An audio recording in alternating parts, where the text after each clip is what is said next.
What's going on YouTube? I thought I was listening to some Michael Bolton or something. I'm like, damn, the motherfucking what's the dude's name? Christopher Cross or something. Elevator music and shit. Now let me stop. So what's going on, man? I'm just chilling, man. Y'all, man. I'm just chilling, about to just go in here, man, and just get, you know what I'm saying? Do my little thing real quick, man. Just do a couple go in here for like an hour, man. Just talk about some shit going on, man. Damn, on my tabs. I ain't tripping though.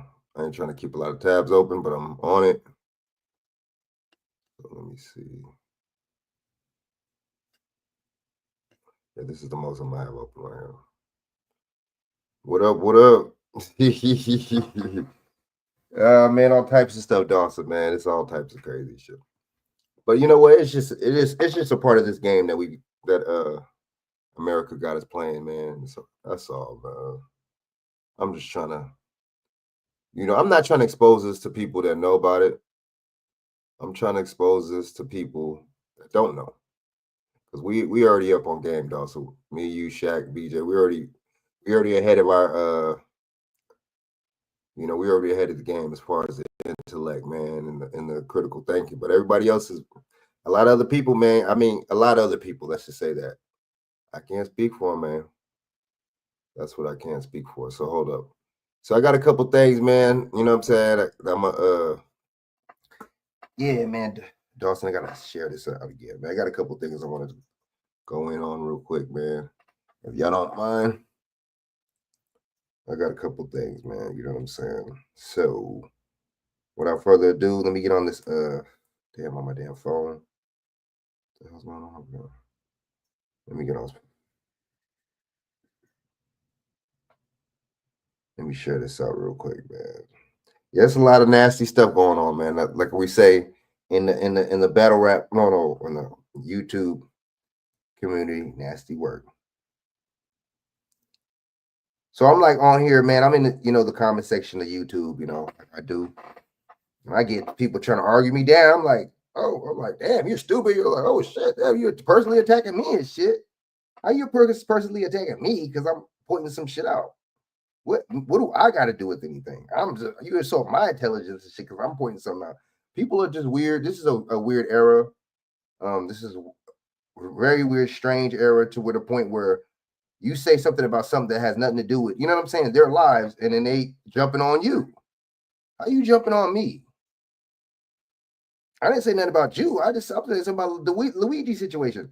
So this dude, there's no way you wearing a damn, I don't know, it looks like a pullover. It looks like some shit from Nordstrom's.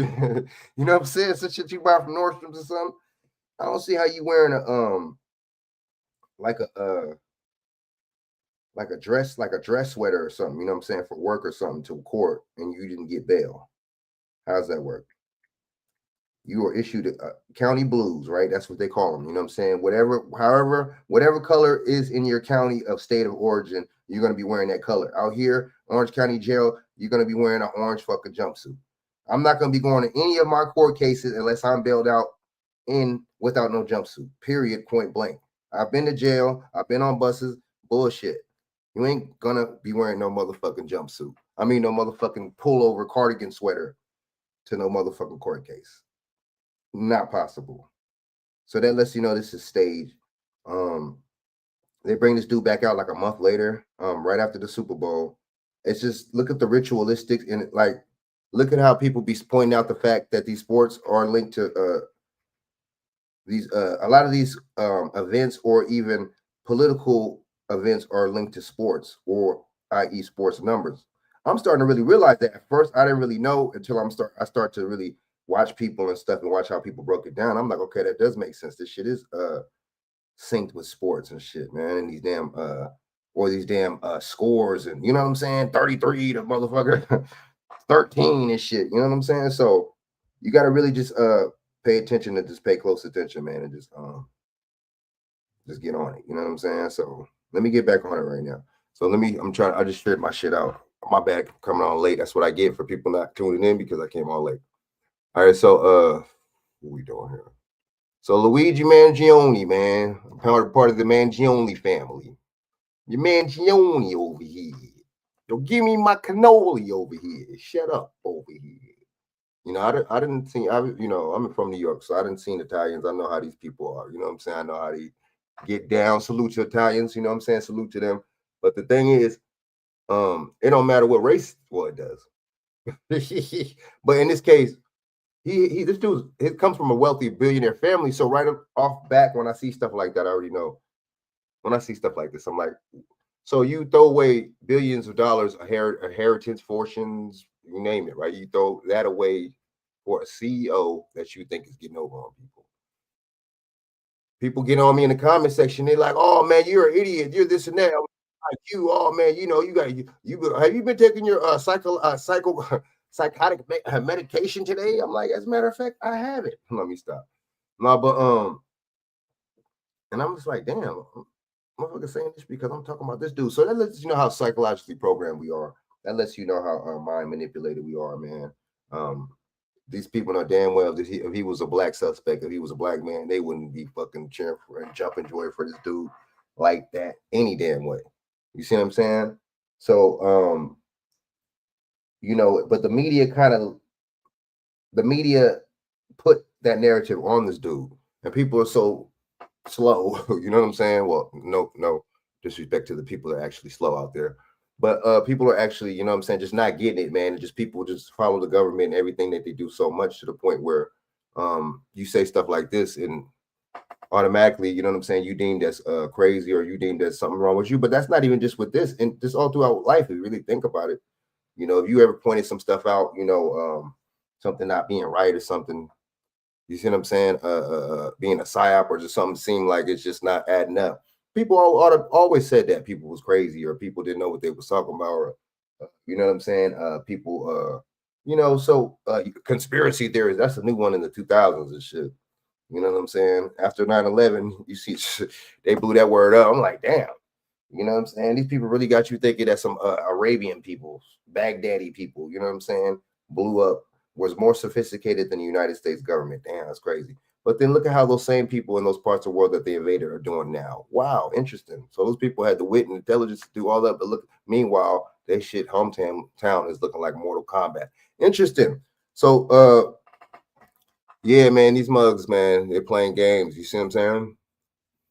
So let's see, Luigi, man. So you had cats trying to get on me. I'm like, I'm laughing. It was just so funniest shit I've ever seen, boy. You know what I'm saying? I'm like, damn, this shit is funny, man. I'm just in these motherfuckers back with, you know what I'm saying? Laughing faces and shit, man. Just like, oh shit. I'm just getting on them, man. I'm just basically telling them situation. There's no way in any kind of case law in the United States of American history. I mean, a lot of times they do a lot of bullshit and lies and everything anyway. That's just the United States justice system. But at the same time, you're not going to get anywhere in the United States case law where you have a defendant, supposedly defendant, a pretrialer, somebody that has not been convicted yet, go to trial in a damn Sears pullover. Okay, so let's get to this real quick. Let me share this real quick, right? You know what I'm saying? Y'all share this out, get the likes up, man. I gotta share this out to my Instagram people. College educators juggle their passions and interests into their My bad for classes. coming on They late, help y'all, ignite man. a spark of curiosity beyond. Look how they show it. Same old, like, oh. You got people actually camped out. But see, I'm starting to think that these are crisis actors. Luigi's right to a fair trial is being infringed upon because he is being publicly treated as guilty and as. So this lady is full of it. His lawyer. This is the same lady that's married to Puff Daddy's lawyer. Wow. Oh, what a coincidence. Come on, man. We still falling for this over here or what? Look at this. I'm gonna play something right now. I don't know if y'all can see it, but these motherfuckers got. These people are so ignorant. But see, I get it. This reminds me of a white vigilante movie, kind of. You know what I'm saying? Maybe starring like somebody like Al Pacino or something like that. Once Upon a Time in America, Part 2. I like the sound of that. Hell yeah. But anyway, so I mean, y'all be the judge of this. You know what I'm saying? I mean, I really don't know what. I mean, I know what they're doing, man. They socially engineer them. he gonna walk. Dawson been saying this. He's gonna walk. This dude's gonna get off on this. This right here is just setting the precedent of him getting off. They're trying to humanize this dude and trying to make this dude seem like he is like you know what I'm saying, like Gianni Versace or something. They're trying to really make this dude seem like he's some kind of mogul or something, like he's some kind of well, he kind of is because he's a billionaire, come from a billionaire family. But at the same time, this dude killed somebody in cold blood, man, straight up. You would never be this if you was a brother. You would never have that image. As a matter of fact, Puffy, even though I think he's not even in jail, but anyway, that's another thing. Even though Puffy has not gotten bail, right? When we want to talk about this, them cops that killed Robert Brooks, they got bail. Wow, what a coincidence. But see, they're calling this dude a terrorist. People are getting mad. They call this dude a terrorist, right? See, Dawson, look. No, Dawson, look. You ain't going to be able to wear that to no. You are not going to be able to wear that to. My thing is, there's reasons. BJ came on. I don't know he's going to come on, but BJ's been on before. I already had BJ on before. He's a fellow corrections officer. Okay, so I've been we've been on both sides of the jail cells here, right? So I was on the one on the inside of the jail. BJ was the one on the outside. No, but not trying to be funny or nothing. But BJ would tell you too. There's no way. I think it's a safety thing. There's a couple of different reasons why. When you're in county blues, you stay in county blues. When you go to trial and everything, etc., throughout the whole process, if you're not bailed out, right? Because if you're bailed out, you can break and come in whatever you want to come with, because you have access to your house. You have access to freedom. You see what I'm saying? But when you're inside, it's county blues. It's a safety thing. It's a couple different reasons why you wear your county blues. Straight up, period. For every inmate, there's no exception. You know what I'm saying? Even I don't know why they're treating this dude like he's the Godfather or something. So, all right, so let me get into this. Let's play this, and I got a couple of videos, man. You know what I'm saying? I got a couple of Psyop Saturday, man. Y'all gotta get into it, man. I got a couple of videos. All right, let's get into it, man. Having the presumption of guilt as opposed to the presumption of innocence. I made a record in court today that I don't understand what this show of danger is for. When I go visit Luigi at MDC in Brooklyn, I sit with him. He is unshackled. He walks around. This lady is a damn liar. You see what I'm saying? You see how this lady's a damn liar. She's for one. Why are you? You're for one. You're an attorney, right? A lawyer, an attorney. Why are you speaking on that? They're not letting him. He's shackled. He's supposed to be shackled, man. He's going to court, man.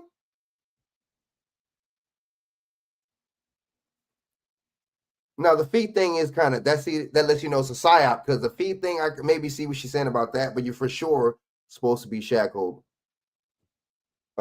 from both wrists. And like BJ said, they have a box that they put on you to where if you try to escape, they could click that, you know what I'm saying, press the button for the box and it'll shock you. See, there's a lot of that's real case law. Real. This is fake. They're not going to let you come to court with regular clothes.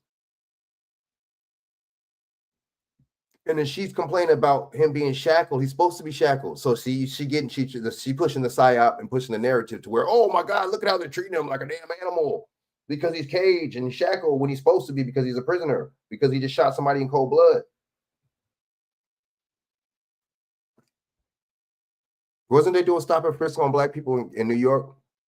Stopping every black person they seen, every certain Hispanics, I guess that's the name they want to be called, Hispanic, stopping whoever they just felt like they was just going to stop. And guess what? It was like 80-something, 90% black people being stopped, like 70-something% Hispanic, like 1% white. So you had them harsh, crazy ass laws against black people in New York, but this is the same state that's treating this, and same white media that's treating this dude like he's Don Corleone or something. You know what I'm saying? You see how the narrative is different, because they was really stopping. See, the crazy thing, this is a psyop, but this is to push, you know what I'm saying, a narrative on how to treat the white man and how the white man should be treated, right? But this stop and frisk was real. That wasn't no psyop.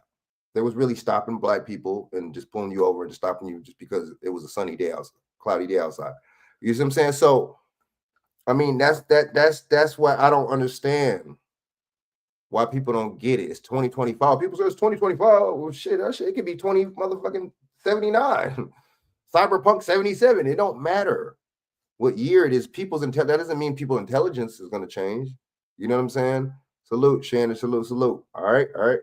That doesn't mean people's intelligence is going to change because it's the year 2025. Motherfucking, yeah, my intelligence level, everybody's intelligence level is going to change. Look at how people was just like cool with the Democrats, just, you know what I'm saying, vaccinating people just because.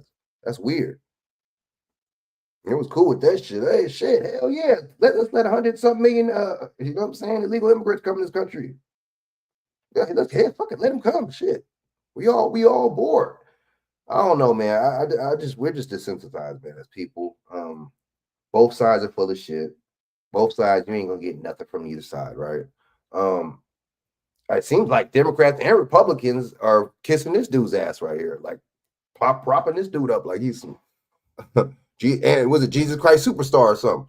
Let's play the rest of this, man. I got a couple of videos of it, you know. Around freely in the visiting area. We sit in a room together without law enforcement hovering over us. But for whatever reason, here, despite all the law enforcement, they need him to be wearing this vest.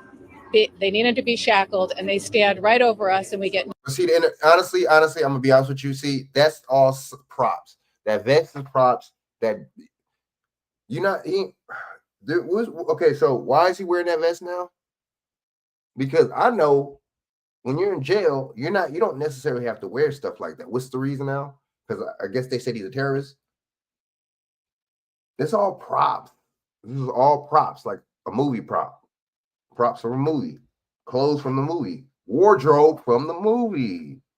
Get it? Part of the wardrobe. She's low-key telling you it's a psyop. Oh, they have him wearing that vest. You know, I've never seen, you know, they're acting like he's an animal or something. They have him wearing that vest. Oh my God. They're violating my client's rights. Oh my goodness.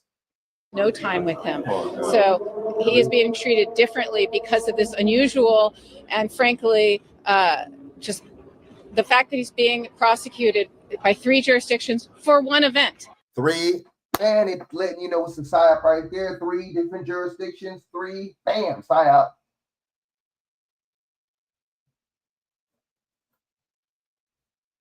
Why did they have to get us 3? Why did she have to? Why does it have to be 3? Look at these people. These people are crisis actors. Y'all really don't think these are crisis actors? I think some of them are really out there doing that because they're fucking idiot. Because it's a white dude. But I think most of these people are. Would you guys agree? I think most of these people are crisis actors. They got the hats on and shit. Oh, the Luigi hats and shit. Motherfucker dressed like Mario and Luigi and shit. Motherfuckers got the, you know what I'm saying? But the motherfuckers by the spread. They got the spread. Motherfucking hot dog stand out there and shit. You know what I'm saying? Niggas got the Luigi action figures and shit. Wow. These people something else. These people something else. Boy. This is funny to me. This is pure comedy. Stop denying! Could I ask y'all a question? Has the healthcare industry gotten any better since this then? Has Trump or Biden or anybody really, you know, got out there and has any of these, the hell with that, has any of these people Kathy Holcomb, what's her name? And what's the Mayor Eric Adams, has any of them said anything about these healthcare industries? Has the healthcare industry said anything about the health? No, that's what I thought. People are dying! Stop denying! Luigi! Put the system on trial! So who made this? Who has this bus right here? Who has this? Because obviously this is an ad, this is a billboard. So you know what I'm saying? This is Associated Press. This is the media driving around with this dude's face advertisement on the back of a fucking pickup truck. All right around New York City. This is the media doing this. This is the media telling you this dude is innocent. This is the media telling you that he's a patriot. And he did this for a blow to the healthcare industry.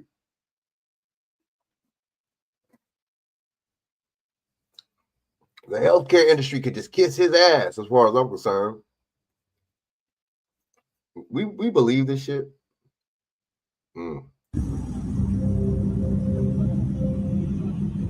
Oh, Associated Press. I get it. All right, let me play this real quick. Let me go to this one real quick. Hold the elevator. Media is something else. Oh, strong move.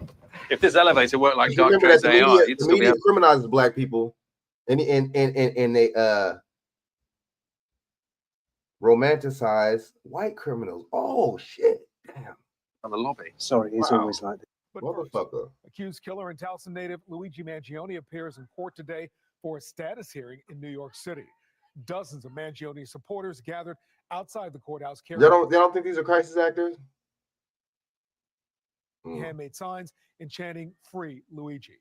Women out there and shit. What your old ass doing out here? Talking about some put the system on trial.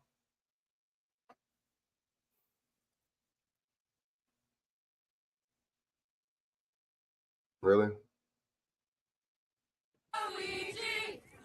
They ain't talking about the criminal system. Oh no, they're not talking about prison. Oh no, they ain't talking fuck that shit. They're talking about the healthcare industry. I mean the insurance industry. Oh shit. Well, I tell you. These motherfuckers is crazy. Well, good evening, and thank you for staying with us. I'm Kai Jackson. So what? So in the mugshot, he got the county blues on, but on the cameras though, when he goes to court, he doesn't. Okay, let's go. Yep. The 26-year-old is accused of killing United Healthcare CEO Brian Thompson in December of last year. That case started a debate over healthcare reform, with some supporting Mangione, while others demand he be prosecuted to the fullest extent of the law. Fox 45's Jeff Abel joins us live right now with a closer look at today's hearing and the support for Mangione. Jeff? Well, supporters waited for hours in the freezing cold this morning. Those are crisis actors or no? So y'all waiting in the freezing cold to talk about some free Luigi and put the healthcare industry, put the system on trial, whatever that meant. To show support for Luigi Mangione. It was a brief court hearing, but it did provide some indication about the direction this case could be going. Healthcare is a human right. It was long before sunrise when supporters began gathering outside the courthouse to show support for Luigi Mangione. His picture now fixed on skyscrapers and rolling through New York City. Bro, who's making these pictures? Who is making these pictures? Who's putting these pictures out there? Who's promoting, putting these pictures all throughout New York? Who's doing that? The media is doing that. They would never do this if that was a damn nigga. I don't know, y'all. Maybe y'all don't like when I say that. Don't agree with me. I really don't care. That's just some real shit. It ain't, you know what I'm saying? In this kind of case, that's some racial some bias shit with the media and shit. They will never prop a black criminal up like that. They will never do that shit. They will never do no shit like that. From a black scammer to a black murderer, they would never do nothing like that. You're always the big bad black man. Oh, watch out! Oh, he's a criminal. Oh, he's an animal. Oh, don't let him around your women. Meanwhile, they call this dude a flirty murderer, right? Romanticizing this dude. I guess, man. I don't know. I guess. Let me just shut up. The 26-year-old Marylander is accused of killing United Healthcare CEO Brian Thompson. Oh, he's accused. Okay, keep going. And for the first time since his arraignment, Mangione appeared in Manhattan criminal court, handcuffed and wearing a bulletproof. That's not true. The last time, that's a damn lie. The last time he was in court, he was wearing that same vest. He was just wearing a like a reddish shirt. Come on, why are they lying? Now look at this. I'm gonna play the rest of this. I'm gonna show y'all something. How this is staged right here. Okay. Vest. I don't understand what this show of danger is for. Show. What is a show, y'all? What is a show? Show is a program, something you watch, right? A program is something that is called a program, but it's really made to program your mind. Am I right? Or when I go visit Luigi at MDC in Brooklyn, I sit with him. He is unshackled. He walks around freely in the. You know, she's lying to you because they would never unshackle. So you mean to tell me they're gonna let an inmate around unshackled around a non-inmate? What if he decided to punch her motherfucking ass in the face? We don't think. Something's wrong with us, man. We don't. They're not gonna unshackle this dude here. She's full of it. This lady is lying to you. Look at she smile. Why is she smiling? With her big nose. Why is she smiling? She looked like a toucan. Why is she smiling like that? The visiting area. We sit in a room together without law enforcement hovering over. She looked like one of them things from Beetlejuice. I remember that part where they was messing with their heads in Beetlejuice when they was like making their head, their nose big and wide, and it was making their eyes longer. And man, bro, hold up, y'all.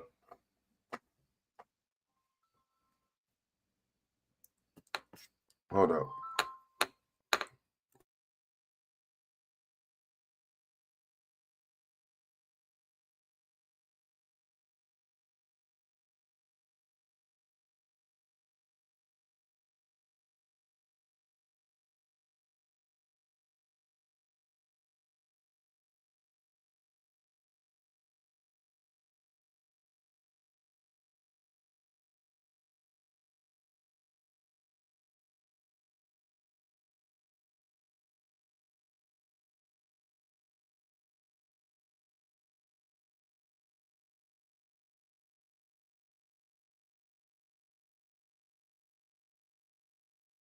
Following the short status hearing, defense attorneys pointed to problems with the case, starting at the moment of his arrest in Pennsylvania. And we are concerned that Luigi's constitutional rights were violated in Pennsylvania, and there are serious search and seizure issues that will be litigated. His defense team seemed most troubled by pretrial publicity, which they insist could jeopardize his right to a fair trial. How shocking it was that this week on HBO, in a documentary, I see the chief of detectives and the New York City mayor, full hair and makeup done, sitting down and giving an interview for television and talking about the evidence in Luigi's case in a documentary that will be litigated. His defense team seemed most troubled by pretrial publicity, which they insist could jeopardize Look at how. right. So why did he have the? Could I ask you a question?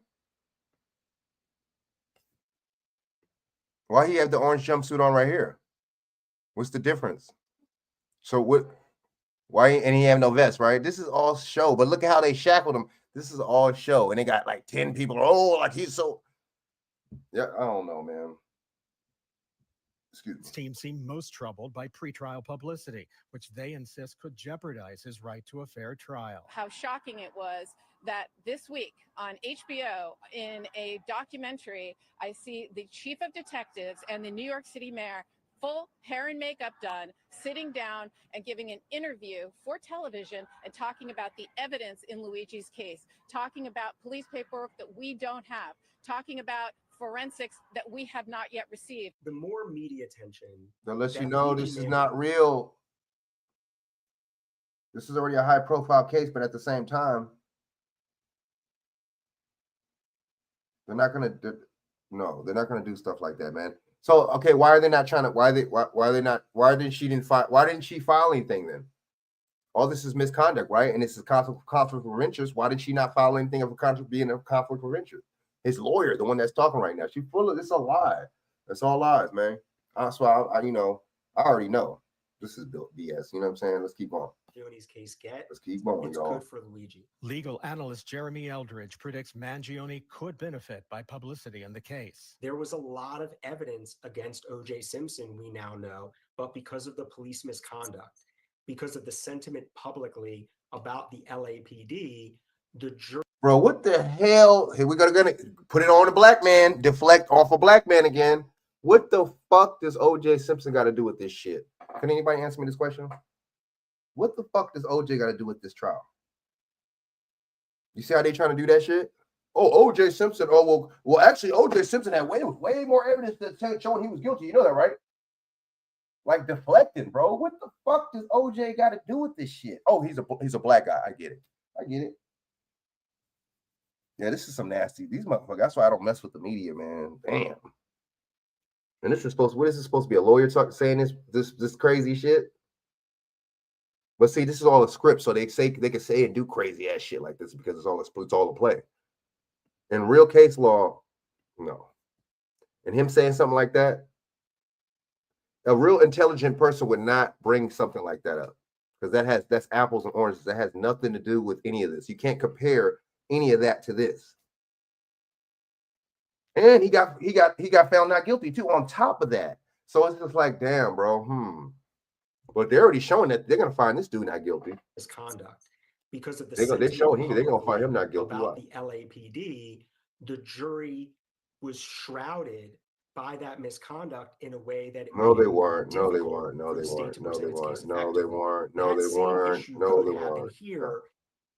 the evidence. Come on, man. Stop it. The evidence showed. Stop. It wasn't because no damn misconduct. Mangione's next court All right, so let me show you something. When your worst allergies attack, fight back with Claritin. Check this out right here, right? Check what I did. Now look, they got, so this is how you know this is staged. So they just showed us in this last story like 3 different shots from the courtroom, right? Now look at, they're showing a sketch of him in the courtroom. How are you showing a sketch when you already got footage of him in the courtroom? Why would you show a sketch? So that's letting you know, like that kind of doesn't make no sense. They kind of like they kind of showed that, oh, oops, we messed up. Why would you show a sketch showing that a sketch artist drew him when you're already recording in the courtroom? Why do a sketch when I could do footage, when I can record? You're letting us know you're recording in the courtroom, so you're letting us know it's staged because you're recording in the courtroom. You see what I'm saying, y'all? But they're trying to play it off and act like they're not by having the sketch. You see what I'm saying? Now watch. I'm gonna show you 2 different news stations. Watch, and it's gonna have one sketch of him, and it's gonna have him like the last one being recorded, or them taking his picture in the courtroom. Watch. There was apparently Beatlemania outside of a New York City courtroom today. Masses of people rallying in support of not the Beatles, but Luigi Mangione, the suspect in the. So she's gonna compare him to the Beatles, right? You see it? You see that? You see the media? You see how they doing it? BJ, what up? What up, man? Look, they're comparing him to the Beatles. We can't make this up. To the Beatles, bro? Seriously? Bro, I don't know, man. I hope it ain't just, you know what I'm saying? I don't want to just be, you know what I mean? But dude, what's good, bro? What is really good? You know what I'm saying? What is really good in this motherfucker, bro? This is ridiculous. This is ridiculous, man. All right. You know what I'm saying, y'all?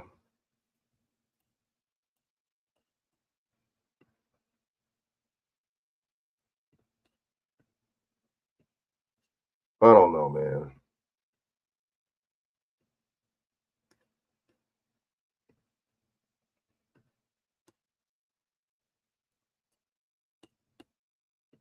You know what I'm saying? My bad. Yo, Doc Boss in the cut in the building. So watch. Look at this. Now this is this black media lady saying this, right? The murder of United Healthcare CEO. She didn't want to compare them to the Beatles, so they wrote. The anchor people read whatever's on the teleprompter, right? So somebody's writing what the fuck, and telling these people what to say. So one of these Creed people from the CNN told her to say that. Oh, Beatlemania, but it's not Beatles, it's Luigi Mangione. Like, this lady's burnt. Let's go. This as he appeared in front of a judge today. Now, the case is revealing, as you well know, the public's anger toward the healthcare industry. Some of his supporters carrying signs declaring "Free Luigi." Others were wearing green to show solidarity with the accused killer. And inside court, Oh, because green is supposed to be Louisiana. Oh, and he just happened to have a green sweater on right there. Oh, wow. Oh, you wear a green sweater because you're like, we want to give you and symbolize you like Luigi, like Mario and Luigi, like from fucking Nintendo game. Okay, can you do that? Can we throw on a green sweater for you? Okay, in a vest. Okay. Mangione was wearing a green sweater. Didn't I just say that? Didn't I just? Come on, man. Yeah. I don't know, man. You know what I'm saying? Didn't I just say that? Are they playing with us or what? They're playing with us, huh? Well, they're not playing with us. He's wearing a green sweater. Oh, what a coincidence. He's wearing a green sweater because he is really Luigi. And guess what? He kind of has curly hair like Luigi from Mario and Luigi. Oh, shit. Wow. Okay. Underneath the vest that appeared to be. Is John Leguizamo going to be there? The one that actually played Luigi and Mario, Luigi's the movie? Okay. Mario Brothers movie? Okay. You're going to see, watch. You're going to see John Leguizamo there. Bulletproof. His ankle. Looking straight into the camera. Perfect angle. Bam. Can we get a perfect angle, baby? Bam. We don't be thinking, man. Perfect angle, huh, into that camera. Am I right or wrong? Is that a perfect shot? You know, that's it. You know what I'm saying? That's one of them headshots for you know what I'm saying? Them actor headshots. Look at that. Bam. Perfectly into the. Why are you looking into the camera like that? I thought you wasn't supposed to have cameras in the courtroom. BJ, am I right or wrong? Can you have cameras in the courtroom or not? We don't think, dude. We don't think. We're not. The thinking is not. You know, they don't want black people to think. They want us to feel, maybe in our emotions. Perfect photo op. Bam. Am I right? Is this a perfect image? Look right into the camera. There you go, Luigi. Thanks. Bam. Shackled while wearing loafers without socks. BJ. So I'm gonna let y'all know this right now. They are not gonna let you dress like that when you're in custody. You guys know that, and when you, especially when you're in custody for murder, they will not let you wear some fucking penny loafers in a green fucking Sears pullover sweater. That looks like you got it from the Brooks Brothers. You know what I'm saying? A judge denying a request to and they showing him feet. Oh my! Let's get the feet. So is the camera in the courtroom or not? Can anybody ask me that question? Is the camera in the courtroom or is the camera not in the courtroom? Is the camera in the courtroom? That's the camera in the courtroom. They're literally zooming in on his motherfucking bunion filled feet, right? They literally showing this dude's dogs. Let's get a shot at his feet. Yeah. Oh, he's wearing some penny loafers. Okay.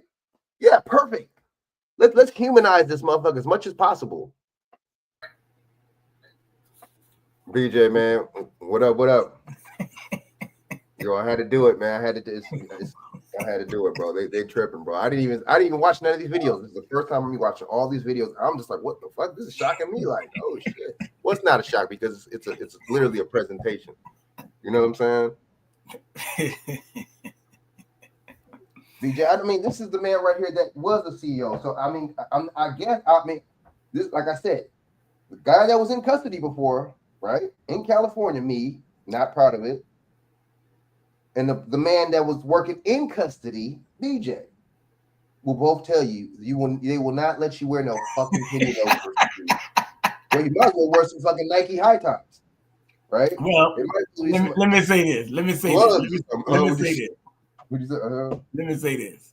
That for one thing, I didn't do a lot of taking people to the courtroom, but however, we did go to hospitals and stuff like that. And I went to hospitals and a few what do you call it, work sites or whatever, right?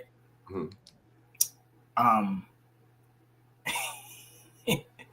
Work sites, they don't have to be shackled because they're working, but you go to hospitals or medical appointments, they did until doctor, whatever had to do. Because obviously you can't have the shackles on then, but you still had to be watched and you had to stay in the room, right? So that's that.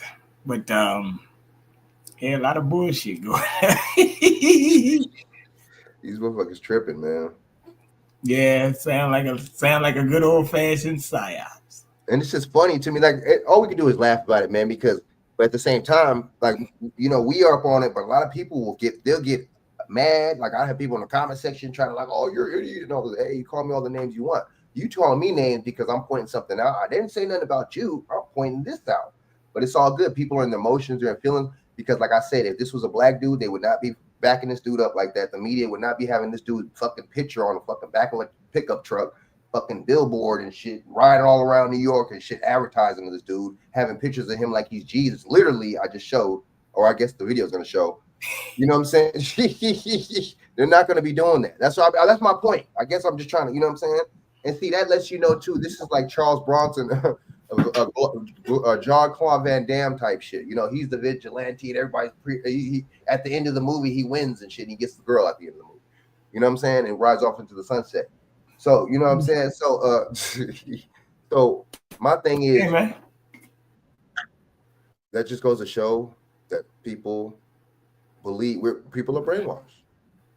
And guess what? You're white privilege. You could be white. You're white. That's cool. But Goldman Sachs, you know what I'm saying? All these companies, you know what I'm saying? Palantir, you know what I'm saying? Tesla, all these motherfuckers are really the ones making the money. You know what I'm saying? Still having you do the labor. Just because you're white doesn't mean you don't have to participate in commerce and you don't have to do this labor and you be a slave like everybody else. That's all I'm trying to tell people. You could use that skin tone or that fake status. That's fine. But at the end of the day, you slaving like everybody else. If you're not that 1 or that 10%, hey, you got it, man. You just got to go on and play the game. We could do this white-black thing all day, but guess what? They're the ones playing us with that shit.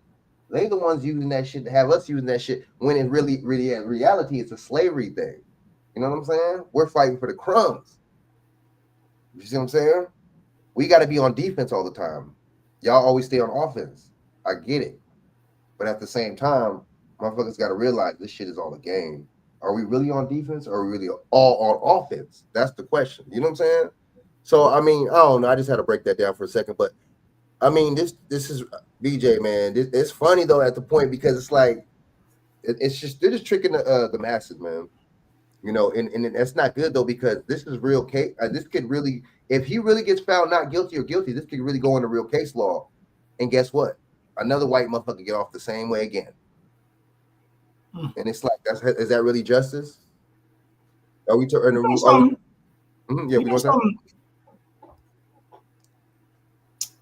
You mentioned something that was very interesting there about case law and things, right? Mm-hmm. Now,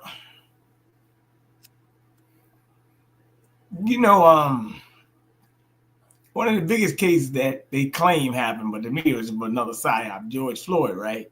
Mm-hmm. They put in a thing of I think Trump had put in a thing of federal police misconduct. It was a database, right? Mm-hmm. And then Biden signed it. And I think the other day, Donald Trump took away the misconduct of police database. Police misconduct. Yep, I peeped that. Okay. Now, to a lot of people that would be concerning, but as Larry Ellison already told you, that they're gonna start using the AI to track police misconduct or so forth and and a drone will follow you, right? But my thing is to my case law. See, we're trying to get in the thing where you're gonna have AI lawyers, man. The AI gonna be deciding the case. Right. So a lot of these lawyers and stuff are nothing but esquires anyway. Right. So my thing with Luigi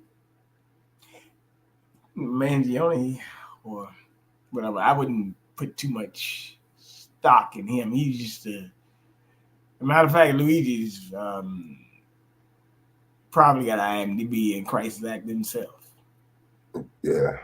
Because the story don't make sense. I know to go from matter of fact, damn, when that case happened? That case happened like December. Damn, is this a hearing or he on trial? Which one is it? That's what I'm saying. This is, you know what? That's what I'm saying. They're trying to see. I see what they're doing. They low key trying to not tell you. They're trying to mix up the details of this shit. They're trying to give you all this spectacle shit to the point where they don't give you the actual detail. Like, okay, let me see real quick, or let me see if she says it real quick. Give me a couple minutes. If not, I'm gonna Google it. Shackled him. All of this was playing out in the same. They just keep saying in court, like, is this? Because I remember that first time when he had the other red sweater and shit. They said it was a hearing, so it got to be pre-trial or well, okay. Well, arraignment, it's arraignment, then the hearing, right? That's usually how it goes. Let me see if she says it.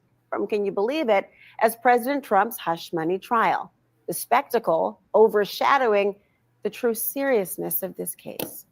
Now, once the hearing started, prosecutors detailed the evidence that they say proves Mangione killed Brian Thompson. Stop. She's biased. You see how biased that is? Stop. Or whatever. Luigi Mangione, right? Mm-hmm. IMDb, director, additional crew. So the student director, that's, you know, that makes sense, because that's why, if you notice, it seems like, if you notice, you see how did you see that part where he was right there perfectly, he got the perfect shot, he was looking in the camera, it's probably his own idea to have the green. This is probably all his, if you think about it, he's probably directing this whole thing. Because why does he keep coming in with the sweaters?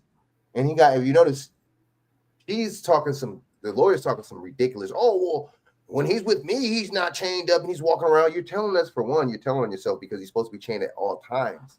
Because he could try to assault you. Duh. Am I right? They're supposed to be, come on. It doesn't work like that. Matter of fact, go to your messenger right now. Go to your messenger right now, pull this shit up. So y'all got to stop getting played by these little suckers.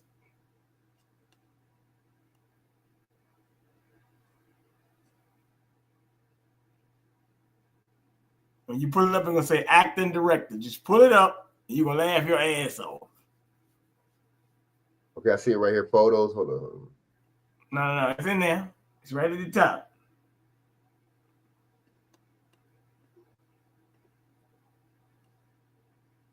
Go up top. It should be up there. Go back down. Oh, yeah, right here. Director, additional crew. There you go.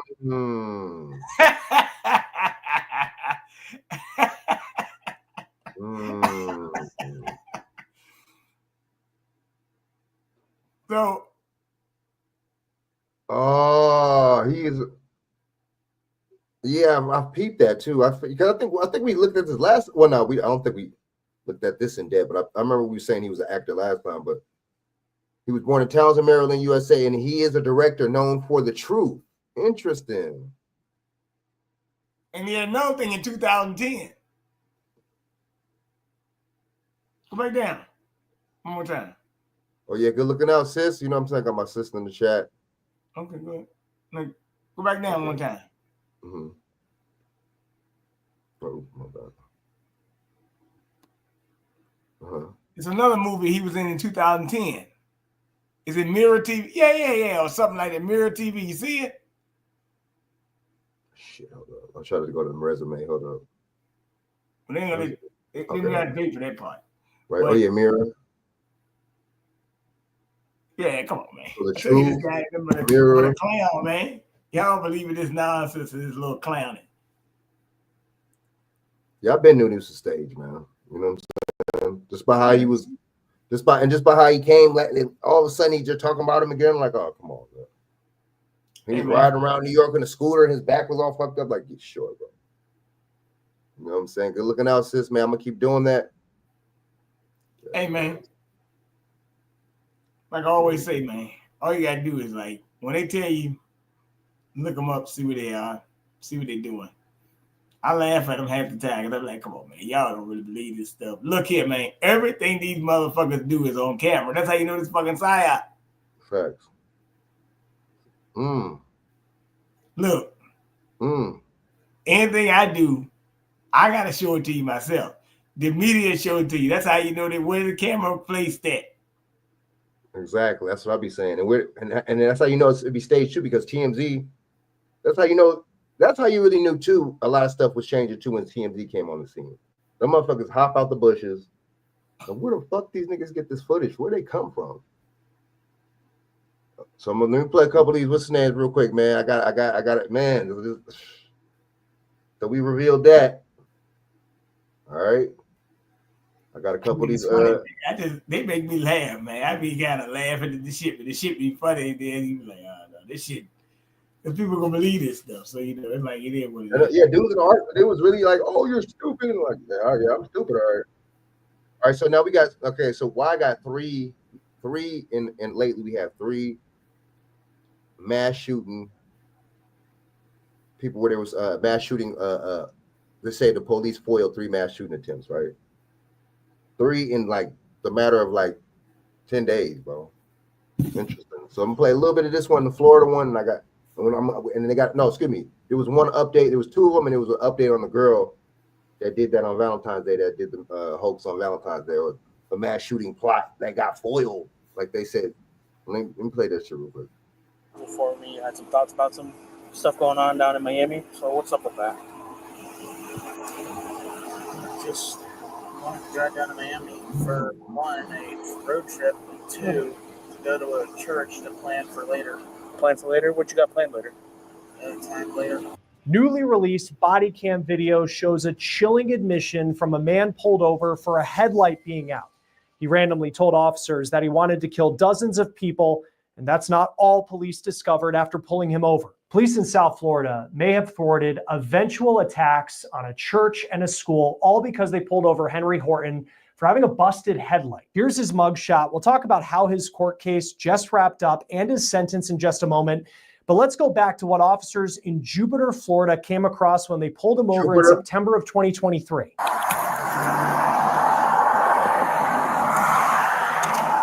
right, Mr. Henry, you want us to come out and I'll show you real quick what we're talking about? Yeah, here. Just make sure your heading's on there. So if you come out over here. See how that's completely out? Jesus. Yeah. So it's a quick fix at O'Reilly's. What, like maybe $50, especially for a truck? Quick fixing. I've heard you can use like a wrench thing to pull it out, and then have reinstall the new light. Yeah, it's easy. O'Reilly's does it. Yeah. So I'd rather you buy one there, they'll install it for you. I'd rather have you do it at O'Reilly's, pay $60 to get it fixed instead of giving you like a $106 citation. And then another thing, you gotta have your registration on you in the vehicle, right? Gotta have it. Yeah, you gotta have it. You can have a picture of the insurance. Yeah. You just gotta have a copy of the registration of the vehicle, because obviously I can go back to my system, do a little bit of research, and I'll find if the car is registered to your mom. Yeah. But if, let's say, my system's done, you can't prove to me that car belongs to you, right? Yeah, you can't. I couldn't prove without the insurance. So other than that, like I said, it's just that. Like I was saying, there's marijuana in the car a couple weeks ago. Yeah. There's none in there now. Yeah. Be carefully search to make sure of that. Sure. Yeah, you can. It's a yes or no. It's not meant to like intimidate you or nothing like that. Yes, we can search, and no, we can't. At this point, it appears to be a very casual traffic stop. You can hear Horton was originally hesitant to let officers search his vehicle. Here's what an officer saw as he was going through his back seat, though. Horton had what appeared to be a BB gun and that knife in the car, but then these writings on notepads. From here, officers put Horton in cuffs and detained him. You said Henry's your name? Yes. Can you stand it for me? We're just going to check your pockets real quick, make sure you got nothing sharp over you. It's just our policy, just keep your hands behind your back while we're doing this, okay? You need to, yeah. Why didn't they search him from the jump? They just let him sit down and let him. Why didn't they search him from the jump? Huh? So you search his car, but you don't search him? That's weird. Until later? Wow. Okay. No. So you see that writing and you seen the little bullshit he had. Then let's search him now. You see how they treat white people? They treat them completely different from us. I'm not kidding y'all. I swear, they treat them completely different, bro. Everything is completely nice and keeping their guards up around them, and you blink twice and they jump on you. Shit, I didn't have the police see, man. Boy, man. You're not. You're just being detained. You're not. This doesn't mean you're going to jail. Doesn't mean you're going anywhere right now. One officer then goes back to the car and finds more. And he got all that. They're still treating that dude like gentle. Got all that crazy ass writing it about shooting and doing all this crazy stuff, but then they still treat him like gentle and shit. Treating him like all cool and calm and collected. Like, that's interesting. So you're gonna treat him like everything is all good, like it's a walk in the park, and he got that crazy ass writing in his truck about what he's gonna do to the school. That's, you see, DJ, bro. Damn, dude. You said this motherfucker showing you he's fucking crazy. He's showing you that this motherfucker is a threat, and you still cool and calm and collected with. That's why I don't mess with him, man. The police, I just don't understand the police at this point. I think the police should get rid of these. It should be some different shit. Like, abolish that shit and make some different shit up, because this shit needs to be redone, just like the government. More writings. Like, y'all gonna treat white motherfuckers different because, like, that's some weird shit, and that's that weird, like, America's stigma. Oh, you know, the white and then the black, like, just the weird stereotype bullshit. That, like, that's what part of that shit. That shit is burnt. Like, putting stereotype in case law, like, you know what I'm saying? Putting stereotype and policing and shit. But that's exactly what it is, policing. Get it? They police us. Including one with swastikas drawn on the page. Horton later admitted to having a bong in his car. Marijuana is still illegal in Florida. But then the officer goes back to Horton and has a conversation about those writings. And Horton admits to much more than just having weed in his car. I want to take a moment to thank Upside for sponsoring this body cam. Upside's a free app that lets you get cash back on daily essentials like gas and groceries. Every time. You had some thoughts about some stuff going on down in Miami. So what's up with that? Just want to drive down to Miami. The Shark-like Fusion hot tool finish without the hot tool damage. Powerful airflow combines with heat. For one, a road trip, and two, to go to a church to plan for later. Plan for later? What you got planned later? Attack later. Attack later? Yeah. What's that? Attack. Oh, attack. Yeah. Oh, attack. I heard attack later. What kind of attack? Like either shooting or stabbings. Okay. Have you been having these thoughts recently? Yes. A lot, or just every now and then? A lot. Okay. Have you tried talking to some kind of professional about this kind of stuff or not? I tried. Bro, that's not no professional. You need to go to jail for that, bro. Like, that's not talk to a professional. Motherfucker said he's gonna shoot and stab people, bro. No, that's not professional. Nothing. That's professional police. Go to jail, bro. I don't know. It's just different, but whatever. Y'all know that. But let's keep going. No. I tried to get to a therapist, but therapist, nah, bro. You need to go to jail, bro. Prison, bro. Straight up. And never be let out, that motherfucker. Straight up. There's no mercy, man. No sympathy and empathy for them, man. Because they have no sympathy and empathy for us. We gotta change the narrative. Like a wait list or something. Oh, okay. All right. Yeah. So you were going out of Miami, go first hang out, and you would go to a church. What was the church for? The church was for the location of my later attack. Yeah. It was for your later attack? Yes. Okay. What was up with what was your other location for attack? Okeechobee High School. Yeah. And Okeechobee up north. Okeechobee? What's particular about Okeechobee? It's a small town up north near the lake. Mm-hmm. Yeah, no, I'm familiar with that area. Yeah. It's a nice area. Yeah. But what brings you to that area or that high school? Some issue I had with an administrator. Okay. I was still in school. Alrighty. So with those issues, you wanted to just basically go over there and attack them? Yes. Or have an attack plan? What were you specifically wanting to do? I wanted to shoot. Look how I mean, I know this is this generation. It don't matter what race. I know this. It's just generation period. People soft, people, you know what I'm saying? They weak. They, people get they're really, really sensitive when it comes to certain things. I get it, you see what I'm saying? But at the same time, you know what I'm saying? Why I'm just tripping because it's like why I mean, this dude, it's crazy because it's like bro, just because you had a problem with an administrator, you want to shoot and kill and shoot. I mean, like, you know, you want to do all that, bro. That's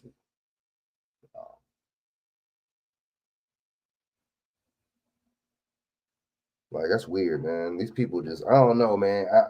It's crazy because I get it. Black people are so-called. We're the face of criminality and everything like that. And it comes down to society, right? I get it. That makes perfect sense, right? Well, it doesn't, but I see how they do it. So they wanted to make us the face of criminality. So everybody, you know, all eyes will be off them. You know what I'm saying? All eyes will be off all these foreigners that they came over here to replace us. They brought over here to replace us, right?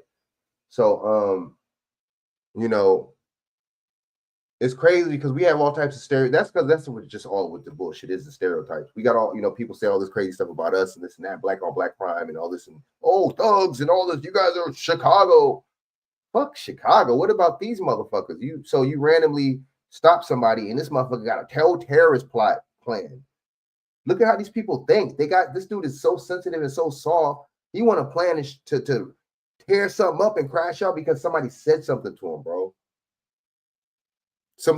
He had a problem with an administrator.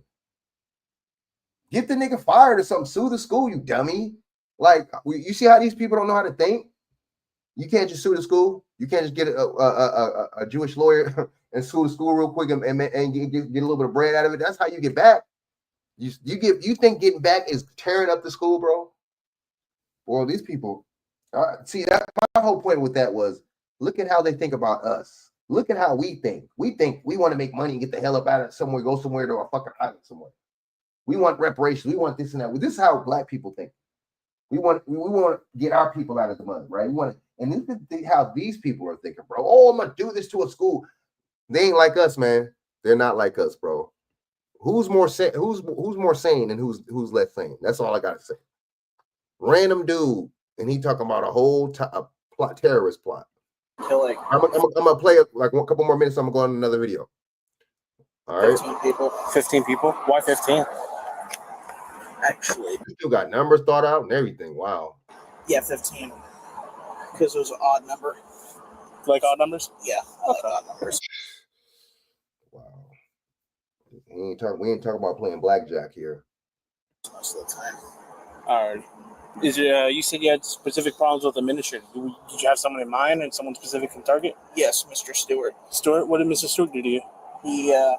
Okay, so here's the story. We were going to go on a field trip to Busch Gardens somewhere. Okay. And they were searching all our backpacks, and I had alcohol in mine, and they took me to Mr. Stewart's office, who's the student dean, and I was suspended for a week. And I was also put in a rehab program. Oh, okay. With a DCFS. Okay. Department of Children and Families? Yes. Okay. How old are you right now, Mr. Stewart? I'm sorry, Mr. Henry? 19. 19? Okay. I was 18 when this happened. Okay, so last year? Yes. Okay, when did you graduate high school? May 2022. Okay, last year? All right. My bad. Sorry about that. I'm high right now. So, you mean to tell me that this dude did that because he did some shit that caused a reaction, and then the dude did something and suspended him because something he did, and he mad and want to shoot it up? You see how? I don't understand, man. Soft. Something wrong. Definitely something wrong. Awesome. So when did you want to, obviously you said you're planning your attacks and stuff like that. When did you want to execute these attacks? On my 22nd birthday. On your 22nd? Why particularly your 22nd birthday? Because with my 21st, because after I turn 21, I want to spend my last year alive drinking and You see how these people think, bro? You're wrong. This generation, I don't know, man. This generation. Okay. So once you turn 21, drink like a madman. Then when you turn 22, yes, you want to execute these plans? Yes, sir. Why at church, though? I just...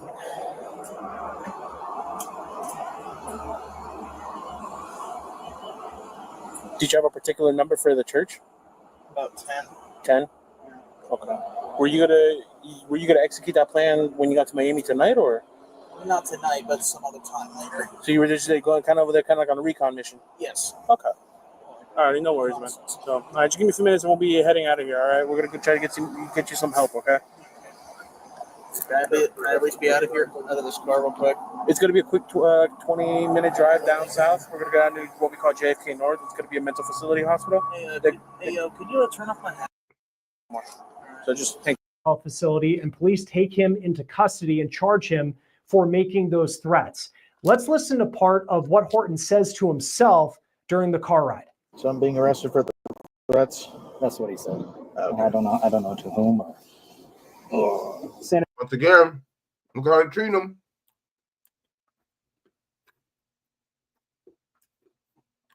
If he took a shit, one of them police would for sure wipe his ass. I'm telling you, look at how they treat him. And you go on the other side? Yeah, that's fine. I don't want to. I'd have to hop in there. So he's going to go on the other side and just. Hey, Frank. What up? What up? They just had a shooting today at a Pennsylvania hospital. Yeah, I was gonna play that. Yep. Okay. Oh, you know what? I was gonna play that, but I seen a story earlier, and it was weird because I was trying to look up hospitals, and they didn't come up. I'm glad you brought that up. Good looking out. I'm gonna play that right now. Yeah, you know what? This story's over. Let me just play like a minute of it.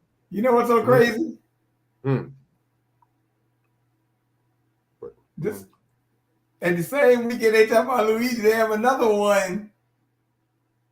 That came up. You said you talking about the hospital, right?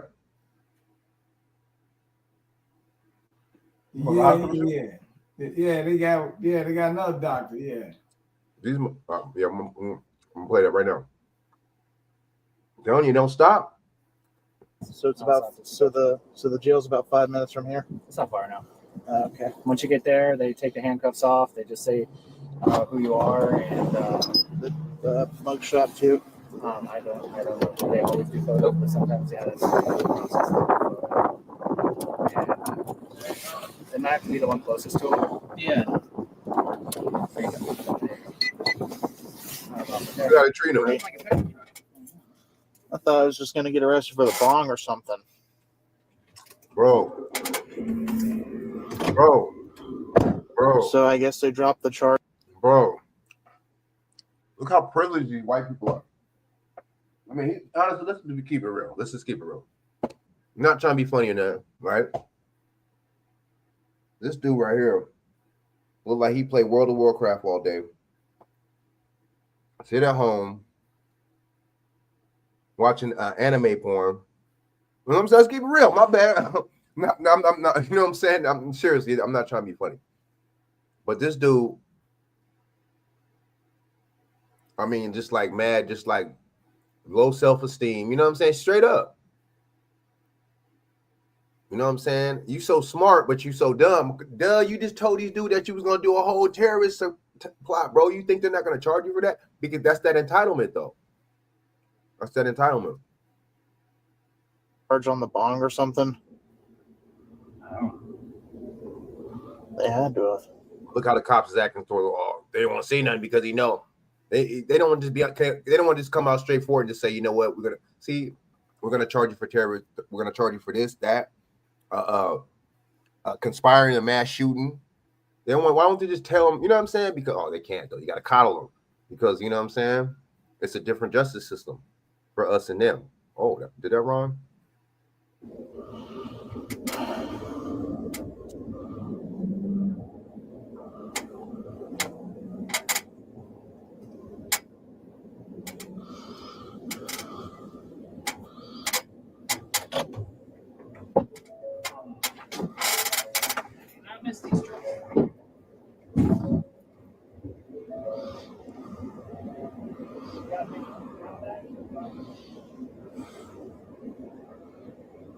He's got a brown bag in there.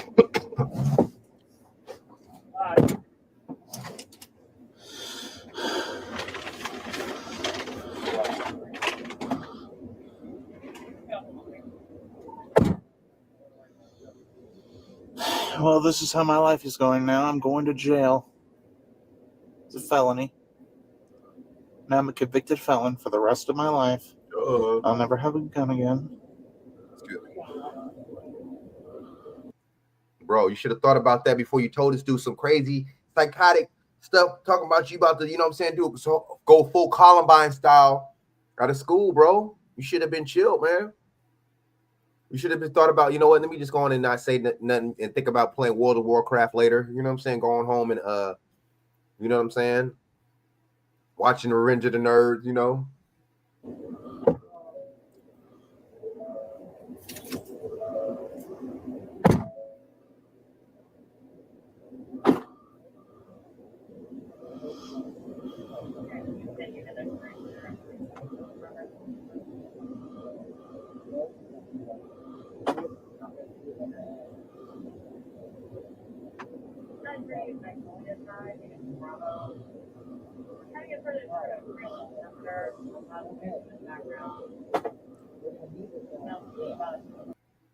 Hold the elevator! Oh, strong move. If this elevator worked like Dark Trace AI, you'd still be out in the lobby. That mental health facility. What about your 22nd birthday? No, neither that. So I'm gonna play the rest of this tomorrow. On tomorrow's show, I'm gonna play the rest of this. All right, let's go on. VJ got some. We got some upbreak. We got breaking news, man.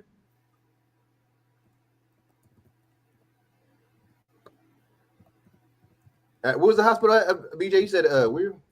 Pennsylvania. You said. Yeah. What's up with all this Pennsylvania shit that's happening out there? What's up with that? A lot of stuff that been happening in Pennsylvania. Uh-oh. You already know I'm on it. I gotta get the deed. You already know we're gonna break this down right quick. Let's go. Fair use. It depends. I think we can break it down. I'm not too bad at this type of stuff. This is right up my alley right here. All right, let's go. BS 21 News special report. I'm Jasmine Brooks. We are staying on top of breaking news right now in York County. A gunman, dead after a shooting inside UPMC Memorial Hospital in York. The hospital posting on social media that the hospital is now secure. At least 4 people were injured and taken to WellSpan York Hospital. That's according to WellSpan. Here's the map of the location that you're looking at right now. We do have team coverage on this breaking news story. So let's start right now with Andrew Klein. Andrew, what's the latest? Hey, Jasmine, Ted Check came over here about an hour ago. Within the last hour, he said not a major update, but that the threat has been neutralized. There was an active situation when I first got here. It was around 12:30 when I got here. There was a string of police cars all the way up the driveway to the hospital. We were immediately told that there would be no comment at that time as the threat was still active. So then within the last hour, Ted came by. He told us, as I said, he said, something along the lines of, we don't have too much to release right now. The threat has been neutralized. That information coming straight from him. Other than that, we've received a number. So they give us, check this out. Pennsylvania, right? Philadelphia, Pennsylvania, whatever. That was the first capital of the United States. And now DC is the second capital of the United States, right? Guess what letter Pennsylvania's state of the United States. Guess what letter number it is. Guess what number it is. BJ, you know what I said? Yeah. What number you think Pennsylvania is? What number state you think it is? 13? No, 3rd. Nah, second. Second. So they give us the second. So we got a mass shooting in the second state on the second month of the year. Oh yeah. I see what you're saying. No, I was looking at. I was counting. You know what? I was counting the numbers up, and I was like, no, M is the 13th letter. So. Yeah. So that means P would be the 16th letter. Okay, I got you. Well, there's a couple different angles we can go with this. Real, if you keep it real. Of statements from UPMC. We've received statements from multiple representatives as well here in Pennsylvania. And right now, we're just trying to learn as much as we can more about the situation that's going on right now. UPMC, the police did release a statement, that said we are able to confirm there was an active shooter situation at UPMC. However, we are not releasing any other information at this time. All right, Andrew, we're gonna keep you on standby there. Thank you very much. Now we are hearing from Governor Shapiro. He's on his way to the scene as well. He did release a statement. Has Shapiro been in the news lately? Yeah, huh? DJ? Who? Has Shapiro been in the news? Governor Shapiro been in the news lately? Not much I haven't heard of, but okay. No, I was just trying to link something.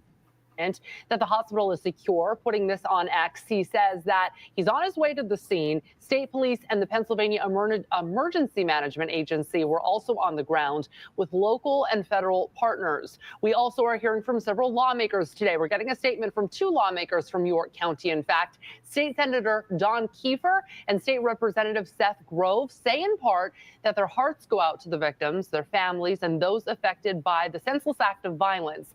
They go on to say that they are praying for UPMC patients and staff, those who were injured, and for the loved ones with coping with an unthinkable act. We do want to give you this hotline for UPMC right now. It is 717-849-5338. So UPMC actually set up 2 numbers for people to call if you have a loved one at that hospital.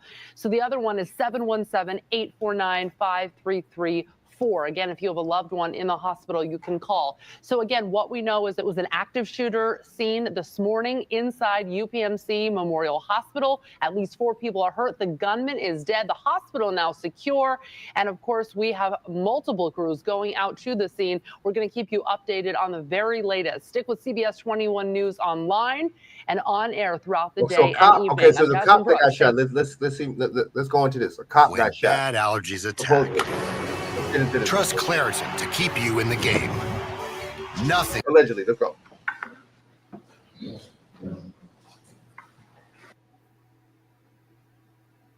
Look at the body language. Let's go. Ready? Okay. All right. Good afternoon, everyone. My name is Tim Barker, and I'm the District Attorney of York County. We appreciate everybody being here as we give an update on the tragic events that occurred earlier today here at UPMC Memorial Hospital. I'm going to begin by giving you some facts before I turn it over to our Governor, Josh Shapiro, to go ahead and make comments. And the reason why I'm starting off with the synopsis is because as part of my role of District Attorney, I have to go ahead and review items of evidence and make legal conclusions on certain things. And we had sufficient evidence that I, at this time, can announce some specific legal conclusions. Now, I do want to mention up front that this is an ongoing investigation. There are other aspects that will still need to be looked into. However, there are some specific things that relate to specific aspects regarding what's known as justification in an officer-involved shooting that I am able to definitively answer for you at this time. So what I want to do is start off with some of the basic aspects. From between 10:35 a.m., approximately that time, and 11:13 a.m., an incident occurred here at UPMC Memorial Hospital that involved an individual by the name of Diogenes Archangel Ortiz. His date of birth 11/4/75. This individual entered the hospital and he entered carrying with him a bag that did include a handgun and zip ties. That becomes important for what he did later on. He went straight to the ICU, and in the ICU, this individual went and held hostage members. Don't they got security in these hospitals? And sometimes police don't do? I was able to get all that shit in there? Yep, you're right. Like, huh? What kind of bag was it? I'm just going to play a little bit of this. I ain't going to play no damn 20 minutes of this shit. Of the UPMC staff. In total, he wound up discharging his firearm and struck 3 members of the Three. Did they give us that number 3 again, BJ, or no? I'm just saying. Is that? I mean, I've been hit, bro. Every damn near case I've been seeing on this damn internet has 3 suspect or 3 victim. I'm not lying. Either 3 victims or 3 suspects. Here we go. That number 3 again. Just showing. PMC staff. One was a doctor who was grazed. The other was a nurse and a custodian who are in stable condition at this time. There was, from our understanding at this time, a 4th individual who fell and did suffer injury, who was part of medical staff due to the fall, but not struck by the discharged firearm. And additionally, there were UPMC officers that responded right away to try to alleviate the harm that occurred. And in fact, this individual, Diogenes Archangel Ortiz, did discharge his firearm at UPMC officers. He did hold individuals hostage, and that led to contacting. BJ, my boy just brought me up something. BJ, I'm glad you just brought me up something. I thought it was 4. Why does it say 5? Damn. So one report. I'm gonna play it right now. I'm gonna show y'all right now.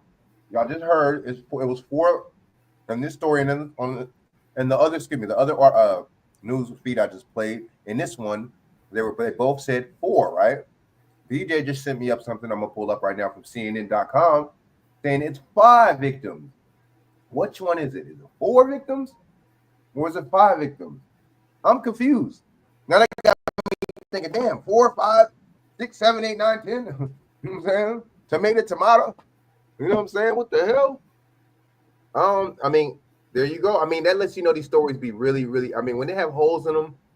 I mean, I'm not saying all these stories like that are staged and psyops and false flags, but I'm just saying when these stories have holes in them like that, and it just doesn't add up with these stories. I mean, use your best judgment. That's all I gotta say. Use your best judgment. Use your discernment. You know what I'm saying? The authorities and to the response of multiple law enforcement. We're gonna pull this after right a little bit. Let me give like 1 more minute. I'm gonna pull out the article BJ just sent me. All right, you contradict what these people are saying. Well, I mean, it says in the article too that he held them hostage too. I'm talking about the numbers. In this one and the other one, it said 4 victims. He just said 3, and then you know what I'm saying, and another one.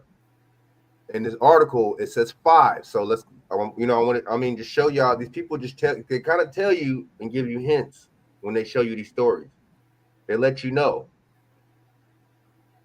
Agent to avoid karma purposes, I don't know, but they definitely let you know something. If you don't figure it out, that's on you.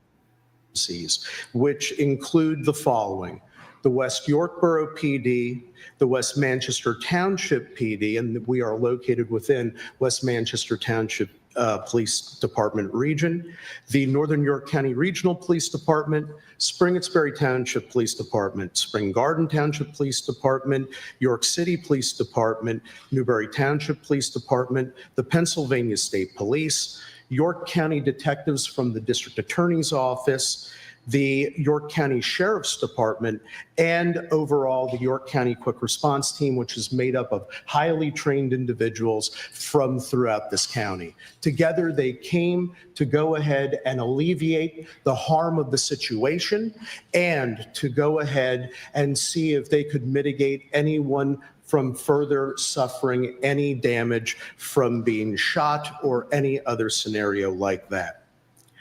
What had occurred then was there was a formation that was formed by law enforcement that was highly professional as they went to go ahead and engage Mr. Archangel Ortiz.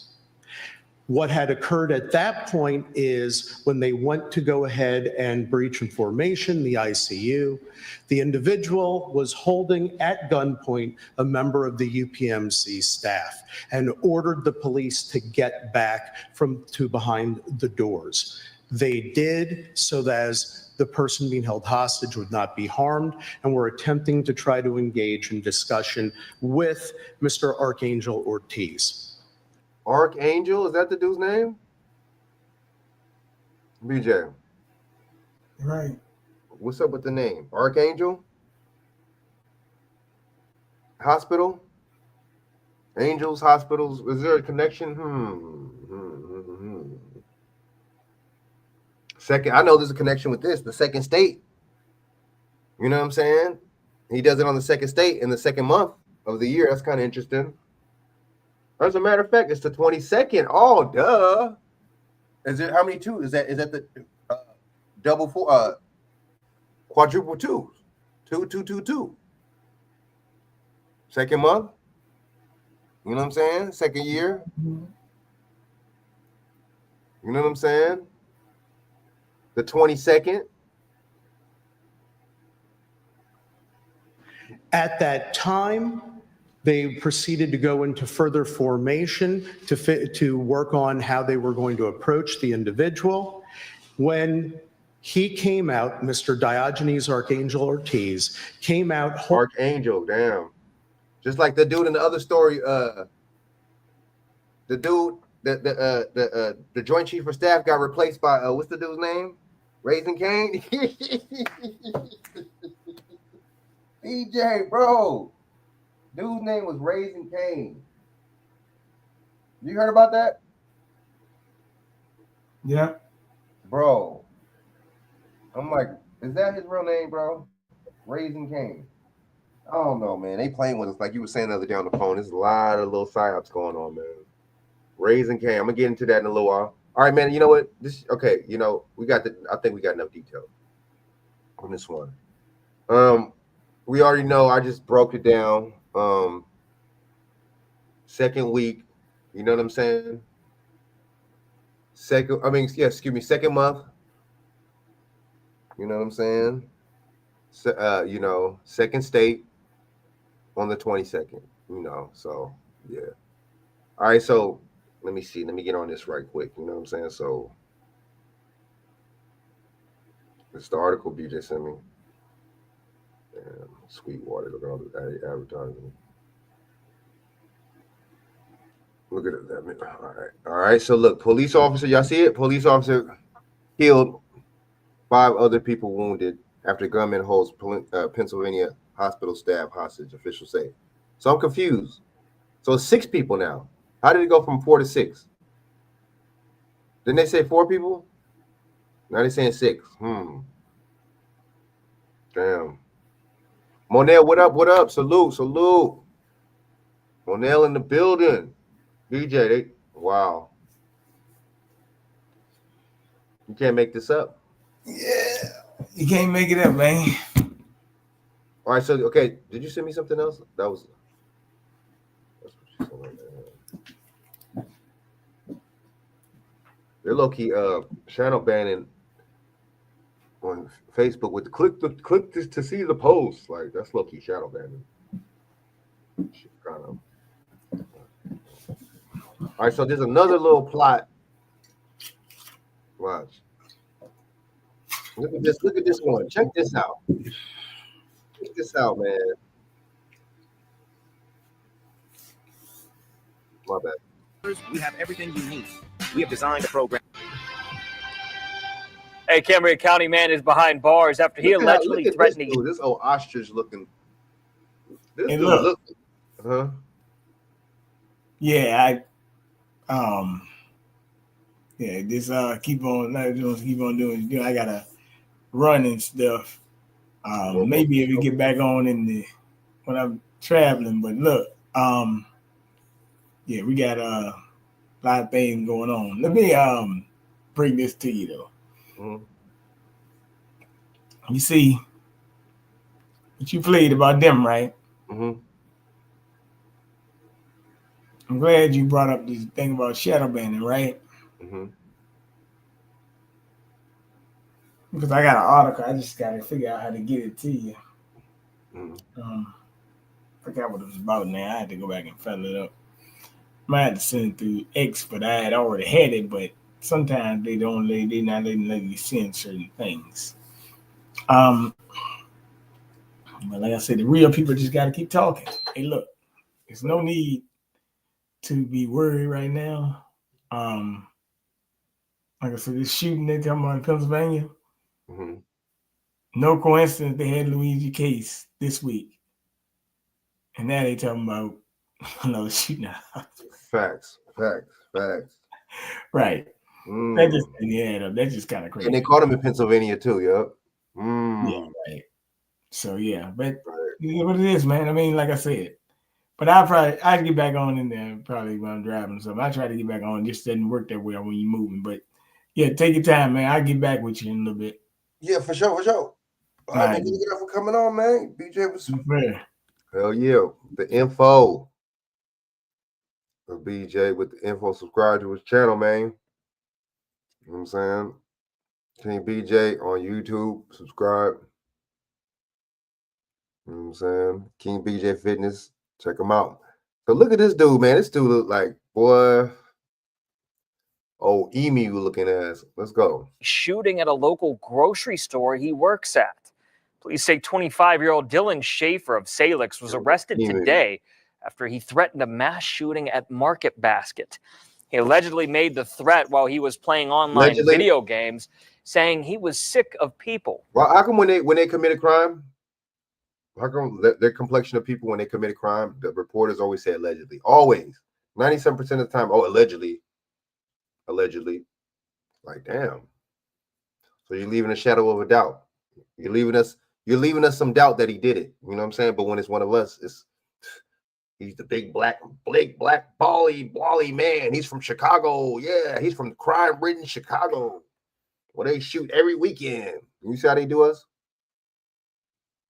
Police say they were contacted about the threats after a fellow gamer who lives in Minnesota became concerned about the statements, which were allegedly made Tuesday night. Allegedly? They say the threat caused the Richland Township store to temporarily close earlier today. They say Schaefer denied the allegations, but his threats were recorded in the online Xbox chat room. Schaefer is charged with multiple offenses, including felonies for terroristic threats and criminal use of a communication facility. He's being housed in the Cambria County Prison with his bail denied. What's up with all these mass shooting threats lately? What's up with that? You don't think that's kind of weird? I'm gonna play I want to get into the fire captain too. I don't know if it was a woman or man. I don't know, whoever it is. But I'm gonna get into that story. That story right now. Hold up. Let me see. Very interesting stuff, man. All right, let's get into this one. This is the female. The female from this is the female that planned the one on Valentine's Day.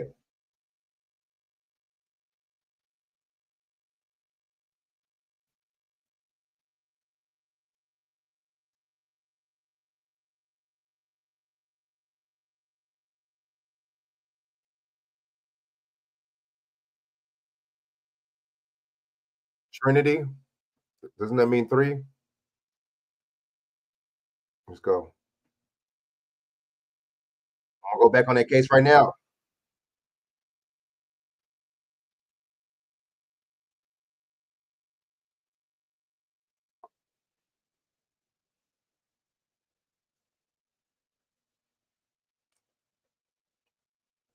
Why are they not saying nothing about her being in shackles? But they're saying something about Luigi. I've told you I told you that Luigi thing is staged. But they're saying something about she a female. She in shackles.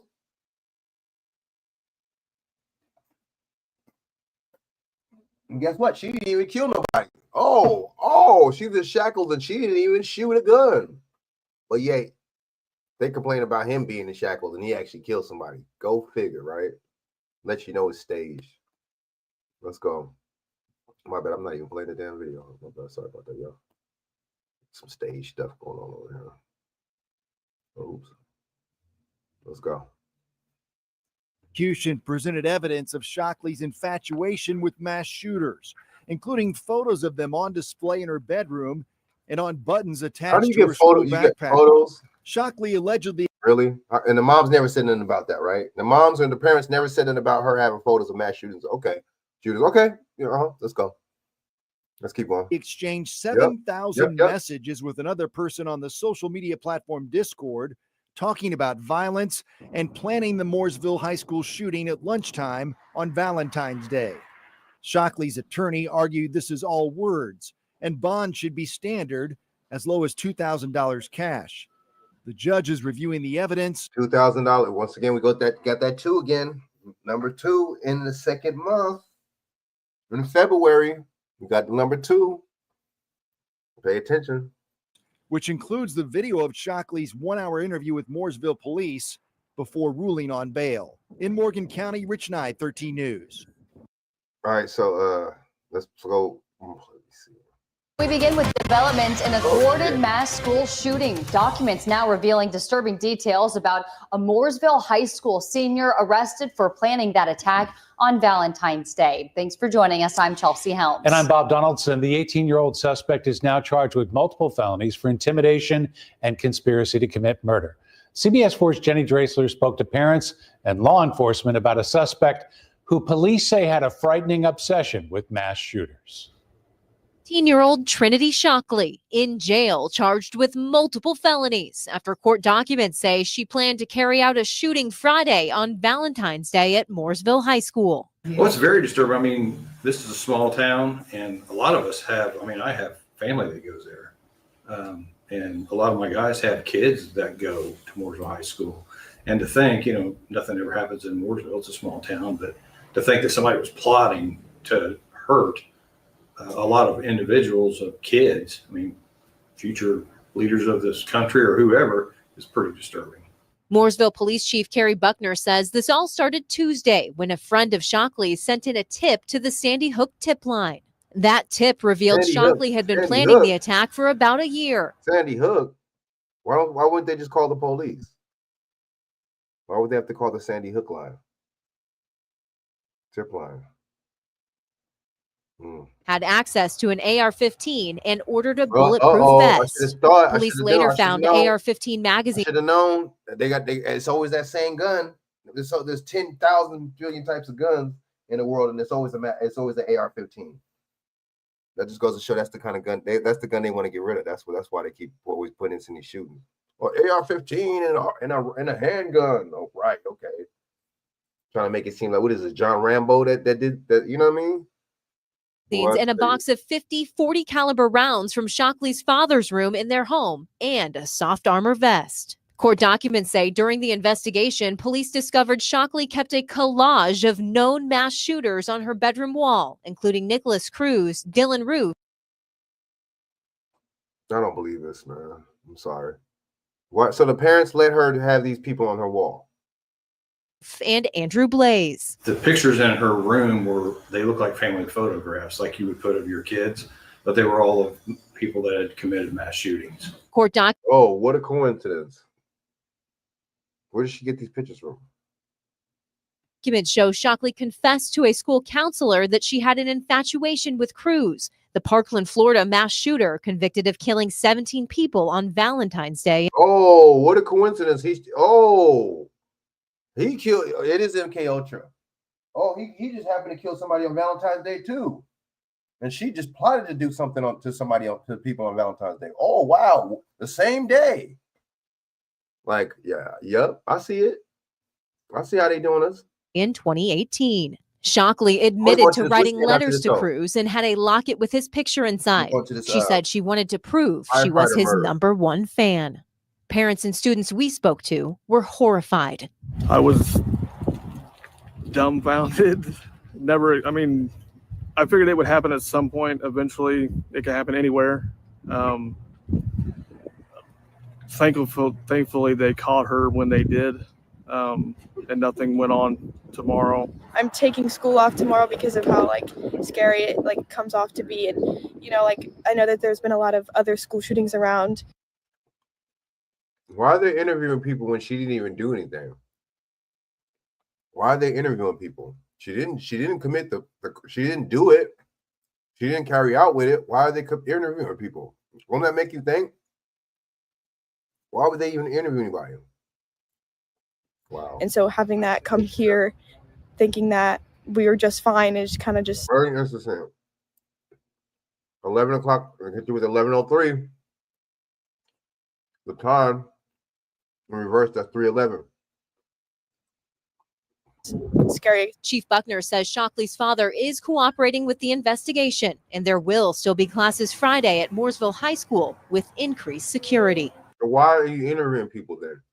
I know a lot of people think it's corny, see something, say something, but really, it it works. The thing is, we're not going to immediately go down and blow down doors and stuff. Like, we investigate it. If it's nothing, it's nothing. It's better to say something and be nothing than to not say something, and next thing you know, you have 20, 30 kids killed. So you mean to tell me people actually think y'all wasn't supposed to investigate that? They're trying to throw you. See how they're trying to throw us off? Well, let's get into this firefighter lady, or is a man, I don't know what firefighter girl by a lover, I think, or something. I don't know what the hell. Let's get into this real quick, man. You know what I'm saying? When this happened like the other day or something.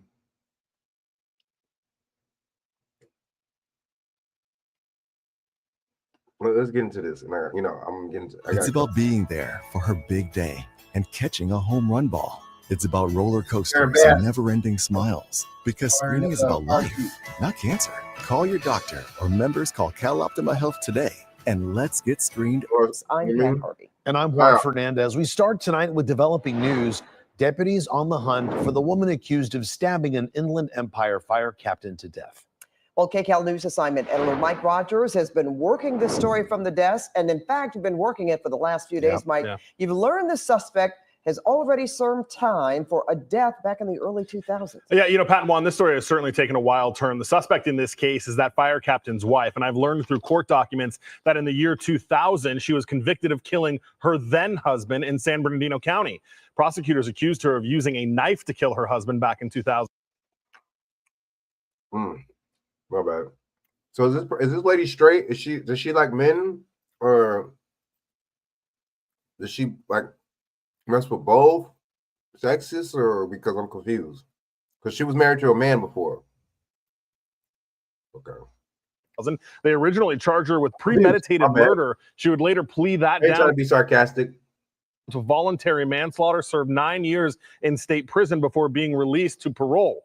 Now she is a suspect in the murder of the fire captain from San Bernardino and Riverside counties. This is the suspect's photo from back when she was in CDCR's custody. Her name is Yolanda Mercedes Olnejazak.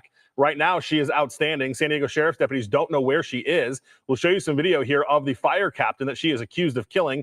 This is Fire Captain Becky Marodi. Becky Marodi was in the fire service for 30 years in the Inland Empire, both that 30, that 3. In San Bernardino and Riverside counties, most recently working at the French Valley Fire Station. San Diego Sheriff's detectives responded to her home in the Ramona area of San Diego County earlier this week on a reported person down. When they got there, they found the captain suffering from multiple stab wounds. She was ultimately determined to be dead, her body taken to the coroner's office in a procession style from her home. Now San Diego Sheriff's detectives are looking for her wife, who they accuse of being involved in the murder. And again, in a very bizarre set of circumstances, she has already been convicted of killing her then husband back in the year 2000, serving 9 years in prison. Tonight, she didn't know that. How you a fire captain? You ain't gonna look up her. I mean, I don't. You're not a cop captain of the police, but you didn't look up this lady's resume. You didn't know she was a cold-blooded killer. All right, so yeah, that's crazy, man. Let's get into Karen Bass. All right, Karen Bass fires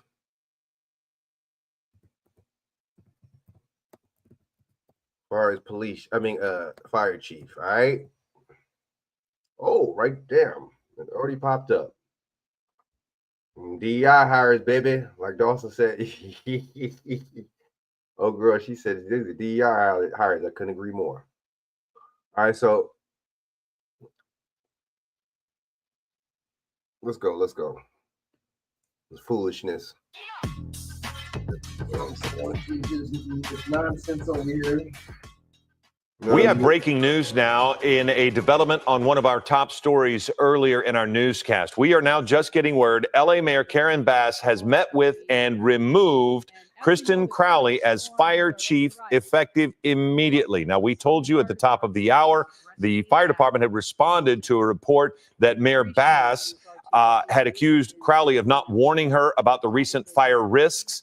Today, Mayor Bass is going to hold a news conference. We're expecting that in about 20 minutes. It's supposed to be at 11:45. Part of the statement from the mayor's office, and I'm quoting here, acting in the best interests of Los Angeles's public safety and for the operations of the Los Angeles Fire Department, I have removed Kristen Crowley as fire chief. That is a quote from the mayor's statement. The mayor has gone on to say that the department is going to nominate or put in place interim. The fire chief will be Villanueva, and they are going to have a nationwide search. So this is going to be a development that we're going to continue to hear. Again, this is Ronnie Villanueva, a 41-year LAFD veteran who will serve as interim fire chief. But the news right now. Interesting. They fired the DEI hire. All right, let's go. Boy, I tell you. Let's go. Now is that Kristen Crowley has been fired as fire chief for the Los Angeles Fire Department, and we will have a press conference on this at about 11:45. Okay. Hello, I'm Mark Brown. Get more great ABC7 content by clicking the subscribe button for our YouTube channel and download the ABC7 Los Angeles streaming app on Fire TV, Android TV, Apple TV, and Roku to watch on your TV. What are they talking about, boycotting some shit? Los Angeles Mayor Karen Bass fires Los Angeles Fire Chief Kristen Crowley following weeks of tensions over how the deadly LA wildfires were handled. Eric Leonard recounts the tense month. I just met with Chief Crowley and removed her as fire chief. Mayor Karen Bass says Kristen Crowley Look had at to this be dumbass, replaced even as. Look at this dumbass John Leguizamo. It's just doofy. Goofy doofy. Talking about Mexican people made the quick crip walk with this doofy, stupid doofy. Who listens to motherfuckers like that? Other goofy doofies like that. You know what I mean? My bad. I ain't even trying to insult nobody that is goofy and doofy. You know what I'm saying? All right, so yeah, man. We have breaking news now in a development. I thought I forget that boycott shit they was talking about. Never mind, man. No, never mind.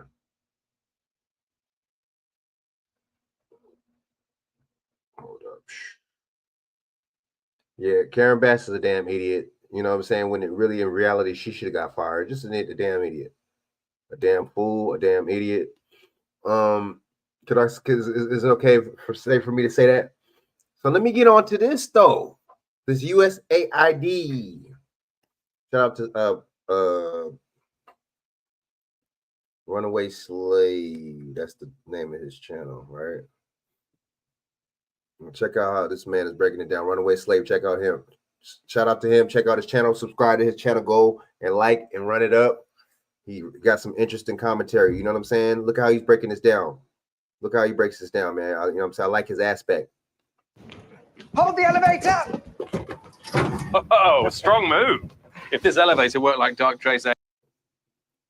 This stuff corrodes, and that's what's really important. And that's it.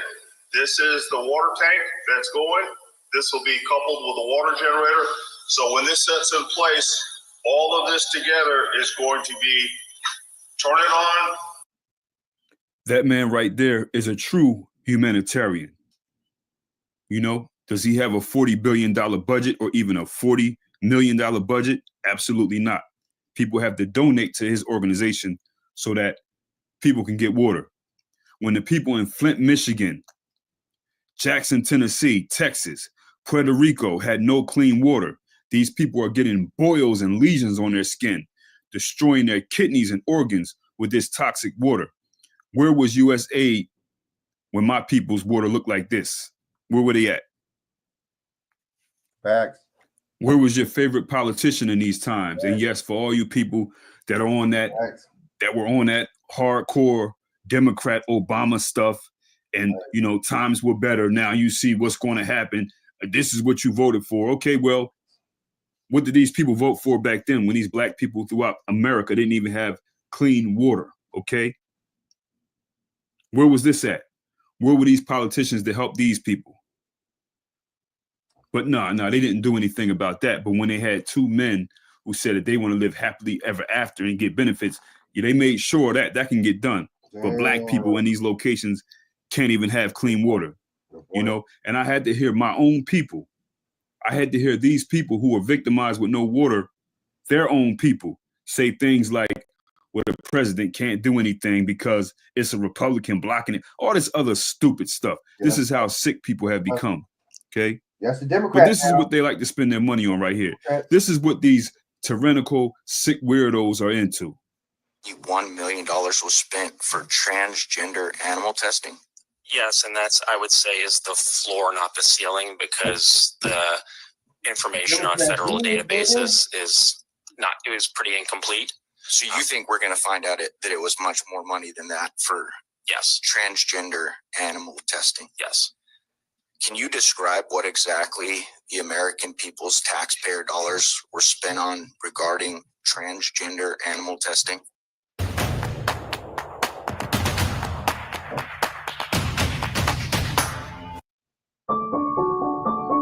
Sorry about that. Commercials, man. Yeah, in a lot of these cases, they're involve mice, rats, monkeys who are being surgically mutilated and subjected to hormone therapies to mimic female to male or male to female gender transitions, gender affirming hormone therapies, and then looking at the biological, psychological, and physiological effects of the gender transitions, looking at the effects of taking vaccines. $1 million was spent for transgender animal testing? Yes, and that's estrogen or testosterone therapies to transition them. And in the case that the chairwoman, the example the chairwoman gave, there was a $1.1 million grant to give female lab rats testosterone to mimic transgender male humans and then overdose them with this party drug to see if animals who were taking female animals taking testosterone were more likely to overdose on the sex party drug than animals who were not taking testosterone. Mr. Goodman, are many of these taxpayer-funded animal studies shared with the public, or is there a significant oversight of this research? You essentially need a degree in information technology to navigate the federal spending data. But after you've transitioned. Okay, you see that? So how am I supposed to care as a black man and my people couldn't even have the things that they need, not what they want? We're talking about clean water. And I have to hear about a black woman's children freezing to death in a car. Black people without clean water. How can I even hear about or even care about some USAID and this fake outrage that people have? Oh, we want to care when it's this, but we don't have to care when it's this. You have these selective racists out here acting like they care about things when these weirdos are doing things like this, putting money into stuff like this, and your favorite politicians supported it. You know, it's absolutely sick. So later for USAID, I'm not hearing it. I don't care. You know, I don't care. But the bad part about it to me is in this situation, they just coming on and they're snatching the rug. And these are people who they have crippled. These Europeans have crippled these people's economies on the continent of Africa and other places and made them dependent, gave them AIDS, HIV, and other diseases. You know, now they want to just pull the rug. I think that's totally wrong right there. Anyway, easy.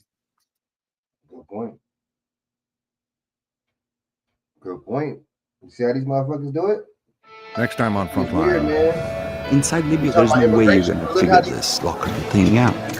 This country displaces these people and does these people dirty. You know what I'm saying? These other countries, and they make it to where they want to come over here because you know what I'm saying, because they mess with the politics in their countries, and they take resources and they you know what I'm saying, escalate problems and what's that called? What up? What's that called? Instigate problems. There we go. You know what I'm saying? So yeah, I was just talking. I was just playing. The dude was talking about that USAID. He was like, man, the hell with USAID. I ain't tripping because they got my people. My people can't have this simple shit. The hell with that shit. I'm like, I agree. I agree on that. That's facts right there. Can you hear me? Yeah, I can hear you. Yeah, you good? You ain't too bad. You don't sound too bad. Okay, yeah. It's just that the way they doing it, right? Mm-hmm. Yeah, break it down. They want see. they want the rare earth minerals from these countries. Some countries don't want to do it, and some countries do. There you go. That's all it is. So basically, they never said they were going to stop it. They said they were suspending. Facts. Suspending, right? They never. Yeah, because they're still giving Israel all this money. I don't want to hear nothing about no US. I don't want to hear nothing about that. You giving Israel all this money. And what is the guys that are giving Israel all this money for? What? My thing is why? Why are they giving? Excuse me. Why are they giving Israel this money? Israel, Egypt, I think Jordan. Yeah. Might be a few others in there. But I mean, see, now, they can get games when Canada beat the U.S. in a hockey game. Okay. Now, break it down. That's kind of funny because Canada had never beat the USA before. I don't think in a hockey game. You see that? What are they trying to say? But it's mighty funny. You got American politicians that was actually rooting for Canada. I said that's kind of crazy, but then they were saying that Canada is saying they don't want to become a state, and Donald Trump is saying that they want to make Canada a state. I think that's a dumb idea. I think that's a stupid idea. Keep going. Well, they saying they subsidize Canada to get them money. You make them state. And Canada is really right down the border of Texas. I mean, not really, I think about New York and Detroit and stuff like that. So, but my thing is, it has nothing to do with Canada or nothing. It's all about the 10 region plan. And they're trying to divide the earth into 10 regions.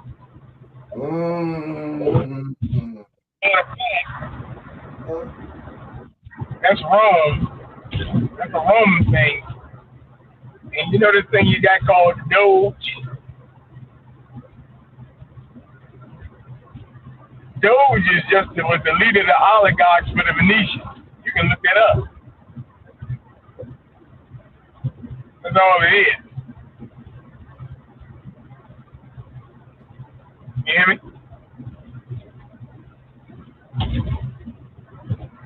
Hello?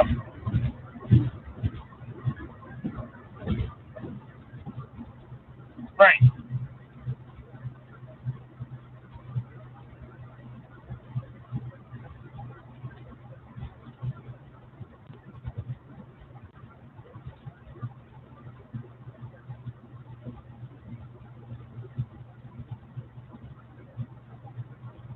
Yeah.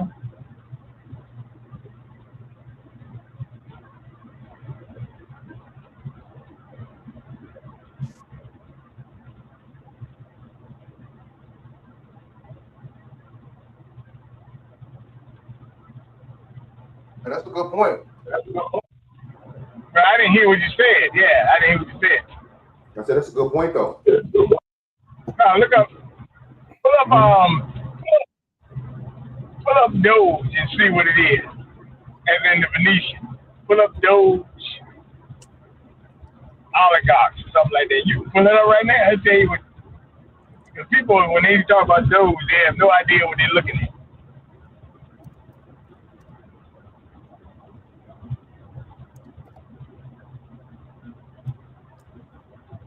A lot of these words and stuff that they say is old Vatican Venetian language.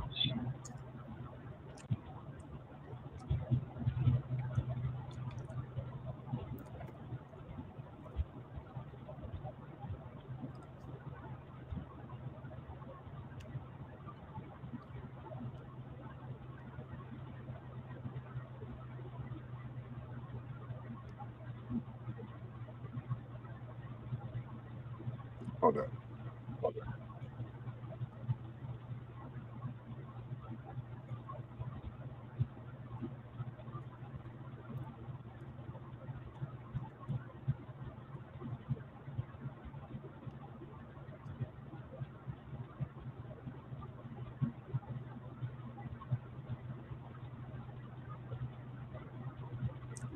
Damn, why is it not coming up? Let's see, Phoenicians, right? Yeah, Phoenicians, yeah.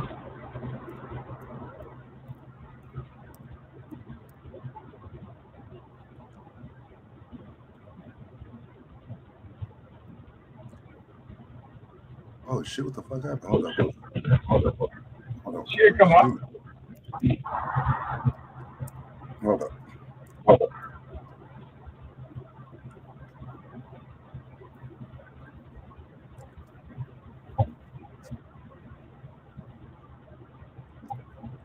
Oh yeah. Oh yeah. Doja Venice. Doja Venice. Yeah, you see it, right? Know it.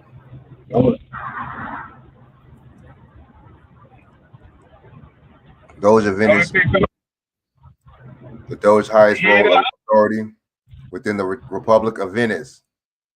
The word Doge derives from the Latin dux, meaning leader, Venetian Italian for dukes, highest official of the Republican Venice for over 1,000 years. Originally referring to the military leader becoming in the late Roman Empire the title of the leader and expeditionary force detachments. Damn. And they say something about the oligarchs and all that, right? Mm-hmm. That's all you gotta know. I mean, like, so when you're looking at it, see, when they bring up these words, you need to go look up the meaning, where they come from, Latin, what, facts, what else? Because they ain't tell you it's this, but it's really an offset of that. These people aren't doing anything new, man. Oh no. It's just, you have to really sit back and think. Are they doing that because they want to, or are they doing it because they're being controlled? And they are controlled opposition. Oh, for sure.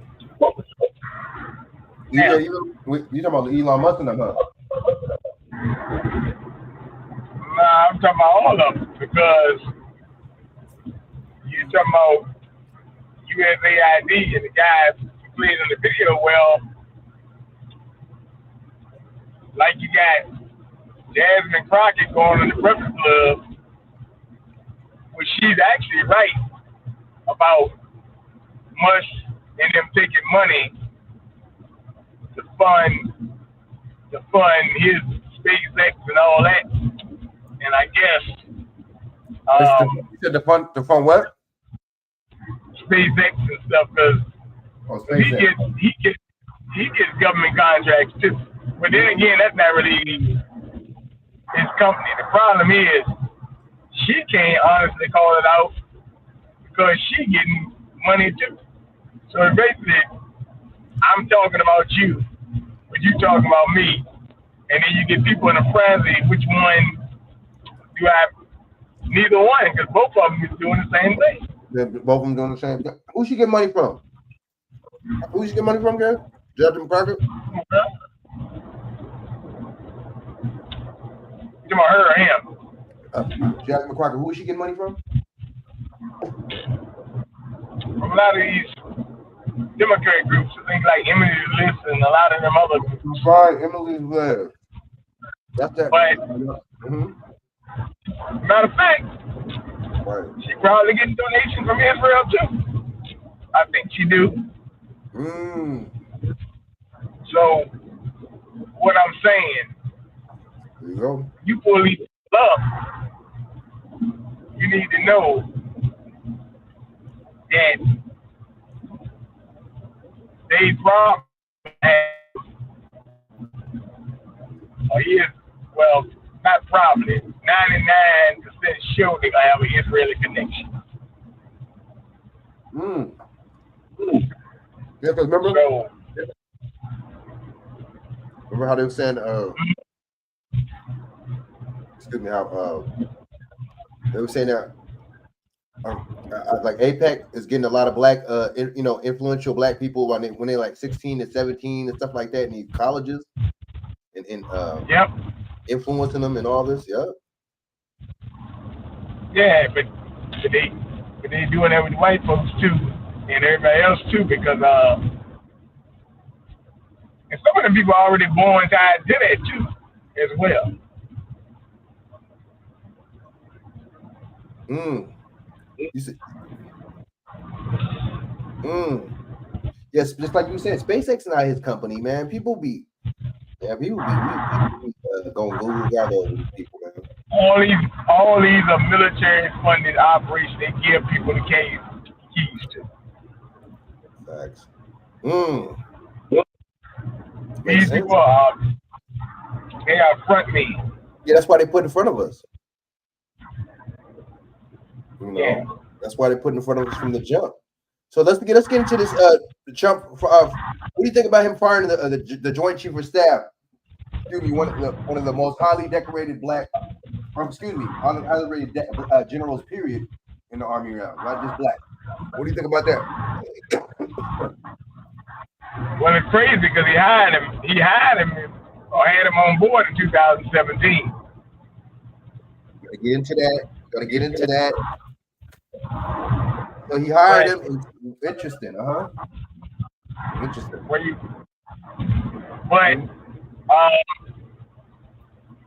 well, he was in the first administration, I know. Now, I haven't done my research on the guy who replaced him yet. So, but you got racist. You got the racist Pete Hegseth calling them woke though, saying that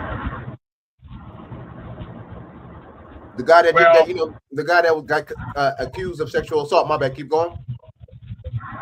Well,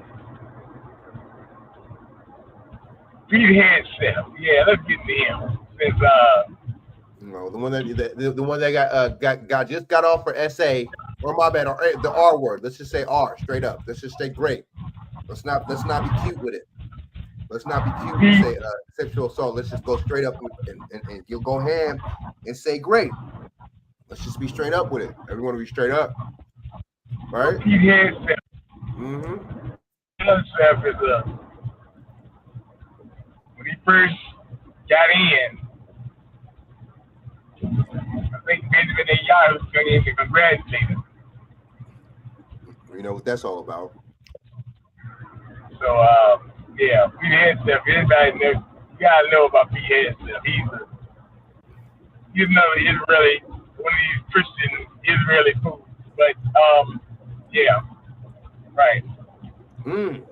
But I will say this.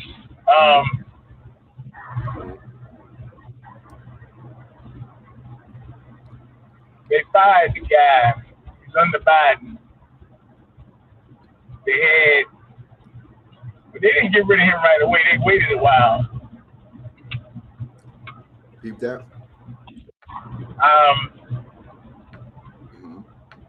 Well, hey, look. I will say this. I do know one thing he said that was very interesting.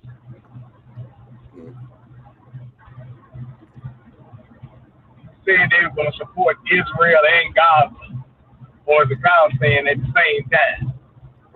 How does that work? His ass gold, ain't it? Sorry about the comments, y'all. Yeah, so. Facts, Doc Balls.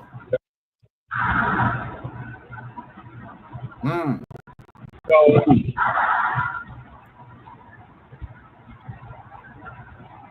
That goes to show you. It just goes to show you that we have a lot of things that we don't know And I wouldn't say it because we're crazy or nothing.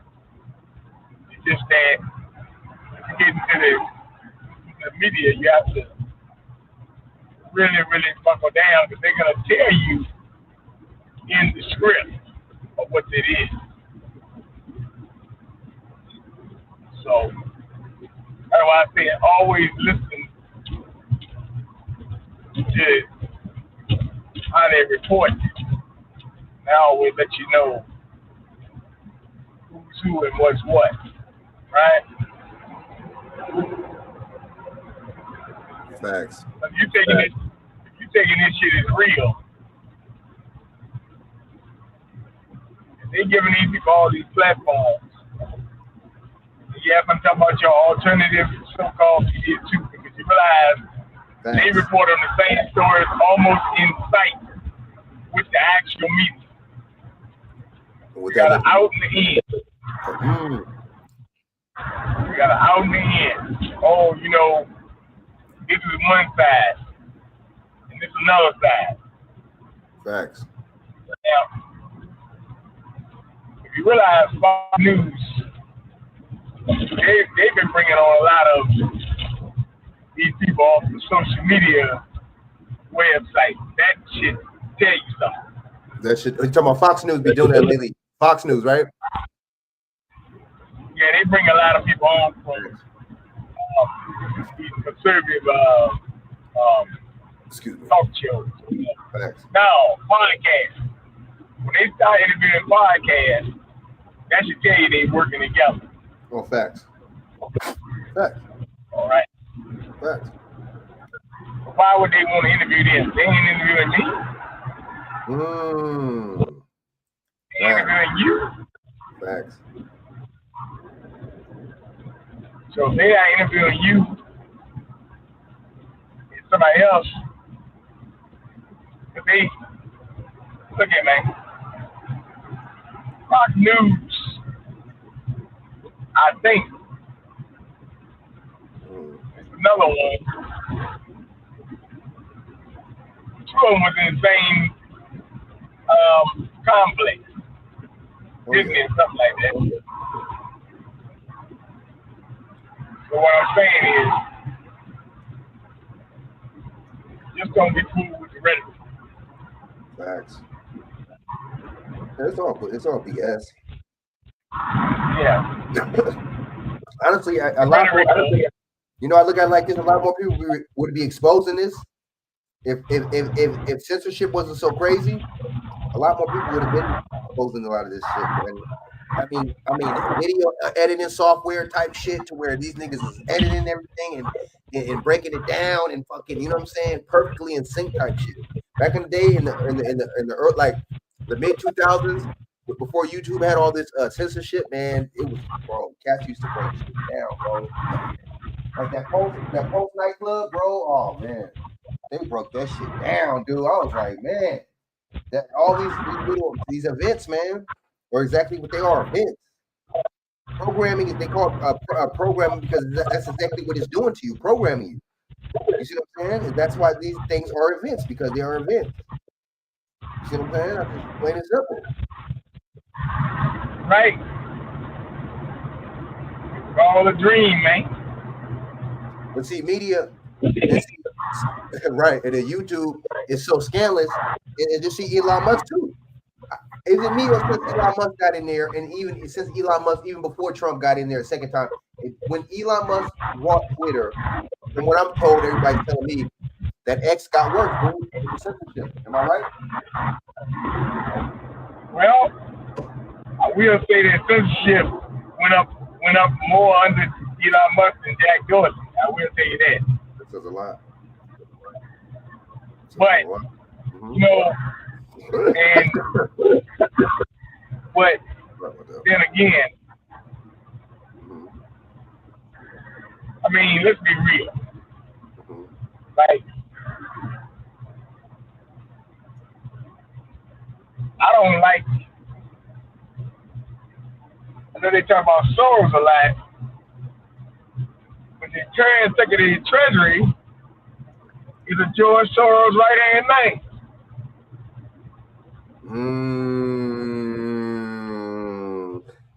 See, what did I call?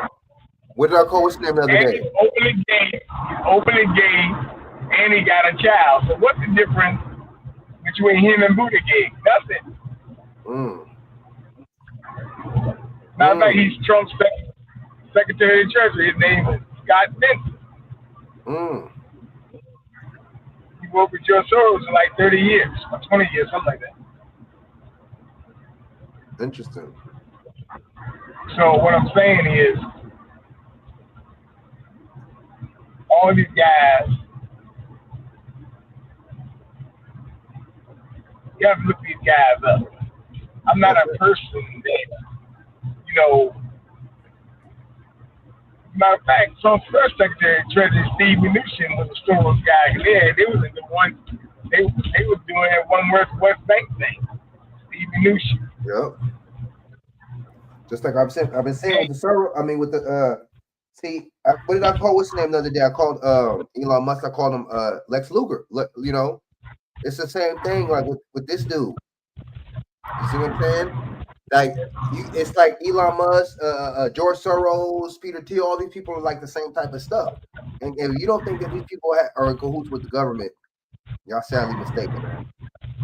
Straight up. Well, and the crazy thing about it is, all these people, these young global leaders, World Economic Forum, Bilderberg Group, affiliates, or whatever. Now, here's the thing. I told you, at the same time, all these people to me are front men because it's one group of people that people don't talk about. They don't talk about them Rothschilds that much. Notice who always sits in the back. The ones that really run the show. And it's a lot. Those 13 families. They're number 13 again, right? So these people they put out in front of you, they really like front me. They're giving money, but they front me. Like that's why I say you can't really get mad because they give you the front man. Somebody can hate him as a hero. Somebody can love him. I mean, somebody can love him as a hero. And somebody can hate him as an enemy. Facts. They already told you. We're gonna give you your leaders. Man, they been said that shit. Right? That's right. They're gonna give it. Facts. Look, and to be a leader, you gotta have some willing followers, don't you? Exactly. All right then. So it's very easy to figure this out. That's why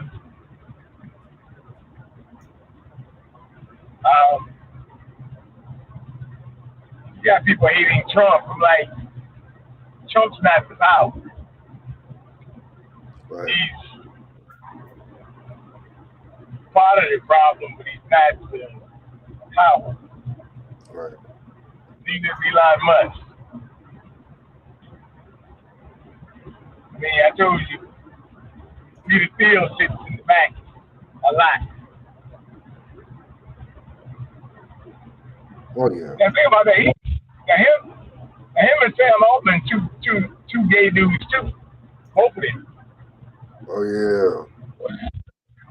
So what I'm saying is, these are technocrats, man.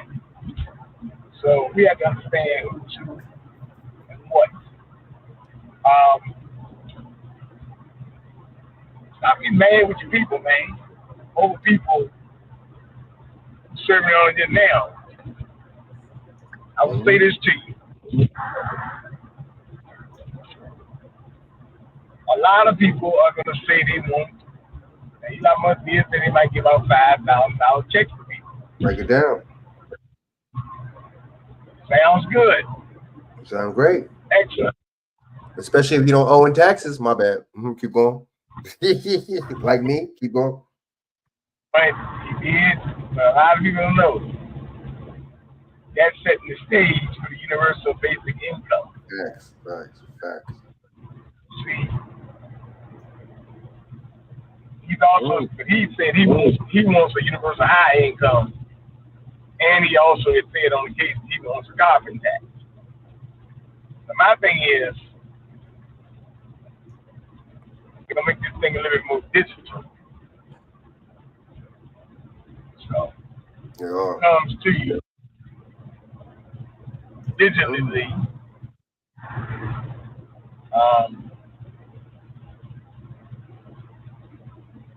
It is what it is.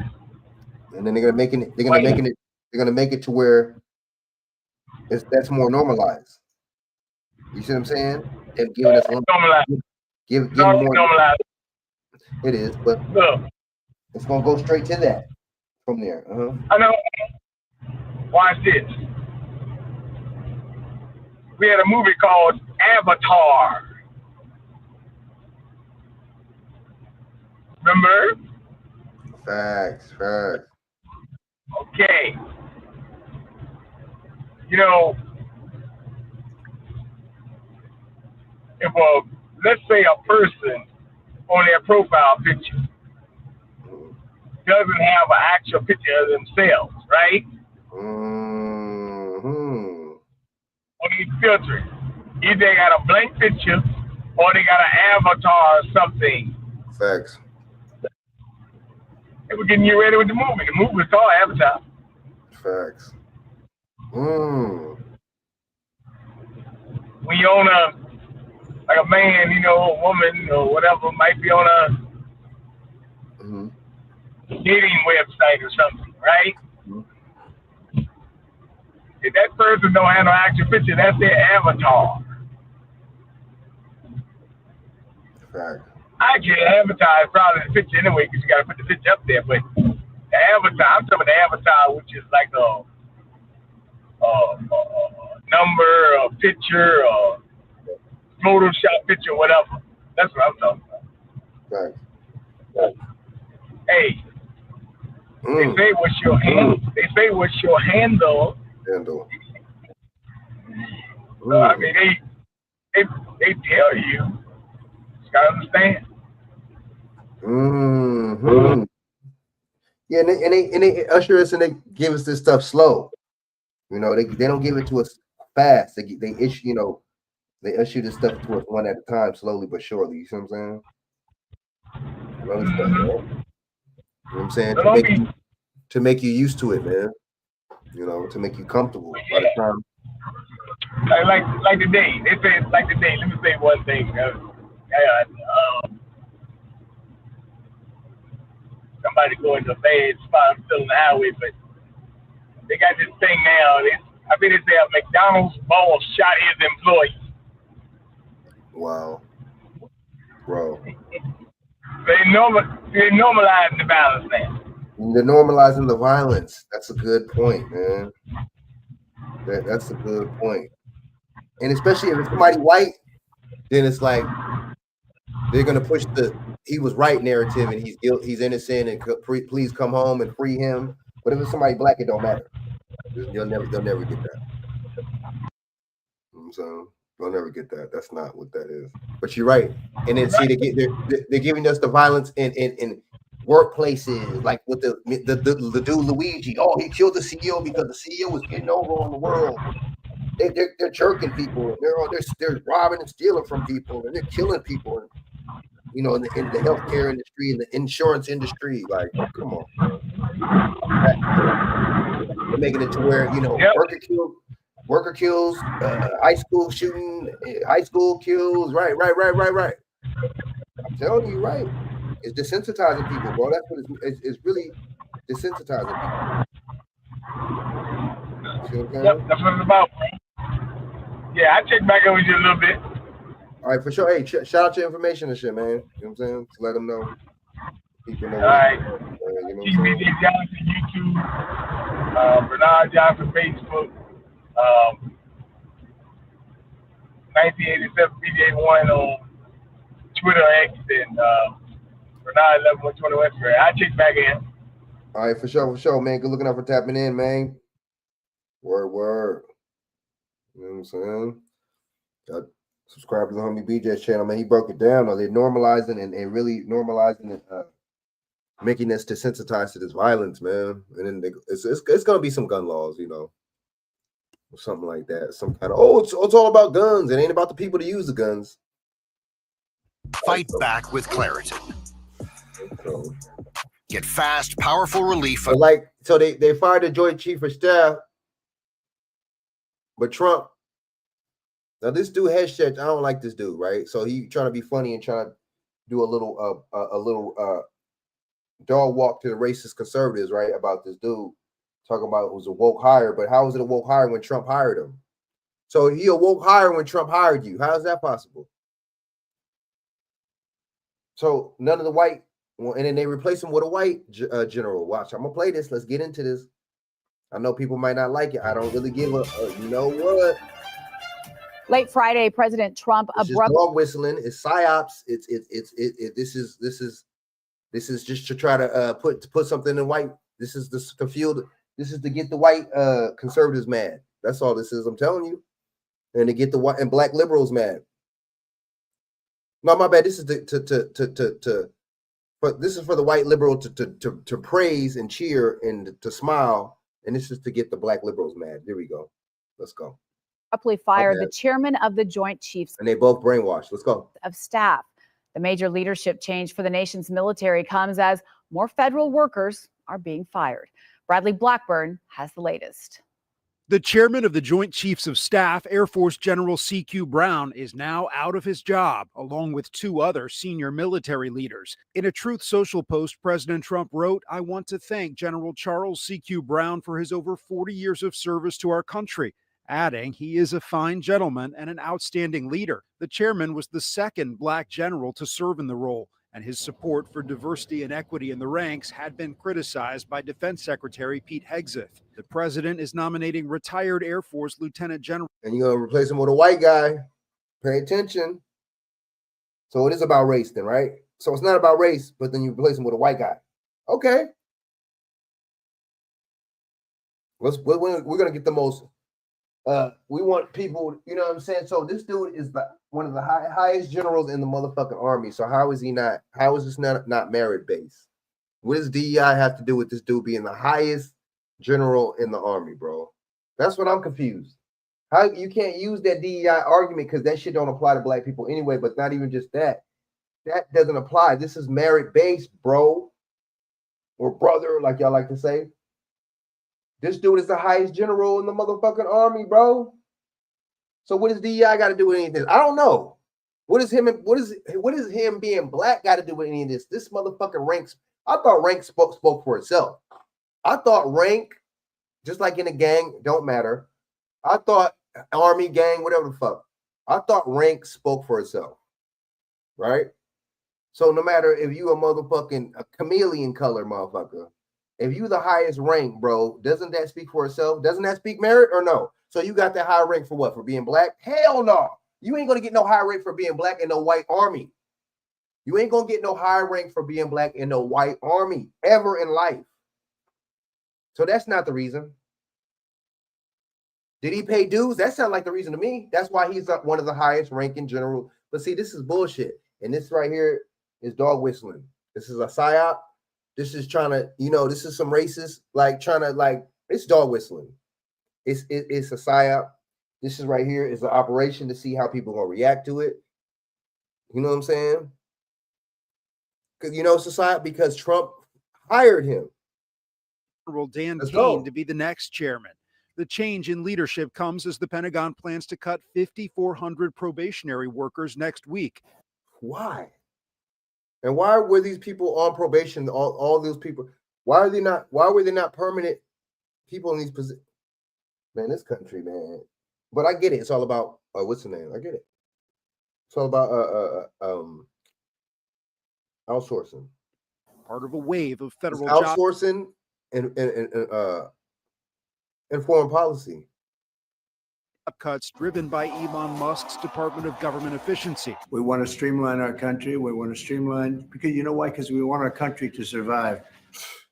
Bro, keeping the jobs outsourced. That's not how your country's going to survive. You know what I'm saying? Firing all these motherfuckers and not having people in these permanent positions, not,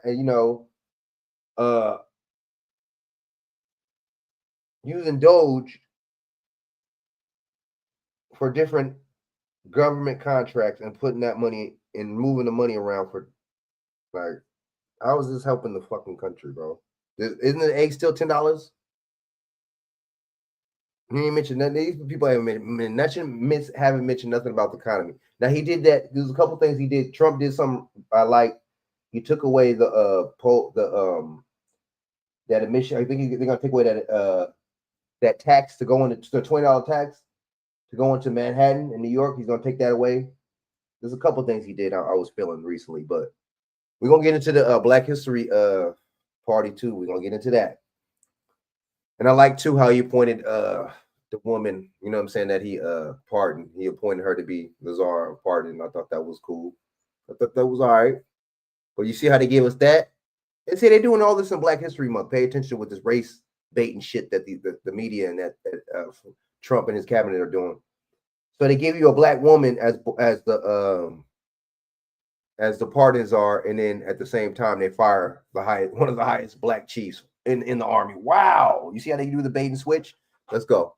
And thrive. Some lawmakers, like Republican see Congressman that? Kevin Hern in Jack, Tulsa, what up, are man? facing questions from constituents. Will you call Elon Musk in to testify under oath? My concern right now, and I think I speak for a lot of Americans, is Elon Musk. On Friday, President Trump also hinted at changes for the U.S. Postal Service. It'll be a form of a merger, but it'll remain the Postal Service. Sources tell CBS News the administration is considering moving the independent federal agency under the Commerce Department. Wow. Bradley Blackburn, CBS News, New York. All right, so I mean, Asthma doesn't want you to be the cool mom. A lot of this shit is just race baiting. Triggers can pop up at. And they talk. When the media tells you people are race baiting, don't believe it. When the media and these influencers use that word, please don't believe that shit. All right, so wait. Oh shit. Wanted to play this. All right. So I don't know, man. So let me see.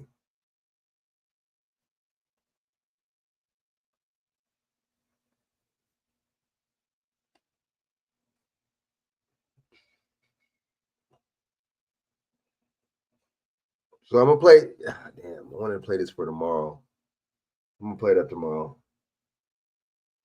I got my Cop Watch series that I'm doing. You know what I'm saying? It's called Cop Watch. I got my cop stories I'm doing tomorrow. You know what I'm saying? But I do want to play. Let's get what's the name on Robert Brooks real quick.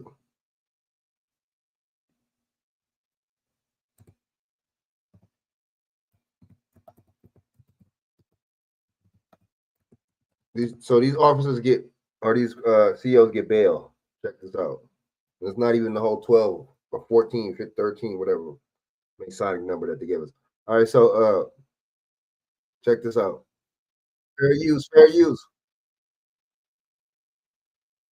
Check these birds. Dead. Tonight, hear the disturbing police video, and now 9 former corrections officers are charged. Here's Stephanie Ramos.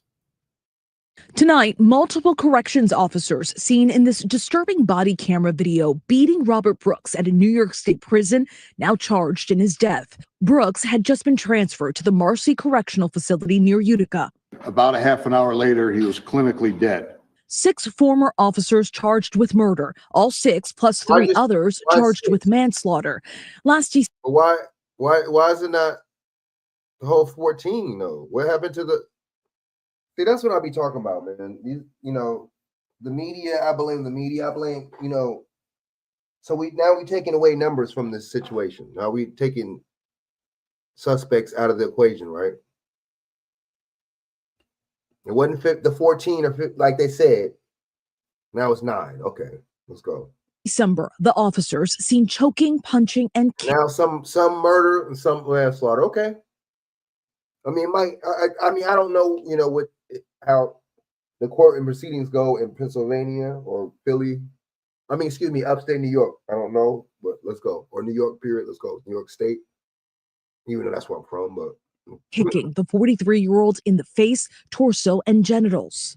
I think any sentient human being looking at the tapes naturally comes to the conclusion that he must have said something. He must have spit at the officer. Man, that don't matter, bro. That shit don't matter, man. I think whoever thought, you know, whoever was watching the tape, I don't matter what you think, bro.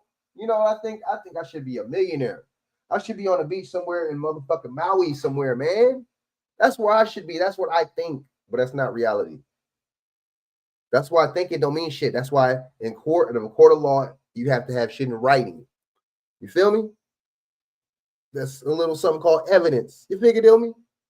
He must have resisted in some way, and the fact of the matter is, he did absolutely nothing. An autopsy finding Brooks. I see what he was saying, though. I see what he's saying. That shit don't matter, though, but I see what he's saying. Died from homicide caused by asphyxia due to neck compression and multiple blunt force injuries. Tonight, Brooks's family calling the charges a step toward accountability. These men murdered my father. It was on video. These men need to be prosecuted and convicted of the crimes they made. Brooks had been serving a 12-year prison sentence for assault. All of the charged officers pled not guilty, and some have been released on bond. David. Stephanie Ramos with us here. Steph, thank you. Why do we work every day, but wait 2 weeks Hold to up, get paid? let's go back. Meet my pay from Go back Chime. real quick. Get up. Let's go back. So serving a 12-year prison sentence for assault. All of the charged officers pled not guilty, and some have been released on bond. Why some? See, that's what I'm saying. In a real case, is that really how that works? Why some? Why weren't they all released? I see. Why were any released on bond? You know what I'm saying? And why did all of them plead not guilty? Bro, this whole evidence. See, that's what I'm saying. I be tripping off people, man. You got whole evidence of you beating somebody down, you plead not guilty. And I guess that's what their lawyers or attorneys are telling them to do. Oh, plead not guilty, because you'll get off because this is only a black guy that you killed. That's all. That's all. You know what I'm saying?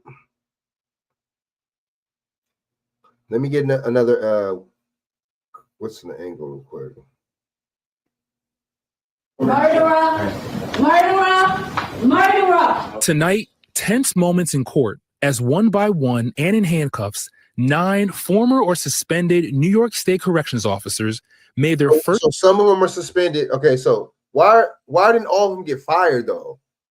That's weird. Okay, so you're on trial, but they still didn't fire you. But they fired some. This case, I don't know, man. This sounds like some misconduct going on to me. It sounds like a lot of fishy stuff going on, man, in this case. First appearance before an Oneida County judge. 5 of them: Nicholas Anzalone, David Kingsley, Anthony Farina, Christopher Walrath, and Matthew Gallagher, facing murder charges for the December death of inmate Robert Brooks.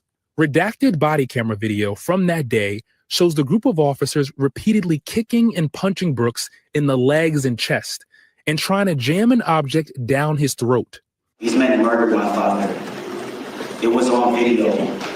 The whole world got to see it. The alleged murder happened inside. That's what I'm saying. It's on video. We have whole trials where you got videotape evidence. We got whole trials.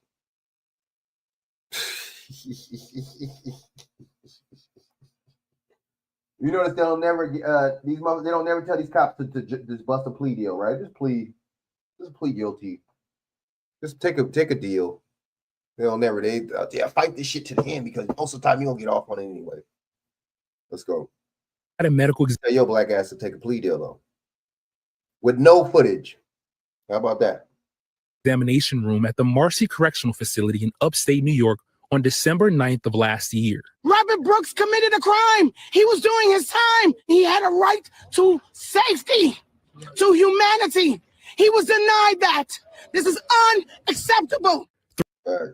3 other corrections officers. 3. Here we go with that number 3 again. What's that number? Masonic. Come on now. I don't know. I guess That number 3, when they be doing that, you gotta pay attention. But that video was real though. That was a real video though. That's a fact. But that number 3. There's David Walters, Michael Fisher, and Michael Mashaw facing charges of manslaughter, and one, Nicholas Gentile, of tampering with evidence. Our investigation further. That's it? So you're going to get someone with manslaughter?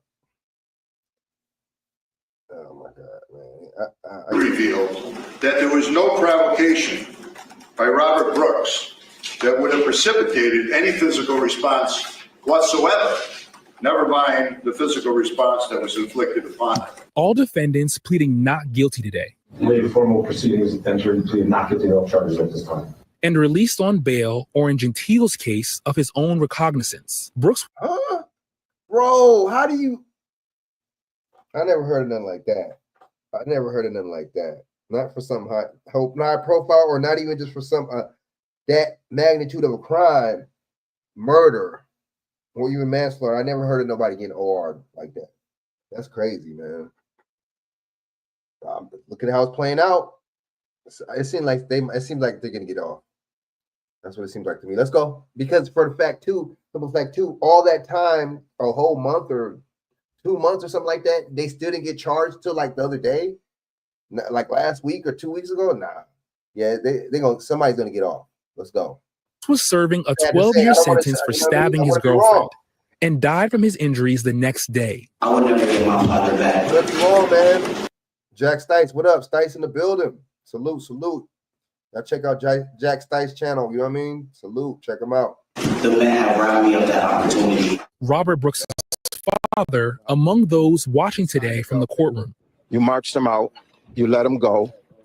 My son didn't get that opportunity. My son didn't have a bail. Are they talking about Luigi?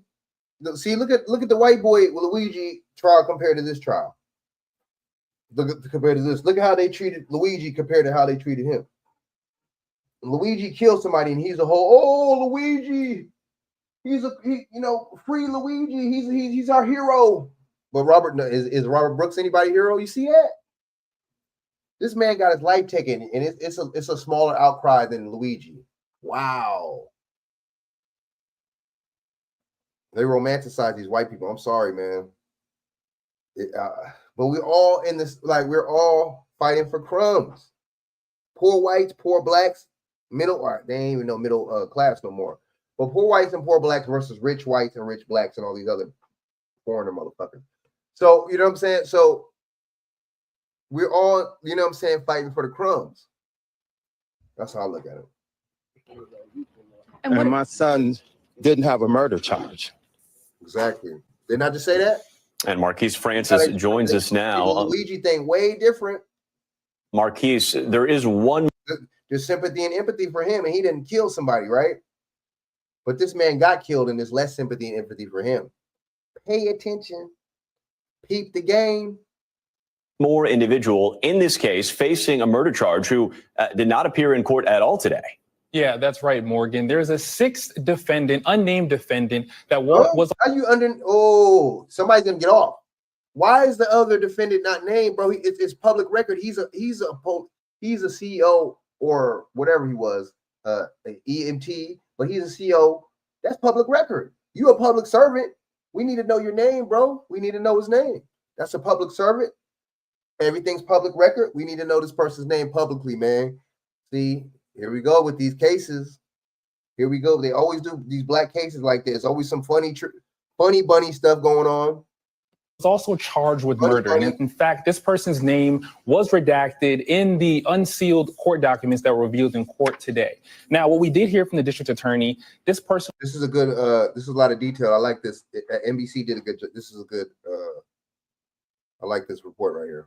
Was unable to surrender themselves today and appear in court, but they are not a flight risk. Even though we do not know their name, they are expected to appear before a judge in the near future. And we know you'll be watching all of it. Marquise, we thank you. There we go. This sets this. See, and you know what's messed up about these trials and police, whatever the fuck, the ones that are like staged, some of them too, but some of them, you know what I mean, these high profile cases, they set case law for the next case. You might not have a high profile case and it might be similar, and somebody might get off or get convicted in that same kind of way, or get off similar to this high profile case. And that's not right. Is that justice? Hell no, ain't no justice. Is that fair? Hell no. But I guess.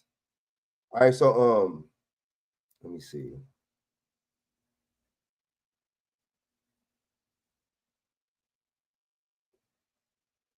Let me play a little bit more. There was some cops.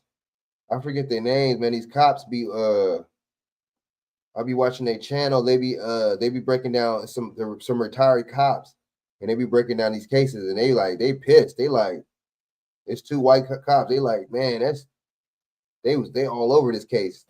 But see, that's good to get commentary like that from cops or like attorneys or something like that, you know, or judges. You know what I'm saying? Because they know some cops know the law. Some of these motherfuckers know the law, but a lot of them they get it from a different perspective because they know the law, right?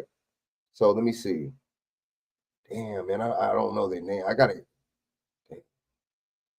don't know the names, man. Let me play. I think if I click on some, it might come up. All right, let me see the special prosecutor. All right, I'm just gonna play this. I'm gonna go on to something else. Bad allergies attack.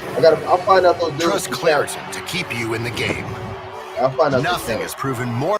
Good evening, I'm Matt Mulcahy. You're watching NBC3 News at 11. Corrections officers were arrested and charged with murder in the homicide of Robert Brooks at Marcy Correctional back in December. The top prosecutor on the case speaking about the brutal beating. Our investigation further revealed that there was no provocation by Robert Brooks that would have precipitated any physical response whatsoever, never mind the physical response that was inflicted upon him. I think any sentient human being looking at the tapes naturally comes to the conclusion that he must have said something. He must have spit at the officers. He must have resisted in some way. And the fact of the matter is he did absolutely nothing. Late this afternoon in a Utica courtroom, 9 men went before a judge to answer charges. They range from murder and manslaughter to tampering with physical evidence. All of the defendants pleaded not guilty. The court action took nearly an hour and a half as each of the prison staffers who faced charges entered the courtroom, went before the judge, and had their individual cases handled, including bail being set. Tonight, we have team coverage. Our Rachel Culver has new information from the top prosecutor, revealing new details about what the grand jury heard and saw. And Nicole LaFiandra has the powerful and emotional response from those who packed the courtroom and who were overcome with anger upon hearing what happened. There's a lot more disturbing about the tape. And to me, the disturbing is the sense of normalcy, the way that everyone was just going about their business as if this was acceptable behavior. Thursday afternoon, Onondaga County DA Bill Fitzpatrick addressed the media following the arrest of several former correctional employees charged in Robert Brooks' death. Just behind the podium sat his family, Robert Brooks Jr., calling for justice. Indictments are an important step towards accountability. These men murdered my father. It was on video. The whole world got to see it. Waiting a month for these charges have been extremely hard, but these men need to be prosecuted and convicted of the crimes they made. The Onondaga County DA outlined brutal medical details of how Robert Brooks was beaten 3 times, ultimately leading to his death. Robert died of massive beating to his body, both externally and internally.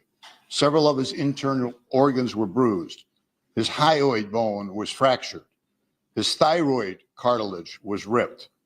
He also died as a result of repeated restrictions to his airways, causing severe brain damage. And finally, he died by choking on his own blood. Brooks Jr. emphasized the need for systematic change to prevent such incidents in the future. But speaking on behalf of his dad is an outstanding young man that I'd like to ask to come up and say a few words to you, and that's Robert Brooks. Any person with authority who allows abuse and violence to go on for so long also needs to be held accountable. Oh, for sure. And I pledge, and my family pledges, to not stop until we see change into how our state prisons are operated, and that this no longer has to go on anymore, and no one has to face what me and my family have faced. DA Fitzpatrick points out that this is still an active investigation and that others seen in the body camera footage from Marcy Correctional could still face charges. In Utica, I'm Rachel Culver reporting.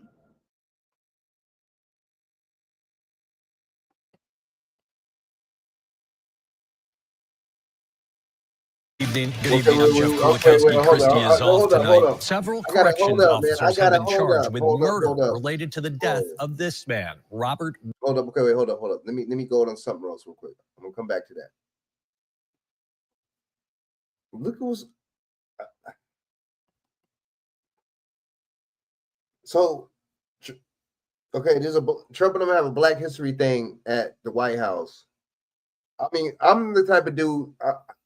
One only thing about that, the criticism I have about that, I thought you saw the executive order saying that you was gonna get rid of it or something. That's what I thought. I guess I thought he wasn't gonna honor it this year. I thought he wasn't gonna honor Asian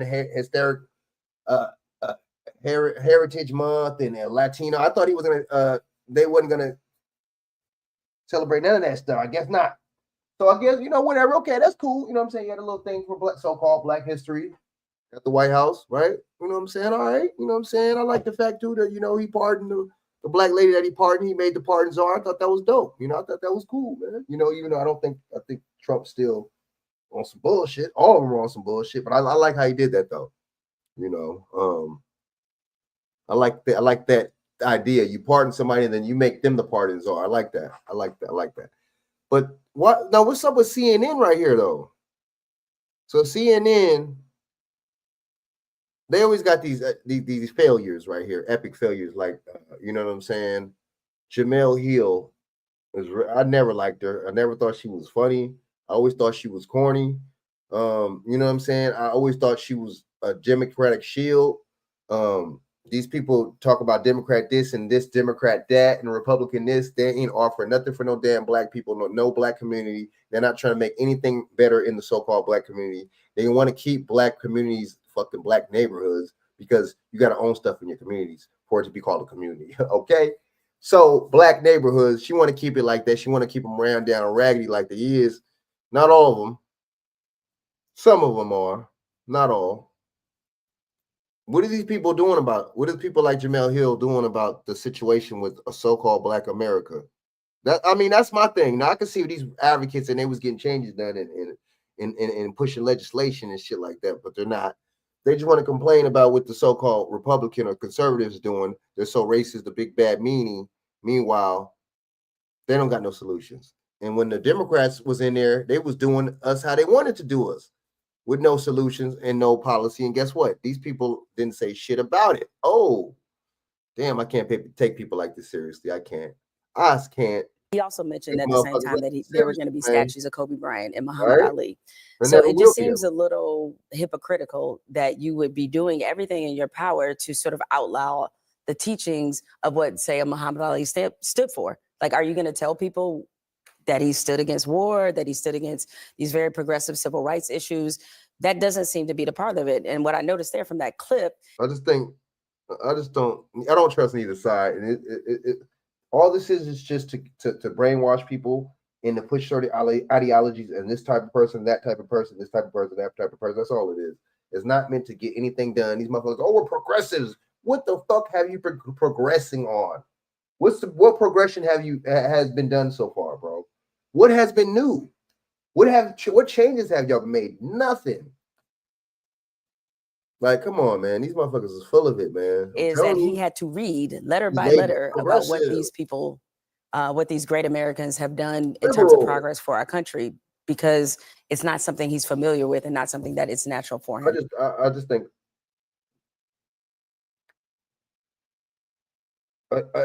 I mean, kids are supposed to you're supposed to go, these kind of changes with kids, and then they go to preteen and then teen and adulthood. It's like that kind of thing, not adults. You know what I'm saying? Like adults, fully grown motherfuckers with beards and shit, do not understand that we've been being played. You know what I'm saying? It's very interesting. So I consider this to be an insult, a slap in the face. And frankly, all the people that attended this, look, I guess God bless you if you've never been to the White House and maybe you looked at it as some kind of great experience.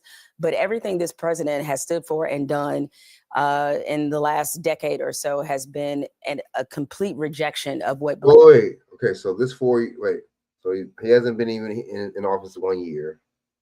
So how in a decade he hasn't been in office for a fucking decade? What are you talking about?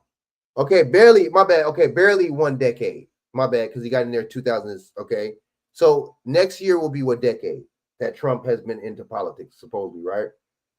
So, so he was in there that 4 years, but prior to that, he wasn't in politics. And then this past, he lost in 2020. Then after, excuse me, before him it was Obama, then it was him, then it was Biden. Then it was him now. So I just don't see how you can make that, 10 to the past 10 years. Like, what about Biden, man? That motherfucker been there 30 some plus years, man. Didn't he write a crime bill? I don't understand how people look the other way when it comes down to stuff like that. The motherfucker wrote a whole crime bill. Black history is. Abel, how do you square what We talking about black Terrell is this and saying black there? that, black this, black that, white this, white that. None of this shit means nothing. White is a status and black is a misnomer term. Both misnomer terms because there's no such person color as white, and there's no such person so-called color, whatever you want to call it, as black.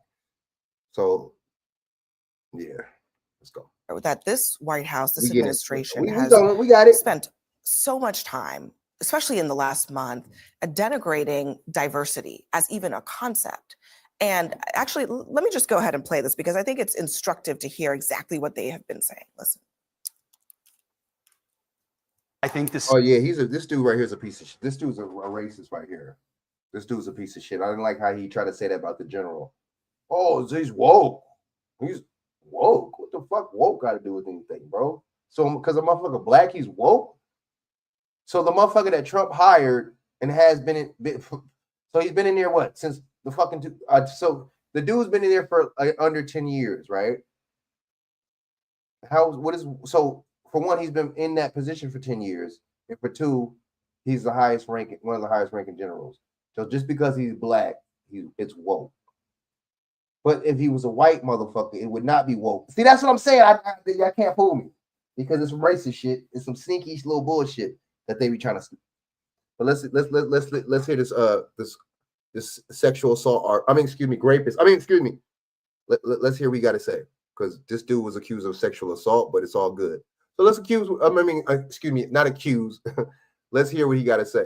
Single dumbest phrase in military history. Yeah, like because if he was accused, you know what I'm saying, like a R. Kelly or like a Puffy or something was accused, right? That's accused, accusations. That shit don't go away, right? You don't get no bail, but this dude got accused, and this dude is in the cabinet of Donald Trump. If y'all don't think something's wrong with that, I don't know, bro. Now that's some DEI shit, nigga. You just got accused of sexual whatever. Let's not be cute about it, bro. You just got accused of rape, bro. You just raped somebody, man, and you got off for it. But now you in the cabinet.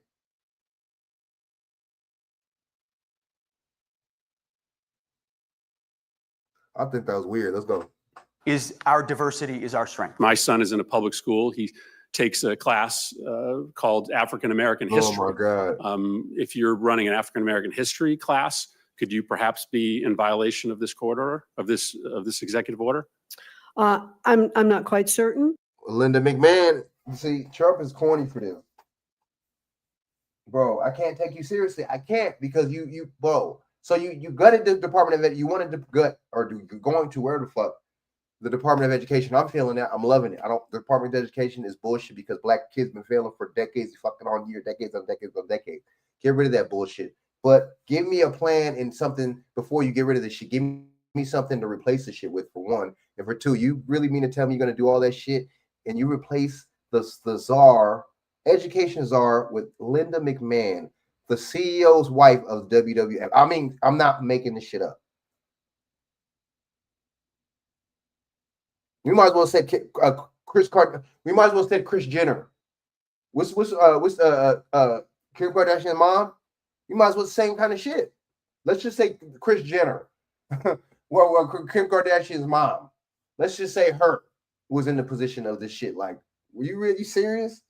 I can't take it seriously. I can't take Linda McMahon seriously. I'm sorry. My bad. Another actor. I can't. I mean, I want to be wrong, but I know I'm right. You know what I'm saying? Let's go. And I'd like to look into it further and get back to you on that. You can have DEI in water coolers and universities. I disagree with that. But lives aren't impacted with DEI at universities. It is impacted here. I just want the best and the brightest, keeping Americans safe. Okay. Even though they kind of probably took that out of context, but DEI doesn't apply. I don't get offended because that shit don't apply to me. You can't tell me no white. Now let me break this down one more time again. How do you have a white captain, right? The Air Force, whatever the fuck it's called, the Air Force, the Air Squad, or the Air, whatever the fuck that shit is called in the United States Army, right? Excuse me. In the pilot program, wherever the fuck, the FAA and all that shit, right? 90-something% of these men are white, right? These pilots are white men. Let's just keep it funky. Let's keep it real. So how the fuck are black people DEI in that shit? How are we DEI? When it's 90%, y'all doing the hiring and the firing. So how the fuck are black people DEI? Can anybody please explain that to me? So you mean to tell me a white man is going to hire another black man over a white man? It's not happening. You see how this shit is all bullshit? So DEI doesn't benefit you, but they try to make it seem like they do. It does, and guess what? They give you bullshit like boycotting Target and Costco and all this bullshit. You see what I'm saying? Or whatever other store it is. You see what I'm saying? When it don't even benefit you. Or Walmart, whatever fuck this dumb store is. So, you know what I'm saying? So it's just one big psyop. That's one big operation, mind manipulation project that they got going on. Well, I'm CNN, you already know that's the Psyop News Network. You know what I'm saying? Cinematic News Network, because it's all cinema. So you say that, and then you throw Black History Month. So I'm not feeling Donald Trump having Linda McMahon under the education. I'm sorry, I'm not feeling that. Because you showing it, you got an actor under the Department of Education or whatever the fuck education. So is it an act? Do you know? Is this all an act? I don't know. Let's go. That and people are supposed to then say, well, it all doesn't matter. He really does care about the history of this country, which includes people. It's Black History Month today and this month, but it could be Hispanic History Month, Women's History Month, all these diverse people. Absolutely. What are Americans supposed to think? I mean, look, President Trump is not a traditional politician. I mean, he never has been. He's a populist. Something completely different. Never will be. So today, when we saw the celebration in the White House, that's not necessarily good, man. I thought that was a beautiful ceremony. I thought it was a packed house there. I mean, Tiger Woods. I can go on and Masonic. And you had the Masonic CEO of Pfizer. You know what I'm saying? Greek fraternity. You know what I'm saying? That's what all that shit is, dude. It's all a bunch of people that are hooked up. You know what I'm saying? All a bunch of people that are in these Masonic groups. That's all. Of all the people that were there, he made it very clear today, Abby. He said, Black Americans are legends. I'm going to put some statues up. Kobe Bryant. But he's governing in exactly the opposite way. I think what he's trying to do is on one end, I'm sorry, I don't like this lady. I don't like CNN, but I kind of see what she's saying in a way. Because I'm getting confused because I thought Trump was banning. I thought he did that. The executive order was banning. I thought he was banning Black history or something. I don't know. I'm confused. I'm like, what the fuck? Oh, that threw me for a loop. And then you got these people talking about this, woke shit. You got Hexick talking about woke, and as he fires what I'm saying, one of the best highly decorated generals that happen to be Black, you talking about this woke shit. That says a lot right there. So I don't know. That's weird. And then you got Steve Bannon. You got all these motherfuckers and shit. Steve Bannon used to be in your cabinet, and you got somebody that's in your cabinet, Elon Musk, throwing up Nazi salutes. I don't know. I'm confused. I'm sorry. Because you're supposed to condone that shit as a president, but I guess not. Let's go. He knows he's got a huge deficit. He's trying to make cuts and move the business, this big government forward. No, he ain't saying nothing about no Black people, this guy right here. You notice he ain't saying nothing about what he's doing for Black people. The denigration of people based on this idea of DEI. They tried to blame a plane crash on diversity. Yeah, I don't actually agree with that, to be very sincere with you. I think that don't apply to me. It shouldn't apply to this lady. See, I'm not going with that narrative, dude. I'm sorry. I'm not going with that. Oh, it's black. Oh, there's DEI. No, I'm not going with that. You gotta holler at the white women. They could tell you about that. looks at DEI more of a, let's put that aside and let's do everything on merit. He's made it very clear. He's talked about merit. But he just fired. How do you fire the top ranking general that you hired? And right? Why would you fire that black general though? If it was on merit, based on merit. If he's one of the highest ranking generals, isn't that merit? Isn't that a clear sign of merit? Because he's earned it, right? He's earned that position. So that's merit, isn't it? But see, y'all don't hear me though. The news is a part of this shit too. So these motherfuckers are actors. They're part of it too. It's all bullshit. All along. So I really think, Abby, that what happened today was a beautiful thing. So yeah, I don't. So I think he's trying to gaslight us. I mean, come on, man. You have got to be kidding. So he didn't have it. If he didn't have it today, you would be back. He's trying to gaslight us. No, I can't. We can't say that we would have been bashing him that he didn't have it. We can't say that either. But it's some gaslighting. But I mean, at the same time, hey, the fact that he had it, I'm not going to criticize Trump for having it, though. I don't get that. I don't understand the criticizing him for having it. I don't get that part. Oh, he had it. I'm mad. Why the fuck would I feel some kind of way of him having that at the White House, bro? First, he said he doesn't want anybody in government to celebrate Black History Month. Yeah, and then he says, okay, I'm going to put on an event about Black History Month. And I agree. I don't understand that. I don't understand that. Let's go. That's weird. Going to be the speaker. There aren't any Black people, really saying anything about what's happening with him. He tried to use. Oh, no, I don't think that's important. I don't think Black people, that's not important, man. Having Black people there talking about him, fuck that shit. Have Black people there talking, giving him policy. That's bullshit, man. Have Black people there giving this motherfucker policy and saying what he needs and what they want him to do for us, period.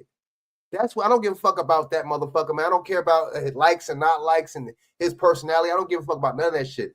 Give that motherfucker policy, man. And that's that simple. Let's fucking call it a day. We're not gonna get nowhere as so-called Black people in this country talking about how a motherfucker acts, bro. We're not gonna get nowhere like that. What are they gonna do for us?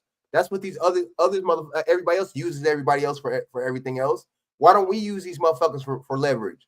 What's up, man? That's why I don't watch CNN, man. You got some soft shoeing motherfuckers like this, bro. Just like punk ass. Oh, Black people aren't talking about with him. Fuck Donald Trump, bro. It's about policy.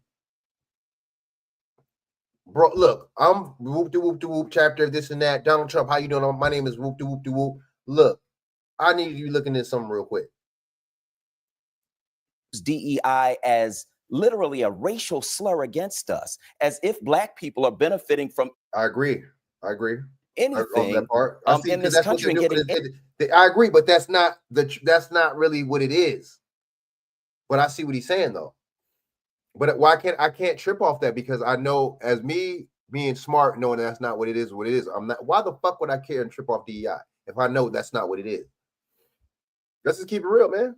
Anything we're not qualified for and don't have to work twice as hard for. Black people have to live in the real world. When the cops come, we're scared because we might not come out of it alive. True. We walk into a store, if they let us in, we're followed around. True. We don't get loans when we have the same credit score as everybody else That's because true. We're Black. That's true. We have to live in the real That's world. right. You can't He's right. gaslight us. We know reality when we see it. This is What is any of that? What does any of that have to do with having a White House meet, a fucking little party or meet up shindig at the White House, bro? I don't know. I don't see what any of that has to do with any of that. not real. This is a joke. That's what that is. I mean, personally, Tiger Woods was speaking at the podium today. Tiger Woods said he's Kablasian. Right. I thought he would be there for Combination History Month. One of the things, but these people don't have this. They didn't have the same energy when the Democrats was in there not doing shit for you And you had a Democrat candidate straight up saying she's not going to do stuff for black people. She didn't say black men. She didn't say black women. She said black people. Yes. None of these people said nothing about it. Keep that. Apparently, the Yeah, defense. Trump is corny for that, and that is some weird shit. Oh yeah, I'm not gonna have people in the government celebrate any of this. Oh, and then all of a sudden, 2 weeks later, you have a party. So that's a lot of this shit is staged and psychological. And it's psyops. It's reactions. It's shipping your public opinion. It's all that. Department's getting ready to make some cuts. We talked about it earlier. One of the cuts rumored to be happening is of CQ Brown, the chairman of the Joint Chiefs, shockingly, a black man. This is not surprising to me because I know the conversation in MAGA. But let's remember, Trump hired this man.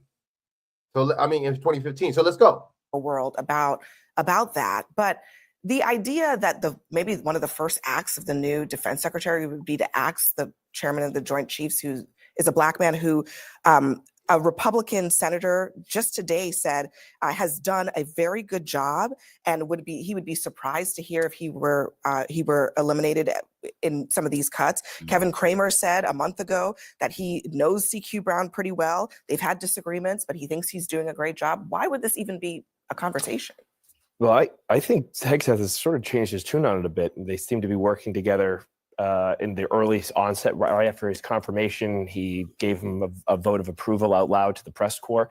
So we'll see what happens. I'm not going to jump to a conclusion on that. And also, I hope that even if we have political disagreements with somebody in history, a figure of history, we can still recognize their greatness. And I think that's very important. So I was glad to see Donald Trump highlight, yes, great athletes, but yes, Rosa Parks, yes, Frederick Douglass. I think that's great. And we can have the debate over DEI, and I think I can go in a million different directions. I think when it comes to the celebration of Black history, I think the president's signal today was he doesn't want to see it erased from our conversation in our country. But that's not what his actions say. Hold the elevation. I'm kind of looking at it like, I'm kind of confused on that.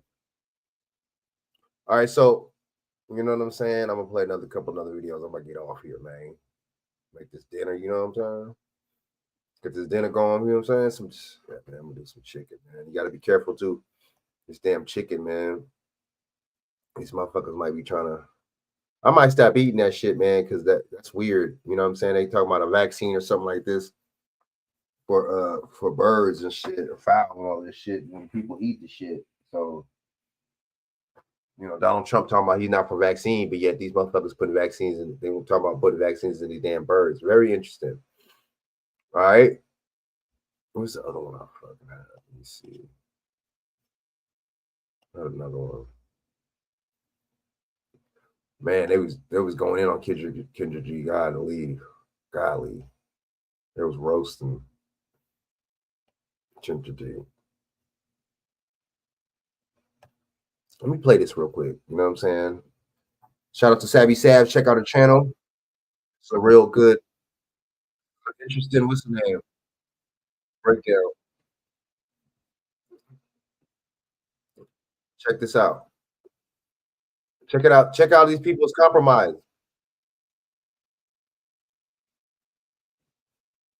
About the case of two comedians, Jerry Seinfeld and Dave Chappelle. One has been ridiculed relentlessly, I would say, for the past couple of years. You know that's Dave Chappelle. The other, not so much. But one would say that he should be ridiculed, right? And I want to show you a difference. I want to start with Dave Chappelle, who just recently made a statement about his last appearance on SNL for 2025. Now, that appearance happened in January, but he has now decided to come forward with some information. This is after the SNL 50th anniversary special, which happened on Sunday. Dave Chappelle apparently was censored during his SNL performance in January, and he's speaking out about it now, and I think you guys need to hear this. Dave Chappelle says SNL producers forbade him from talking about Gaza and trans people. So here we go. Again, he just came out with this information. Look at the look on Dave's face. You love that look, right? He's like, what? You got to love that look. Okay. This part right here, just a month removed from his recent SNL appearance where he delivered an over 15-minute monologue. Dave Chappelle said he was forbidden by the late night show's producers from speaking on 2 topics. Per San Francisco Gate senior culture editor Dan Gentile, who saw the comedian at the first of 3 San Francisco stand-up appearances at the Masonic, Chappelle alleged he was not allowed to speak about Masonic.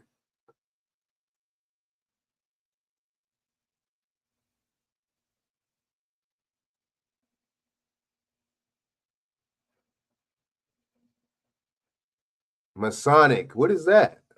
Right? Masonic. Pay attention to these. Pay attention. Gaza and transgender people. NBC did not immediately respond to a request for comment. Now, why is this important? Because Dave Chappelle still mentioned Gaza. He still talked about it, even though they told him that he couldn't. I don't think he said anything about trans people, but he did still talk about Gaza. And I want to say something really quickly about SNL that people may not be aware of. Honestly, SNL, you really don't have room to talk, particularly when it comes to transgender people. When I was growing up watching SNL had some really cringe takes against the LGBTQ community. Some of you may remember this. Those of you, if you were like me and you grew up watching SNL, like, 90s, early 2000 era, and then they weren't funny anymore and they fell all the way fuck off. But you remember like that Adam Sandler, Chris Farley like crew. Yeah. SNL had a animated segment, and it was these 2 guys, and they called them the gay duo. They made fun of gay people with that. They made fun of gay people with multiple skits. So SNL, you really ain't got room to talk. That's the thing that kills me. All right. So that's interesting for some of the younger people may not know that. But those of us, when I was growing up watching SNL was a lot more. You want to talk about people saying that, there were sensitive subjects. There were very sensitive subjects. You go all the way back to when Richard Pryor had appeared, on SNL. There was a skit of Richard Pryor, and I think that was Chevy Chase at the time, going back and forth with each other, calling each other racial slurs. Now, you won't see that on SNL today. Wow. But what I'm saying is, you guys of all people really don't have room to talk. Really don't have room to talk. It goes on to. Interesting. You see that? So, man, all them shows, man, racist, man. MTV didn't play black videos, and all these companies and corporations, man. Come on, man. And yet, like she said, they got the nerve to, say all this, but look at all the stuff that they was doing. You know what I'm saying? All these, interesting. All the controversial stuff they was talking about in skits and stuff. Man, that's just America, man. America's just fake. United States is this society right now is just faking. Say here, I want you to hear what he did say. Despite this, Dave Chappelle's monologue did mention Palestine. I want to get into what he said. We'll highlight this here for everybody. The presidency is no place for petty people. So Donald Trump, I know you watched the show. Man, remember, whether people voted for you or not, they are counting on you. Whether they like you or not, they're all counting on you. The whole world is counting on you. I mean this when I say good luck. Please do better next time. Please, all of us, do better next time. Do not forget your humanity, and please have empathy for displaced people, whether they're in the Palisades or Palestine.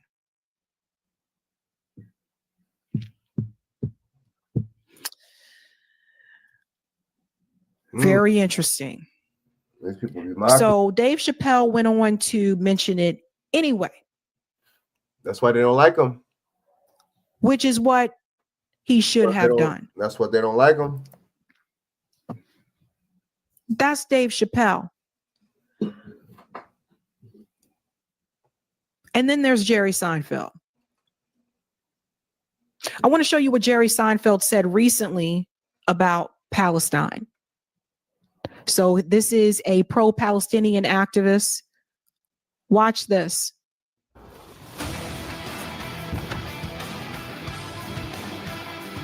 Dope ass light, man. Jerry, can I get a selfie? Sure. Free Palestine. I don't care about Palestine. That's sad. Jerry, can I get a selfie? Sure. Free Palestine. I don't care about Palestine. Damn. When it's funny when you quote unquote a certain kind of creed, they let you get away with saying stuff, doing stuff. But when you another certain kind of creed or another certain kind of race, they don't let you get away with doing stuff or saying stuff about that specific creed. That's interesting.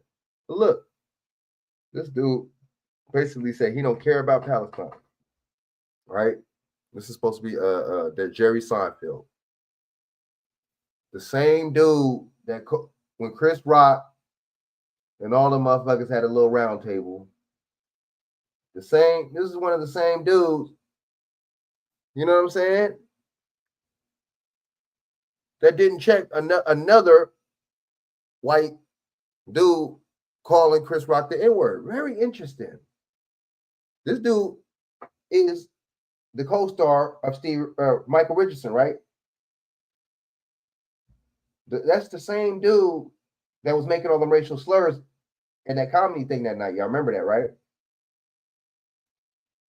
Let's pay attention. Let's check it out. Yeah, Jerry's a clown. Oh, reindeer looking ass motherfucker. So there's Jerry Seinfeld. I don't care about Palestine. Jerry Seinfeld is a nasty, disgusting person. And it's not just because of this comment. Now, I want you to remember something, because there was this whole cancel campaign for Dave Chappelle. Interesting. Who did stand up for the Palestinian people. Jerry Seinfeld, not so much. Jerry Seinfeld, interesting.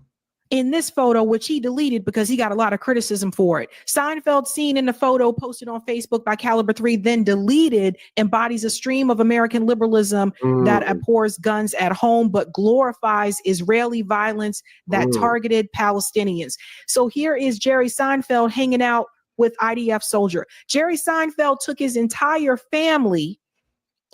He sounded like he cosplaying like Pam Bondi, man.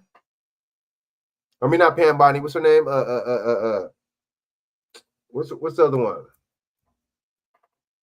What's the old girl's name? Christy Nome. Sound like he cosplaying like Christy Nome, man. You getting the cosplaying on. His entire family over to Israel to do basically like these pretend hunt games where they would pretend to kill Palestinians. What kind of evil exists here? Man, good question.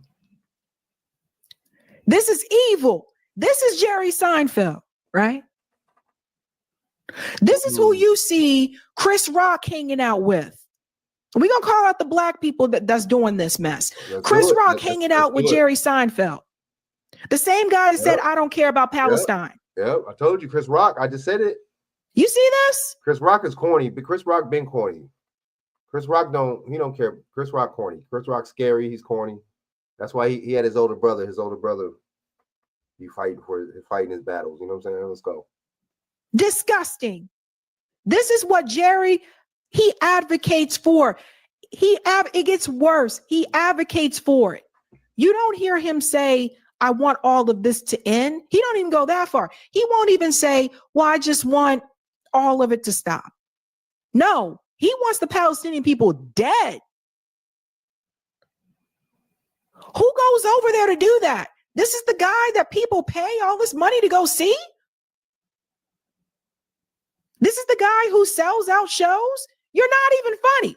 Jerry Seinfeld isn't even that fucking funny. The other cast members on Seinfeld were funnier than you.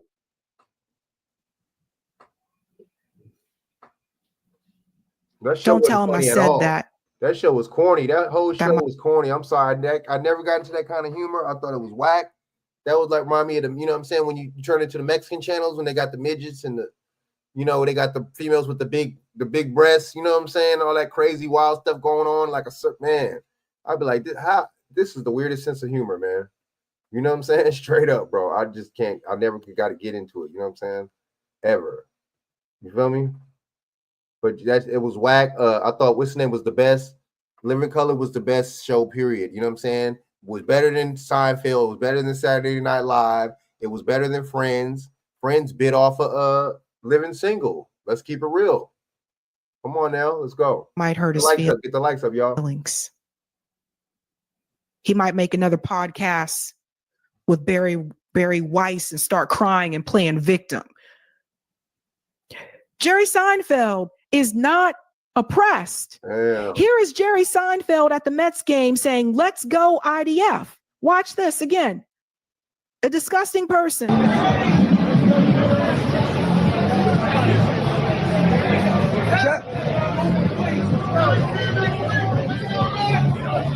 Jerry, my brother's watching from the Gaza border. I got a video for him. Yeah, he's on the Gaza border staying up late at night to watch. I got a video for him. Let's go, Jerry. Let's go, Mets. I'm Yisrael Khan. Let's go, IDF. Let's go, IDF. So there's Jerry Seinfeld. Let's go, IDF. He's not calling for peace. Jerry Seinfeld is calling for death and destruction of the Palestinian people. That's what he wants. I mean, you know what's crazy about this, though? People are just mad desensitized to, you know, because these are actually people that are dying over there, getting their land took. Like, you know what I'm saying? Just so, like, over here, people are desensitized. You got other race people desensitized that what happens with black people. 80% of these races hate us. So they get to desensitize because the white, you know, government and the media puts us as a criminality face of crime on the media 24/7, 365 days a year. So we just got to be mindful, man. We got to really just pay attention, man, to really know that this stuff is just all planned by design. It's a psyop, man. We all really just, you know, at the end of the day, you really got to know it's us versus them, man. So, but most of us won't, you know what I'm saying? Because people are too ignorant, man, caught up in their own BS to know that. That's what he wants. And it's not just him. I don't know. I noticing a little bit of a trend here with some of these cast members from Seinfeld. A little bit of a trend. I want to remind you of Michael Richards. Michael Not Richards. everyone's life runs in straight lines. At Sophia, we get that. Our flexible. The comment that he made in 2006, Seinfeld actor lets fly with racist tirade. Oh no, I didn't forget about this, Michael Richards. I did not forget about this. Richards took exception when some Black audience members talked during his act in LA Comedy Club on Friday night. And let me tell you what they said, since they didn't put it here in the article. They said he's not funny, and he wasn't. During that stand-up, he wasn't funny. But how did he choose to respond? He chose to respond like this. This is what he said. 50 years ago, we'd have you upside down with a fucking fork up your ass. He said that to Black audience members. Now, if I remember correctly, those members that he was talking to were Harvard students. Because the stereotype, oh, well, you know, they were probably some Black motherfuckers, Harvard students, motherfucker.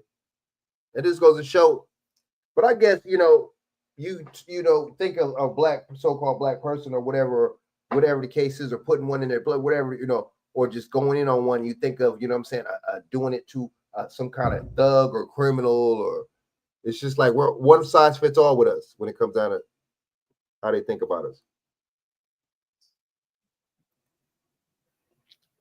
He went on to call them. And by the way, it's not like he was joking. Like he went, if you've seen the video, you know what I'm talking about. Like he went off at them because he couldn't take the fact that people said you weren't funny.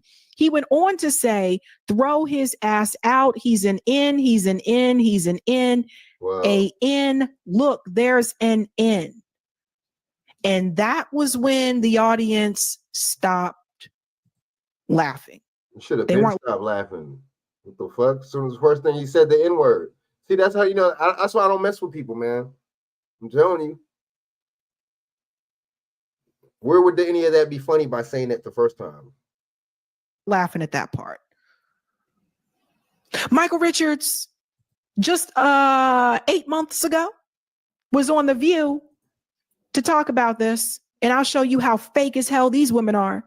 Sonny Hostin, as much as you can call out racism on the right, as much as you can say anybody who supported Donald Trump is racist, et cetera, you literally had someone sitting right next to you who told this guy that he was an N-word over and over and to throw him out and said he'd be hanging upside down from a tree. And I want you to see the way that she treated Michael Richards when he gave his little spiel here.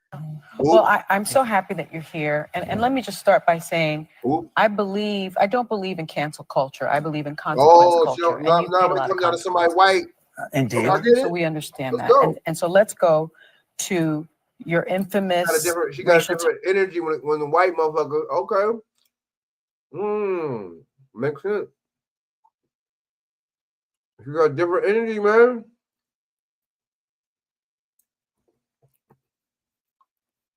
It's the white dude, man. Way different energy, man. Duh. I ain't know. Let's be for real. Tirade on stage at the Laugh Factory back in 2006. We all saw that. It went viral. You were being heckled by some Black audience members, and you responded with racial slurs. What happened? Just what were you thinking? What happened? Notice how calm she is talking to someone who actually said racist things. And notice how she talks about people who didn't say racist things, but they supported Trump. Does everybody see this? She's more calm with Michael Richards than she is to, I forget her name, Alisa, who kind of doesn't support Trump, but likes some things that Trump does. She is more calm with Michael Richards, who told Black people they would be hanging upside down from a tree and called them N-word over and over and over again, than she is with her own co-host, Alyssa. So what's really going on? Yeah. Well, I'm on stage with a microphone in my hand. Why are they giving this dude? Why are they interviewing him? Why are they giving this dude any kind of airtime? So this dude says all that, and he gets rewarded with the interview 8 months ago. Wow, not that long ago. Let's go. Doing an act, breaking in material. How many years ago? So over 10 years, almost 10 years ago, this dude did this. But yeah, he gets an interview from The View 8 months ago. Okay, let's go. And wow, keep him relevant. Man in the audience made an announcement. And it's funny when these motherfuckers always do something. It's always somebody else did. They can't ever take accountability. Oh, somebody else did something to me. But then they always quick to call somebody else of another race the victim. But then it's funny when tables are turned, they always play the victim. Oh shit. I'm not funny. He doesn't think I'm very funny, and I came back. Now, first, I must say, look, I'm not a normal man. Are any of us? Well, you're a comedian. No, but I mean, as a Yeah. comedian, Yeah. you got it. Yeah. You got it. Yeah. There's a lot of eccentricity going on in my kind of comedy. And it's funny, the actual so-called black person on the panel is quiet. Oh, wow. But yeah, if this was something about Donald Trump, they'd be on it. Oh, he's a racist. And the motherfuckers be arguing, Sonny and Whoopi be arguing, or Sonny and the other funny-looking white girl be arguing. You know what I'm saying? So, very interesting. And certainly I could never have created a character like Kramer without being slightly touched. This dude, something's wrong with this dude. I don't care what nobody say. And it's funny, man. Let's not sugarcoat this, man. This dude got mental issues. He's, you know what I'm saying? He's straight out racist. This has been embedded. This dude probably in his 60s, 70s. This dude grew up in that era. This dude is straight, you know what I'm saying, bigot. It's keep it real, keep it funky. It's all good, you know what I'm saying? Ain't nobody gonna lose sleep at night over this shit. But at the same time, let's call it how we see it. Call a spade a spade. Fuck it. Who gives a fuck? You got a motherfucking view, them fucking racist ass views. Who gives a fuck? That kind of shit come out of karma. Motherfucking granddaughter or daughter, something probably messing with a black dude. You know, that type of shit happened. You feel what I'm saying? So it really don't matter at the end of the day. I don't give a fuck what he think about me. I'm never gonna see this motherfucker. Dig me? You know what I'm saying? Well, you know what I kind of care about in a certain way? Motherfucking policy for my people. Changes for my people. That's what I care about. I don't care about this type of bullshit and his type of bullshit, but I'm glad she broke it down like this. Stabby Sab did a good job at breaking this down like this. The hypocrisy, this funny looking dude, Jerry Seinfeld, you know what I'm saying? Got the nerve to go in on Gaza and you know what I'm saying, be pro Israel, but at the same time, you know what I'm saying? Look where the stock he come from. Look at his co-host, his co-star of this show. Went on a racist rant. So I mean, all these dudes, and look, the other funny looking one that looked like a damn seal. What's the other one? The with the glasses? He gonna defend them too. Watch. I went into character. I work in a comedy club environment where the N word is used a lot. Yes. And I decided that's whoever you, and why are they still in the comedy if they're using that word? But see, when we point something out, stuff like that out, we complain. You're a complainer. Would let it loose. So here's the big lie. What he said there on The View is not the original statement that he gave.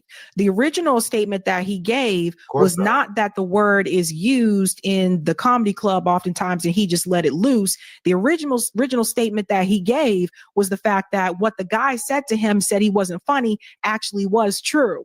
And he took it very personally and decided to try to humiliate him as much that he could. So let's be very clear here, okay? The number one, the version of that word that he heard is not the version with the ER. So look at and this is another thing too. I'm glad she broke it down too. My bad. I forgot all about Dave Chappelle. I made this all about that funny looking dude, Jerry Seinfeld. Look at how they were treating Dave Chappelle versus Jerry Seinfeld. One that was sticking up for Gaza and, you know, telling jokes, and the other that was going against Gaza.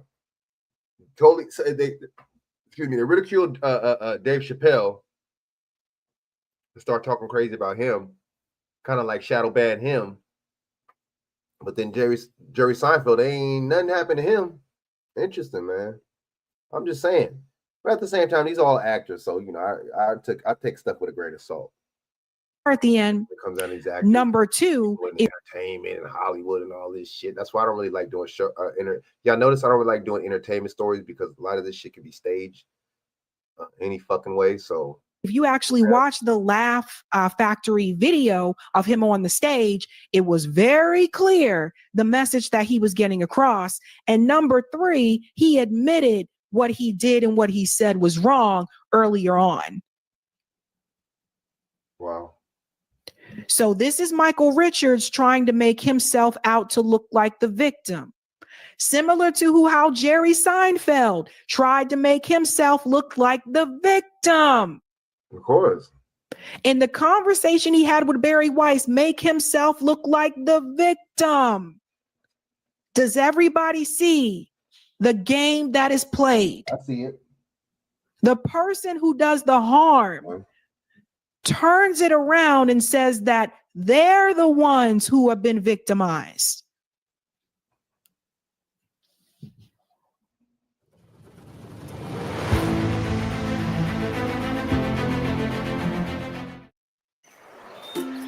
Hi there, California drivers. I'm Sequoia the Bear. It's unbearable. Now, I said I noticed a trend And I have. You'll see it here. Very different response from what he said on The View recently. My anger was all over the place. But when he went on to The View, he said, well, you know, that word is used. So that wasn't what he said before. Trying to make yourself look like the victim when you are the one who victimized. You are the one who it's so classic day and night. This is a Zionist tale. I'm the one doing the harm. I'm the one that is brutalizing people. I'm the one that is projecting supremacy onto people. I'm the one who are doing those things, but I'm the victim. That is the Zionist playbook. Facts. As I told you before, I'm noticing a trend with these Seinfeld characters. Even when Jason Alexander is questioned about this. Period. And just anything with the damn camera and it's in the news, period. I'm noticing that shit. I want you to hear what Jason Alexander said about Michael Richards. Listen to this. He looks like a seal. He looks like one of them like a seal or something, like a walrus, like or not like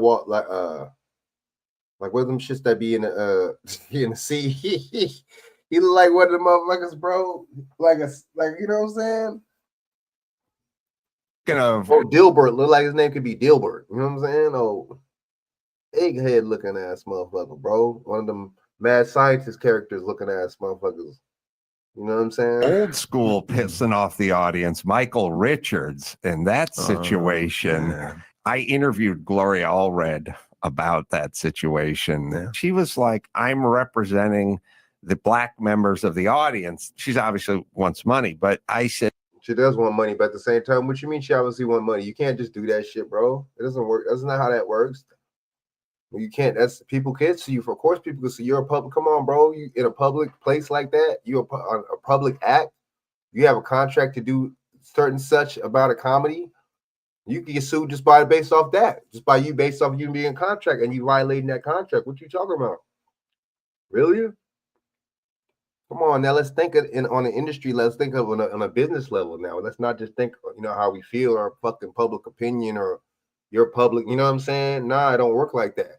From a business aspect, there's a couple of different things that have been violated. Obviously, you can't just go around you're smearing people. You call for one, you calling people slurs and you smearing people. You can't just go around calling people slurs and you smear people like that on stage.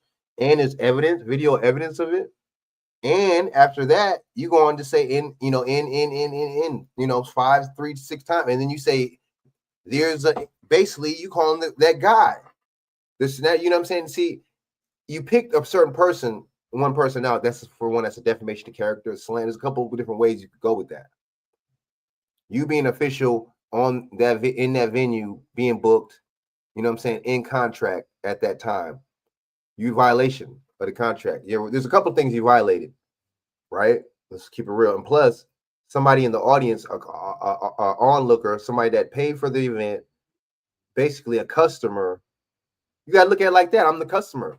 If you're motherfuckers on stage and y'all in comedy and y'all telling comedy and I'm in the audience, I'm the customer, right? Come on now, that's just like in a store, you know what I'm saying? You go, hell yeah, you gonna sue, bro. You going Home Depot, you going to one of these motherfucking stores and shit, man. You whatever, something happened, motherfuckers start calling you the N-word. Hell yeah, you can sue.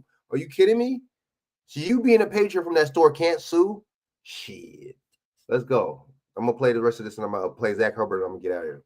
I get it. They were offended, but why do they need to be paid? And she said, you see how these dudes identify as being Creed?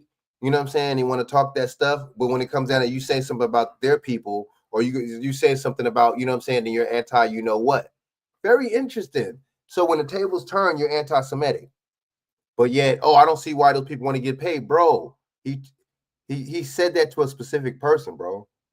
Like I said, one more time. You go to a venue, you are the customer, right? That somebody that works at that venue, somebody gets booked, gets paid, obviously works at the venue, is an employee. That's just like you going into a store. An employee curses you out, called you N-word. Guess what? you can sue. Duh. I mean, I don't understand. What are we talking about here? What are we talking about? To pay. And I said, oh, he's going to pay. I don't think it's enhanced his career. I don't even know if he paid. Here's all I have to say about Mike. I love him completely. Look how he's caping for him. He can say, man, he messed up. Yeah, man, that was out of line, man. You know, man, that was racist, man. It's funny because I never heard him say no racist stuff, but obviously right there, that lets you know he's racist right there. It's crazy. I've been working with a guy that's racist. They don't never talk about white. I'm telling you, they don't talk about each other like that in these motherfucking airwaves. I got to work beside him for 9 years. The four of us don't see each other a lot since the show ended, but I marveled at Michael's ability, and I marveled at him for 9 years. He took a role that was supposed to be a one scene per episode. Do you see the direction this is going in? Yeah, what does any of this got to do with what he did? You're talking about this Adam Carolla, where the fuck this guy's name is. He brought up the night where he cursed, the brother out, and he was saying the racial slurs and stuff and to the audience and the brother.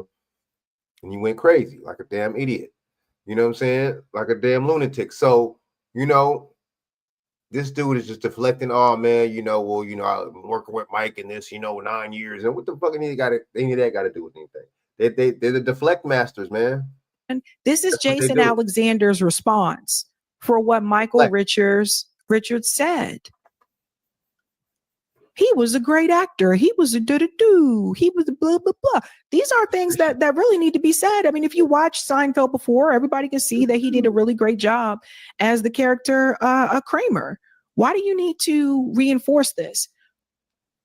Does he go on to comment about what he said? Watch this. Turned it into a thing where arguably, I think one of the reasons the show expanded at least into where younger kids were watching it and international audiences were watching it was Michael, because Michael's work was so largely physical, and clown is an international language. And I just think we would have been lost without him. And I know his heart, and I love him dearly. And that's all I can say about him.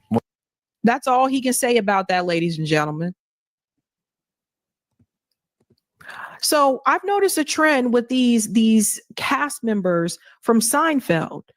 Jason Alexander has done stand-up comedy before too, just like Michael Richards, just like Jerry Seinfeld as well. But ultimately, this is giving me, these vibes. It gives me these vibes, right? So put it all together. You got Jerry Seinfeld going to Israel to hang out with the IDF, brought his whole family. Let's go out there and have some good time and pretend to kill Palestinians. Wow. Then you got Michael Richards screaming at a black guy in the audience, telling him you would have been hanging upside down and da-da-da-da-da-da-da-da. Then the guy told him he wasn't funny. There were a number of ways that you could have responded to that. There were a number of ways, but you decided to hit below the belt and bring up the race topic. You decided to show that you still believe that you're superior to him because he's black. Number of things you could have said about that guy. Number of things, but you went that way. Then you got Jason Alexander there when questioned about this. Jason Alexander's just like, oh, well, he was a great actor and this a great guy. And that's I know his heart and da-da-da. So I noticed a trend. People asking about Julia Dreyfus when this topic of Gaza came up. She said her sympathy is with her Jewish friends. So I guess in her world, fuck them Palestinians too.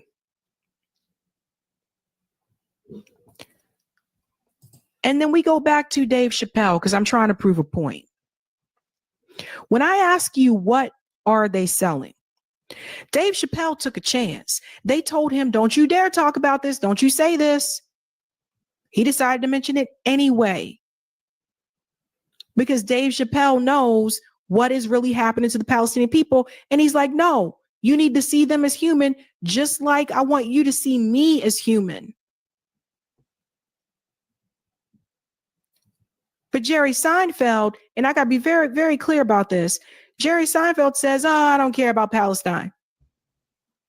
And you don't see the public enrage against him the way they did against Dave Chappelle. I put this on X, I think it was yesterday. It's really interesting.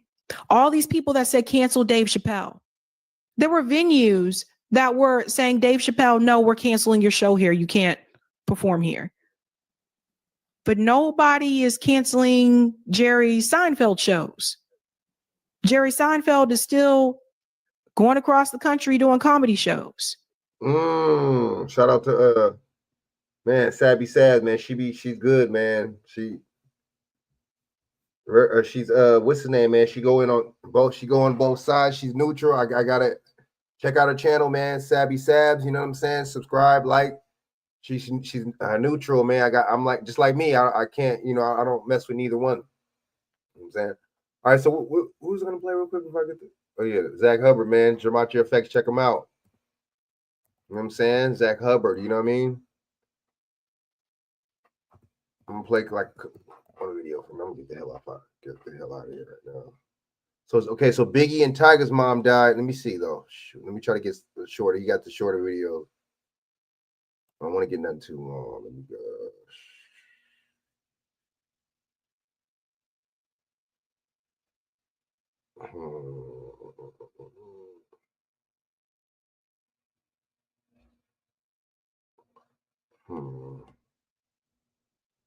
Let me get.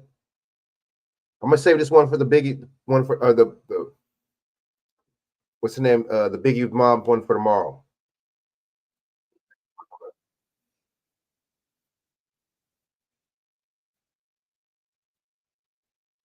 From the Argentinian president at CPAC, February 20th, 2025. This video is going to be a reminder that all roads lead to Rome. Of course, the current Pope, Pope Francis, the first Jesuit Pope, is from Argentina. And who can forget how the day after his 86th birthday, Argentina won their first World Cup since 86, beating France, like the Jesuits are from France, going with Pope Francis. And of course, what we've been showing for a long time is that Elon Musk is a Jesuit puppet, as is Donald Trump, as are a lot of people on the world stage. And you can see through this if you learn the Kabbalistic code of ABC is 1, 2, 3. Again, look into the end of the 16th century when the Jesuits implemented the calendar and the language as we know it. It's a system. There are 4 base ciphers of the English language: the alphabetic order, the reverse alphabetic order, and both orders with numerology applied. You can see that chainsaw equates to 78 with the alphabetic order. Remember, Elon Musk was declared the world's richest man for the first time ever on the 78th death anniversary of Nikola Tesla, January 7th, 2021. Now he's linked up with Donald Trump, who is 78 years old, who's Jesuit educated.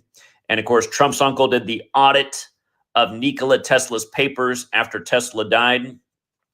What was that 78 just came in? That's been in it's been in there for like a week, this past week. Because remember, Biggie's mom died at 78 too, supposedly, right? That's 78, which I don't understand because she was born in 53. But whatever, let's go. So written on that chainsaw that Musk wielded was the Spanish phrase "Viva la libertad, carajo," which equates to 78 as well, just like Jesuit and Tesla. And again, in the base ciphers, you can see chainsaws also 33, like federal, like order, like secrecy, like masonry. Right. It's 138 in reverse, like Donald Trump, like federal. Again, a reminder that the Jesuits were created on August 15th, the day leaving 138 days left in the year. Chainsaws also 48, like Donald Trump, like Illuminati. Remember, the Illuminati was founded by the Jesuit Adam Weishaupt, like Freemason. A lot of links with the Jesuits and the Masons, including D.C. being the Jesuit Masonic city. But notice that Viva la Libertad, carajo also has the 138 in it. And what it means is long live liberty, damn it. Which notice it equals 248, like President Donald Trump. And again, the country is 248 years old. The United States is. So was the Illuminati, both born in 1776.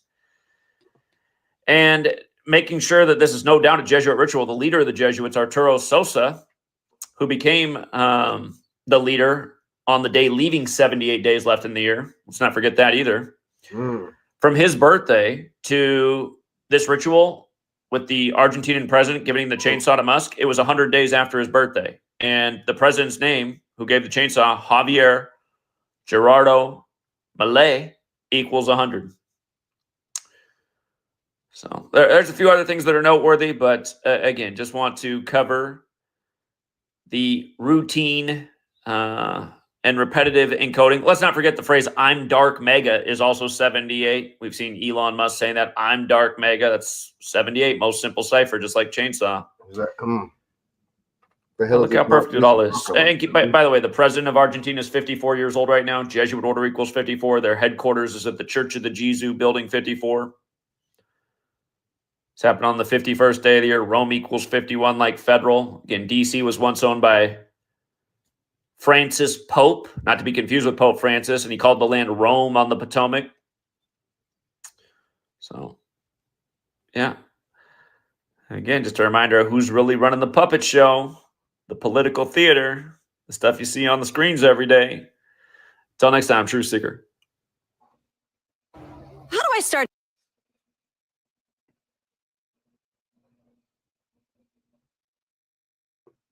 All right, y'all salute, man.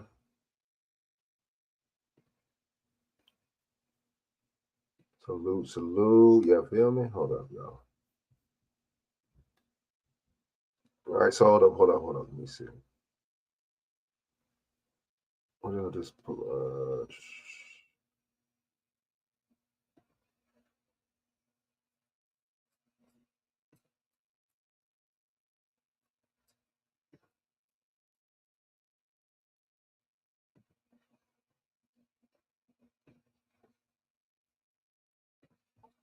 Let's see if I can get off and around.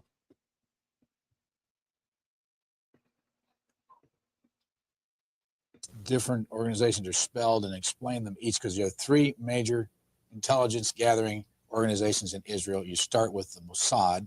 What is it? Mossad means institute, by the way, and this is an institute for intelligence and special operations. So the Mossad is the foreign espionage arm.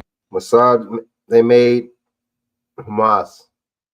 Mossad is like you said, the Israel, the institution, right? The security branch. You know what I'm saying? The enforcement branch, right? They choose. You know what I'm saying? They made Hamas. Check this out. Compare it to the CIA. I've been saying this. Go down here to the CIA. I'm telling you of Israel. Next one is Aman, right? Military intelligence. It's a Hebrew acronym. So it is the intelligence arm of the armed forces. As Yossi was saying, it in fact is the largest and most important. And then it says Shin Bet, 2 Hebrew letters, initials for security services. That's the domestic agency, the equivalent of the FBI. Which one of the three is the most important?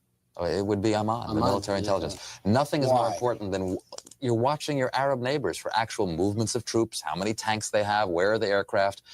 All these other missions that we described are fascinating. And even getting, thousands of Jews into the country is vital. But war, having a sign that war is coming, that's the key, and that's Aman's job. Which is the second most important? The Mossad.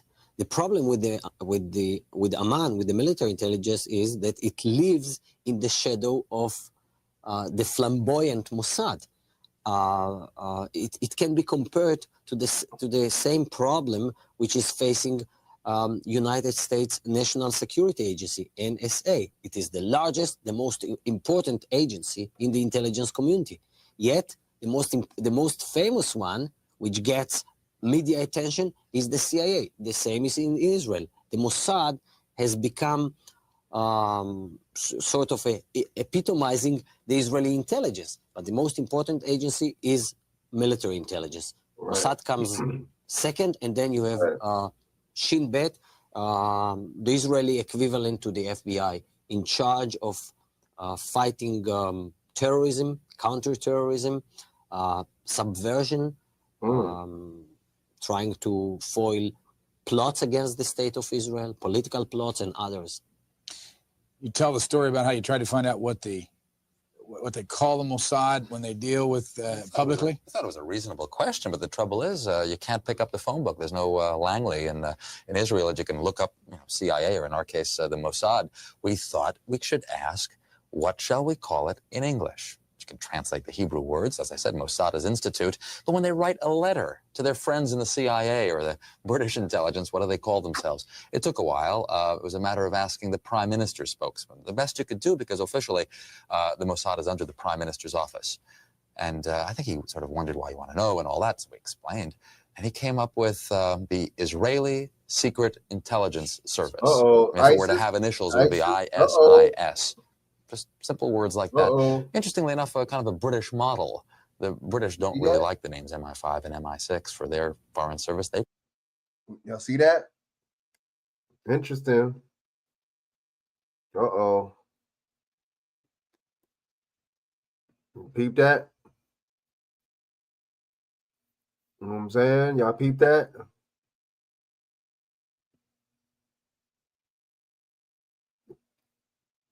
I want to get that lithium fire real quick. Hold up.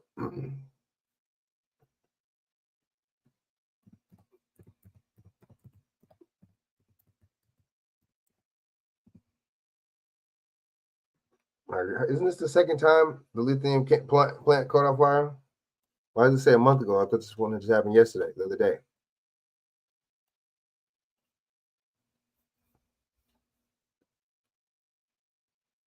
Interesting. Hold on. Let's see if I can find it.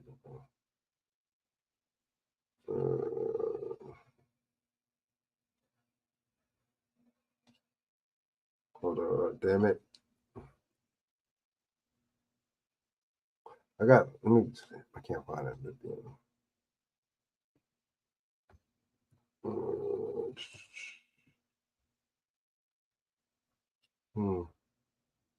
Okay, that's weird. All right, let me.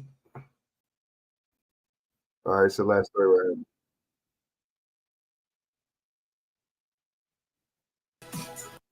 Boy, some more nervous moments in Monterey County after a fire reignited at a battery storage plant in Moss Landing that went up in flames last month. So you may remember it was on January 16th, a huge fire forced more than 1,200 people to evacuate because of dangerous smoke.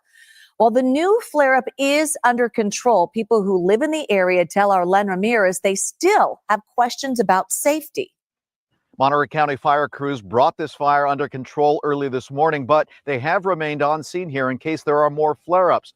Meantime, neighbors, after the second fire in about a month, are asking more questions than ever.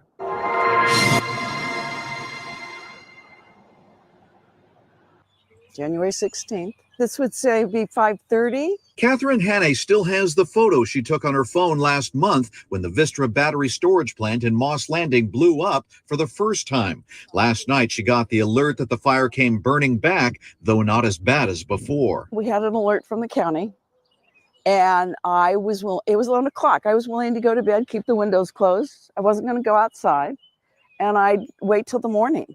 It was an apparent reignition of the January 16th fire, which destroyed much of the battery storage facility and sent plumes of toxic smoke into the sky. The latest flare-up caused only light smoke, according to Monterey County officials who held a virtual news conference. You know, if residents close by are concerned or they smell smoke, they can, if they'd like to keep their windows closed. If you must work outside and you smell smoke or you see smoke, and you may want to wear an N95 respirator. But for now, it looks like the situation is under control. Environmental health officials say they are monitoring 24/7 and air quality readings are back to normal. Other officials say they are working with Vistra to de-link remaining batteries on site to avoid the risk of another fire. I love batteries, but I would be happier if they stopped reigniting. Eric Wessoff is a Moss Landing resident and a writer for Canary Media, which covers the renewable energy industry. He has questions on the effect of the recent fires on local wildlife at the nearby Elkhorn Slough and on fruit such as strawberries, which are grown on fields surrounding the plant. I'm a firm believer that batteries are an important part of the future grid. The energy storage is something that will help clean up the grid and make it more efficient. So batteries are important, but Vistra and the whole battery industry has themselves a bit of a PR nightmare on their hands. Although Vistra does have a private firefighting crew on site at all times, Westhoff says they and all battery companies need to update firefighting technology to keep up with the latest battery technology to make sure the plants and staff and their neighbors are safe. Testing done after last month's fire revealed heavy metals were found in nearby wetlands, and some residents are suing the facility for failing to take safety measures and comply with updated standards. Blackouts hit with no warning and can leave you and your family trapped with no access to essential amenities. With the average blackout now lasting 7 hours, iSolace is here to help you be prepared for the worst.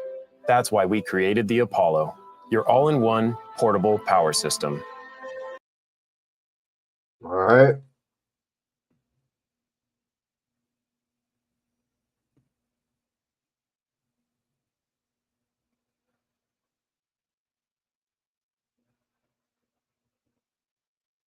All right.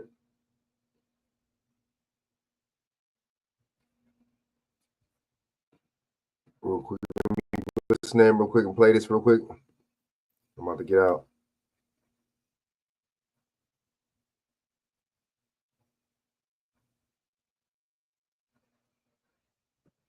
Jack up prices. I'm a chicken farmer, and they are bullshitting you about the reasons why your eggs are so expensive. Listen, when you consider the fact that we consume over 9 billion chickens a year in just the meat alone, there's over in 2023 we had over 382 million egg laying hens in this country alone, and so far we've only lost 300 million birds worldwide. It doesn't make sense. They say the same shit every year. I know it because I'm a chicken farmer. I see the same alerts. And I see the same opportunity to jack up prices, and yet I choose not to. Listen, when you look at these large facilities, a lot of these birds aren't dying of bird flu. They are dying of neglect. They don't give the vegan vitamins, oregano, all the supplements they are supposed to be getting. They're getting in these mega facilities, and these birds are dying of disease and neglect. And every time a bird dies, they say bird flu. I'm telling you, they're bullshitting you. Of course. Man, shout out. Good looking out for Dog Boss for sending me that. You know what I'm saying? I'm about to get off here, y'all. You know what I'm saying? I'm gonna go into that tomorrow about this egg thing, man. I'm gonna play that tomorrow, man. You know what I'm saying? Go more further into that when it comes down to that detail. You see what I'm saying? Y'all like, comment, subscribe. Y'all get the likes up, throw them likes up. You know what I'm saying? Share this out to y'all social media. Share this out so I can hit the algorithm. Appreciate y'all for coming on, man. Doc Boss, you know what I'm saying? Shaq, you know what I'm saying? Thanks for BJ for coming on, you know what I mean? Stice, Shannon, Monel, thanks sis for coming on. Appreciate y'all. Dawson, you know what I'm saying, for the love and the support. You see what I'm saying? Like I said, share this out to y'all social media, man. Share this out. Hold up. What up, man? Yo, Shaq. Yo.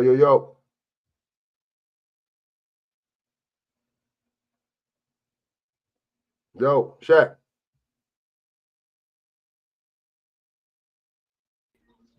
What up, Frank? What's up with it, player? Shit, what you up to, man?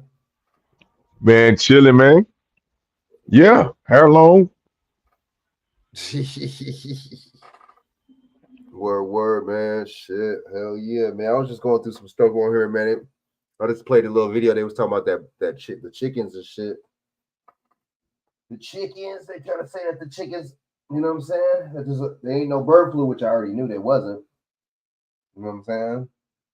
That dude was going in. He was just like, man, they lying to us. They're telling us lies. Like to tell lie vision, you know what I'm saying? Tell a lie to your vision. Yeah, they over here lying, man, and bullshitting about these damn chickens and shit. You know what I'm saying? I was just playing some stuff, man. They was talking about the damn Elon Musk chainsaw shit, all types of shit. You know what I'm saying? I played a little shit. Let me play this real quick. Let me play this real quick since you're on here. Hold up. Hold up. Hold up. Of your The DOGE-led effort to drastically shrink the government workforce is really impacting Veterans Affairs employees. Just last week, more than 1,000 workers there who did not take the deferred resignation package were fired. Many were probationary employees who had served less than 1 to 2 years in the department. They had fewer job protections. They didn't have the right to appeal. Workers who were allegedly underperforming also targeted. The Trump administration claiming the move would save the department more than $98 million a year. Andrew Lennox is a Marine veteran who spent 10 years serving. He was fired from a supervisor training program at the VA Medical Center in Ann Arbor, Michigan. Andrew, thank you so much for being with us. First off, I just want to understand something, because the grounds for termination in your case and so many others is basically a question of whether your continued employment was in the, quote, public interest. What is your reaction to that? So yeah, that's the exact language that was on the termination notification. It's my reaction at first, it was surprise, disbelief. And I mean, this morning as I packed up my office, it's anger, because it's I was terminated for my performance. I haven't even had a performance review. Nobody consulted any supervisors or even the director of our hospital before making these terminations. So tell me about your job and why you wanted to work at the VA. Yeah, so I spent 10 years in the Marine Corps. I loved it. Greatest job I ever had. And I made the decision to transition into the civilian world. And for a little bit, I worked in civilian jobs. I was at a pharmaceutical company for a little bit, and they sent me to a military-friendly employers conference. And I ended up sharing a table with some Veterans Affairs social workers. There's a Marine Corps vet, and he was telling me about the work he does, and like looking at that group of people and the organizations that get back to veterans. He said he was in the pharmaceutical. You gotta watch this dude. You in the why would you go to VA if you were in the pharmaceutical industry? You wasn't making money doing the pharmaceutical. I'm confused. Obviously, that's the wrong man. I'm in the wrong business. They making millions. Them pharmaceutical companies, billions, man. It's kind of interesting though. I made the decision that is what I want to do. I want to continue serving my country, and I thought there'd be no better way than helping veterans, my family, the people that gave me so much. I'd like to give back. And my role there is administrative officer for our primary care department of the hospital. So it's a lot of behind the scenes stuff. It's kind of eliminating the red tape and friction that just comes into healthcare, as far as like scheduling doctors, the patients, making sure wait times are short, scheduling vacation, pay, ordering equipment, all these things that we try and take the administrative burden off of the doctors and the nurses and the care providers to get veterans treated, as quickly and effectively as possible. Yeah. So you have the VA Secretary Doug Collins saying that these firings will not negatively impact VA healthcare. What's your reaction to that? He didn't ask my supervisor that. He didn't give me time to do a proper transition of duties to people that would be covering down on what I was supposed to. We didn't get to pass my access to different, networks and databases. I had no time to make sure that I left the job, with a proper transition. So there wasn't a gap in treatment or service. I had to come in after I was fired to make sure that my team had all of the information until they cut my access to my government email and phone at 5 p.m. Friday evening. Do you get, I think a lot of people don't realize that almost a third of the federal workforce is veterans. Do you get the impression as you hear, just people, Americans talking about federal workers, politicians talking about federal workers, that there's an understanding of who federal workers are? Yeah, I think it's something that's kind of, it's grown as far as like the evil bureaucracy. The words that are being thrown around are, parasitic, lazy, unproductive. And like, we're hearing these words, but again, and I had limited experience with the VA before I worked there. And then seeing the men and women that are dedicating their lives. They're not making the most money doing this. They're doing it for, different reasons. Especially our doctors, our administrators, these highly trained, highly skilled people have made this decision to serve. Like, these are the parasites. These are the lazy, unproductive, employees that you're hearing, politicians and other media outlets say. There's combat veterans. There's survivors, whose family members passed away, in service to this country. It's your neighbors. These are not the evil bureaucrats you think that are just gumming up the system and living off the system. We want to work hard. We want to help people. And it's for, it's across the board for all federal agencies, but it's easy to paint them as an enemy in this situation. Well, Andrew, thank you so much for your service in the Marine Corps. Thank you for your service at the VA. We really appreciate your time today. Yeah, you never know when some of these stories, these dudes might be actors, man. These people, that's what I'm saying. But I think people are getting let go and everything. But I watch these stories. Now, this right here, what is going on with this one right here? I what is going on with this story right here? I haven't been able to stop thinking about this little girl the whole day. And look, when I did the CNN documentary on the Latino vote, I remember sitting down with a young man named Emmanuel who told me exactly this story, who told me that when Trump became president. You know what's funny? Isn't she a Republican? Conservative? Interesting. Let's keep going. 2016, he was in high school and he got called a dirty wetback. And he told me this through tears.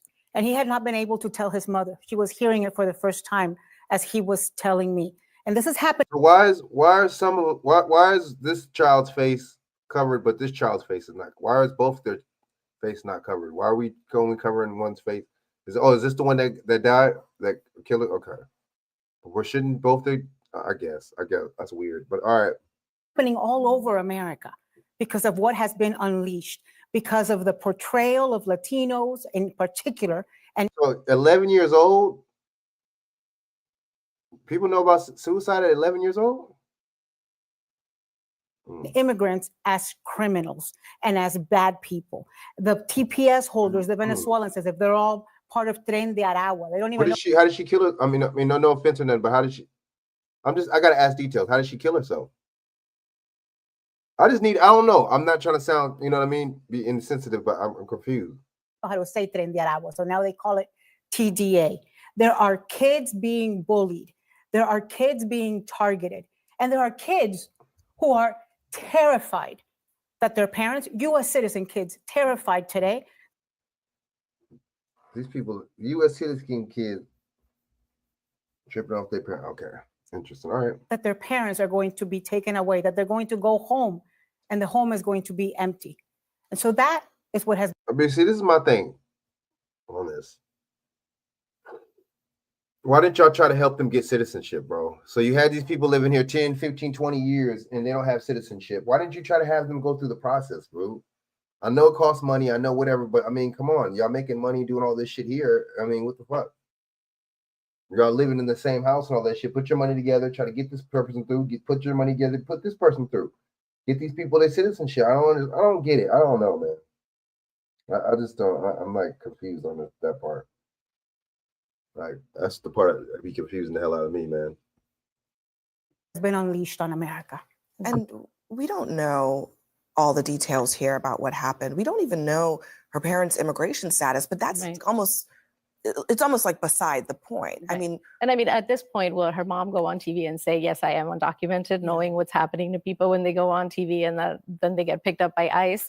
But yeah, this is still under investigation. It's being investigated by the school police.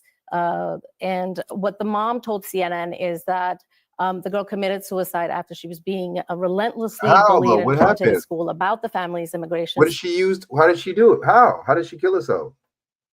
I'm confused. I'm not trying to. I'm just saying. I need to know detail. That is kids saying to her, we're going to call ICE. They're going to come to your house. They're going to pick up your parents. You're going to stay alone. And the worst part about it is that she says that she didn't even know that this was happening. The girl was getting counseling at school where she was reporting the bullying. The school apparently was aware of it. But she said that she only learned about it from investigators. So she's saying, maybe I could have done something. I didn't notice any signs in my daughter that she was going through the situation. But if the school bullied by ICE when they went to the school, but why would you bully somebody if that's a citizen? Isn't the girl a citizen? What did she get bullied by? They wouldn't even be talking to the little girl if she's a citizen. Huh? It doesn't make no. I don't know. I call cap on this story. I'm sorry. I call BS. My bad. I'm not trying to be insensitive, but I call cap. had said to me, she's being bullied about this. Maybe she could have done something. And that's what's even more heartbreaking about this story. There was a funeral for her today where even her schoolmates showed up, and she was just remembered as a happy, joyous girl. This is every parent's nightmare, just on a human level. But we're just at a moment where we have to talk about this, because there are 4.4 million American children, U.S. citizen children, who are born with an undocumented parent. And damn, are you serious, bro? You got to be kidding me. What if this is real numbers? Hold on, Frank. What if this is real numbers? What she just say? She said there's 4.4 million U.S. American children, undocumented parents. How's that even possible? That sounds like what's the name? Child trafficking to me. What's up with? Right. Huh? Bro. What you see? Bro. How is that shit is crazy, bro. Yeah, that these numbers is, but they see they doing that to give them the sympathy and empathy, Shaq. You know what I'm saying? This is a sympathetic, But my thing is, how did the girl, not trying to be funny or nothing, but how did the girl kill herself? I mean, I just want to know for what's the name purposes. I'm not, the little 11-year-old girl killed herself with what? Like, was it scissors? I'm seriously, like, how? What happened? I mean, I don't know. And what happens to them? It's sad, to be honest, Abby. It's horrible to have an 11-year-old girl suicide herself over bullying. Bullying is real, and obviously, they didn't catch it in time, or she didn't report it on time, or I don't know what it was. But the fact of the matter here is, we have a system that's broken, and people are making fun of someone's parents and caused. Wait. So why would ICE go to the school and mess with her if she's a citizen? If the girl's a citizen, they would not even be talking to the girl. If she's a citizen, this don't make no sense to me. Frank, somebody lying, dog. My line. If she's a citizen, why the fuck would ICE be going to fucking with her in the first place? What'd you say? You can't. Well, they call it lying, trying to call them U.S. They say U.S. citizens. Was they naturalized? Where did they come from? True. They got undocumented parents. How are you a U.S. citizen but you got undocumented parents? That don't make no sense. They don't go together. True. Somebody lying, right? Just like Kamala, you're right. Just like Kamala Harris. Just Like right. Donald Trump. Well, now, how she's a U.S. citizen but her parents ain't even U.S. citizens? Somebody make that make sense to me. Somebody make that make sense. But they say, oh, she was born in America, bro. I could be born in Africa. I still wouldn't be a citizen of that state, country, or whatever. Come on, man. And Lyndon B. Johnson was the one, I think, that did the birthright citizen, right? Yep. Along with the the civil rights and all that stuff. Didn't he do that? Or make it was it Lyndon B. Johnson? Wait, birthrights. Was it Wait. Or was it Jimmy Carter? Hold on. Who is it? Good question. That's a good question. The hell? Yeah. Can you hear me? Yeah. Right. Yep. Which one was it?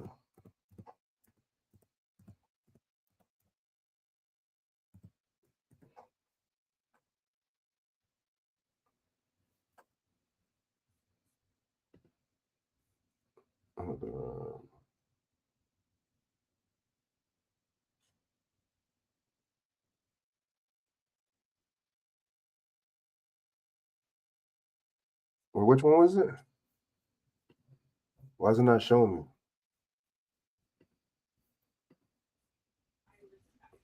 Is it Lenny Johnson? Which one was it? Lenny B. Johnson?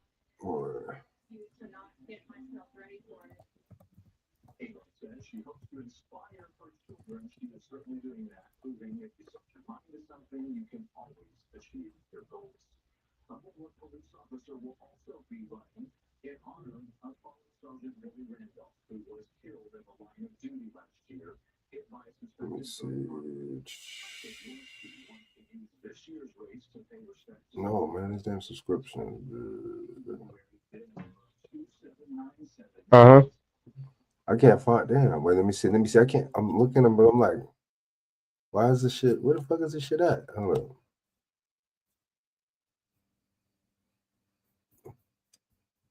Hold up, damn, this is fucked up. Let's read birthright citizenship. And this shit's going back 1868. Hmm.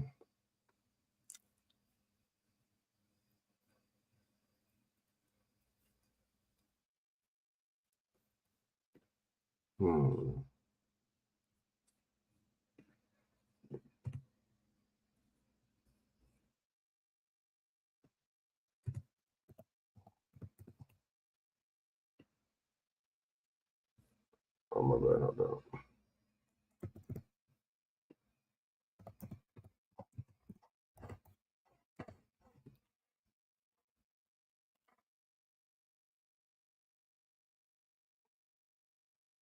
This is going back to 1800s.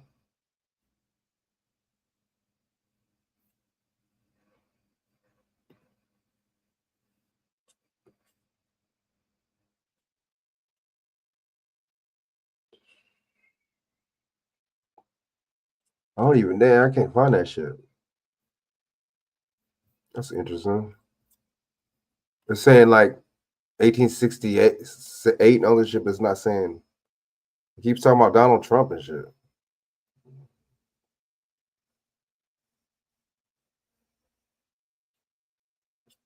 Yeah, that's interesting. But one of them cats, but yeah, man, this is just. It's kind of little. It might be a little psyops, man. To be honest with you, just like this next story I'm about to play. Her to kill herself. That is horrible. But Nobody there's wants that. something happening. I just want to show this because I think, and I'll let you jump in. The other part of this is that obviously deportations happen every day in this country under Democratic and Republican administrations. People who break the law, who are criminals, should be sent back or deported or jailed or whatever it is. But there's something happening also with this administration making light of the whole situation. This was a Valentine's Day post from the White House official account. Roses are red, violets are blue. Come here illegally and we'll deport you. And then another post. Man, they're kind of letting you know this shit is a psyop kind of dude. They're kind of letting you know. Okay. On social media saying ASM. I mean, I think they are getting deporting people, but not like they say they are. This is sort of like social media slang for kind of like a sensory experience of illegal alien deportation flight. That's what the caption was. And the operative image here is the chains. You see them there. So look, again, it's not a question of should criminals be deported, but the idea of kind of. But aren't criminals shackled up? When they go on plane rides and bus rides, aren't they shacked up? It don't matter what kind of crime they commit, right? They're still criminals. Am I right or wrong? That is crazy how they differentiate what kind of criminal. Wow. You want to pick and choose what kind of crimes is, good or bad or worse. Celebrating this as something that is almost like with a thrill down your spine. I think. I mean, there's a level of cruelty. This little girl's parents were not criminals. No. Yeah. That has. But they broke the law, right? And we're over here illegally. So that's not. Damn, that's crazy. But see, I get it though. She's Mexican. This lady, what's her name? It's Mexican. I get it. I understand. And this is my way of sticking up for the Latinos all around the world. That's her way, right? But see, the thing is, they were here illegally. And they did commit a crime, period, point blank. Did the people in the crack era, were they committing crimes? Were they taking people from families and kids from families and locking people up and shit and taking sisters from sisters and brothers from brothers and mothers from mothers? And yeah. But did anybody have sympathy and empathy in the 80s for us? Hell no. Do people have sympathy and empathy for us still now? Hell no. We got sympathy. That little girl's parents weren't criminals. Oh, I beg to differ. Let's go. And there's a level of dehumanization and cruelty built into all of this that I think trickles down to. Oh, so they're both Latino. Okay, so these two, yeah, okay. So we got to get some. Okay, I get it. I get it. When we talk about these subjects, we got to have some Mexicans here. I get it. When we talk about the LGBT, we got to have somebody in the LGBT community up in here. I get it. Let's go. Average Americans where they're not feeling empathy for 11-year-old girls when they're relentlessly bullying them. And it's almost become a thing where, like, how did they bully them though? What did the ICE agents say or do? Do you notice they're not saying what did they say? Threatening to call ICE on people is like a game to just further victimize these communities. How do people know? How did people know that her parents were illegal though? How did they know that? That are already living confused. Like, how did they know? In paralyzing fear. Just by having these panels alone, it's just psyops. It's just it's the way to shape people public opinion. That's all it is. And anxiety. And we've seen cases like this happening propaganda just in the last few days of, a pizza shop manager being fired for threatening to call ICE on his own customers, a teacher who made posts about, encouraging people to report his undocumented students. And that's having what's wrong with that? An effect. When you talk about policy and numbers of arrests, of deportations, there's people behind that, there's families behind that, and there's a real psychological. Yeah, but we can't pick and choose who we have sympathy and empathy for. We have to have sympathy and empathy for everybody that needs sympathy and empathy. Other than that, it's bullshit. It's not genuine at the end of the day. People need to start realizing it. And these CNN correspondents and all these people, these co-anchors and all these people, and these content creators and all these people on these damn on this internet and on TV. They're all full of it, and they're all in on it. As far as I'm concerned, it's like I said, to shape people's public opinion and to gather people's gather intel on people's public opinion, right? That's all these little talks and all this. I mean, nothing ever gets done, nothing ever changes. You see what I'm saying? And emotional effect there that we also have to talk about. Yeah. What is so painful about this is that this was as predictable as it is tragic. This didn't happen by accident. I mean, when you have the leader of the free world who is now saying that I'm a king, basically using every ounce of his breath and deputizing people to call people that don't look like us rapists, robbers, murderers, or they're criminals. And are they violent criminals? Are they part of gangs? Or are this just mom and dads that came over here or that have been here before? Yes, is it really any surprise that they're getting vilified in the communities that they live in? I promise you that there are little girls and boys that are in their corner of their bedrooms wondering whether or not ICE is going to break into the house and take their mom and dad away. And when Tom Holman, who's running this whole operation, sits in these seats and you say to him, Tom, can you please help me work through this? Let's say I'm the mayor of New Orleans. I want to help you get rid of all the violent criminals. You want to get rid of somebody that's violent on my street? I'm 100% in. Let's go get them. But are you going to go take grandma and grandpa and Tia? And you're going to, I'm just going to say if they're kind of around, they're going to go. That sends shockwaves. And so what I'd say, look, we have a broken immigration system. It's been broken for a long time. Ronald Reagan actually gave the best speech about this on the last speech that he gave of his presidency. Ronald Reagan made him come here, man. He brought him over here with that 86 amnesty bill, man. See, I don't want to hear it, man. I don't want to hear that. Ronald Reagan, he had the best speech. Not, motherfucker, he was bringing them over here. Broken policies and all this shit. These politicians all say the same shit, bro. It don't matter. Democrat, Republican, it's all the same thing. Donald Trump's got the pen. If he's so powerful and he's so tough and he's so smart, why doesn't he just ink out an immigration proposal that, by the way, we wanted to pass a couple years ago that he said, we don't want to do this. We can be tough and smart. But Americans don't want to be cruel. And you're seeing the consequence of a cruelty now. This is one of the cruelest countries on the face of the earth. What are you talking about? Look at how the American you know what I'm saying, Niji is treated. Look at how, you know what I'm saying, look at how we are treated. Come on now, let's keep it 100, man. That's going to have disastrous effects for kids. Yeah, first of all, it's very, very tragic. I mean, I have a young child, 2 young kids, and you always live in the fear of the outside influences, how they're going to affect them. And so as parents, me and my wife, we constantly think about that. And so we obviously hurt for the family, what they go through.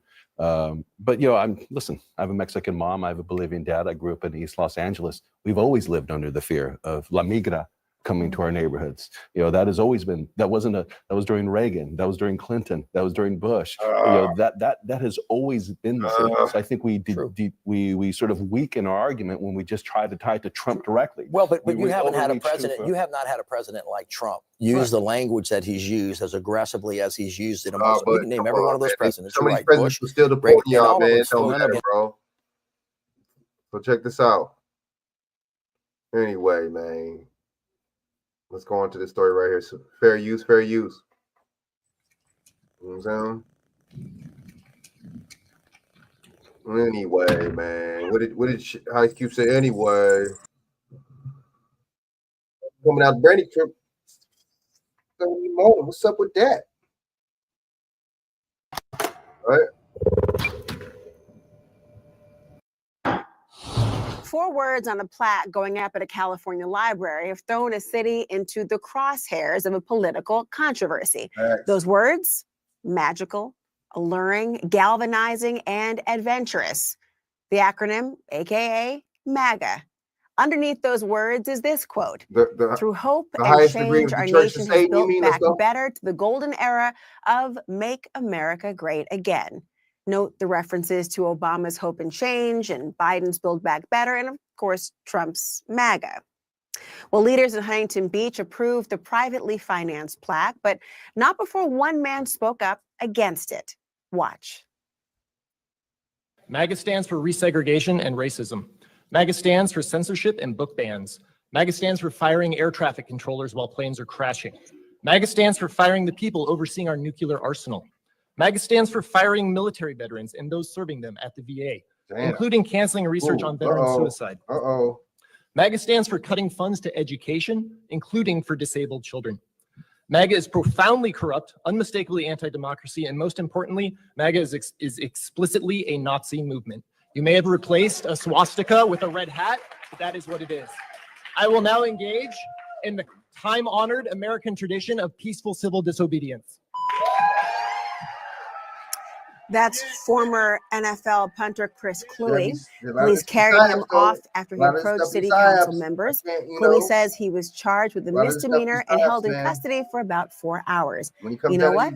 Chris Cluey joins me now. Chris, thank you for joining. Everyone has been talking about this moment, and I'm wondering, why did you decide to take this particular course of action? Be careful when it's the famous people. Well, first and foremost, it's because the Huntington Beach City Council does not care about the community of Huntington Beach. They've made it very obvious that their goal is to advance their own interests, to rise higher in Trump's sphere of influence. And you can see that by our city attorney, Michael Gates, leaving the city and being appointed to Trump's administration. So that's really a problem when a city council doesn't have its city's best interests in mind.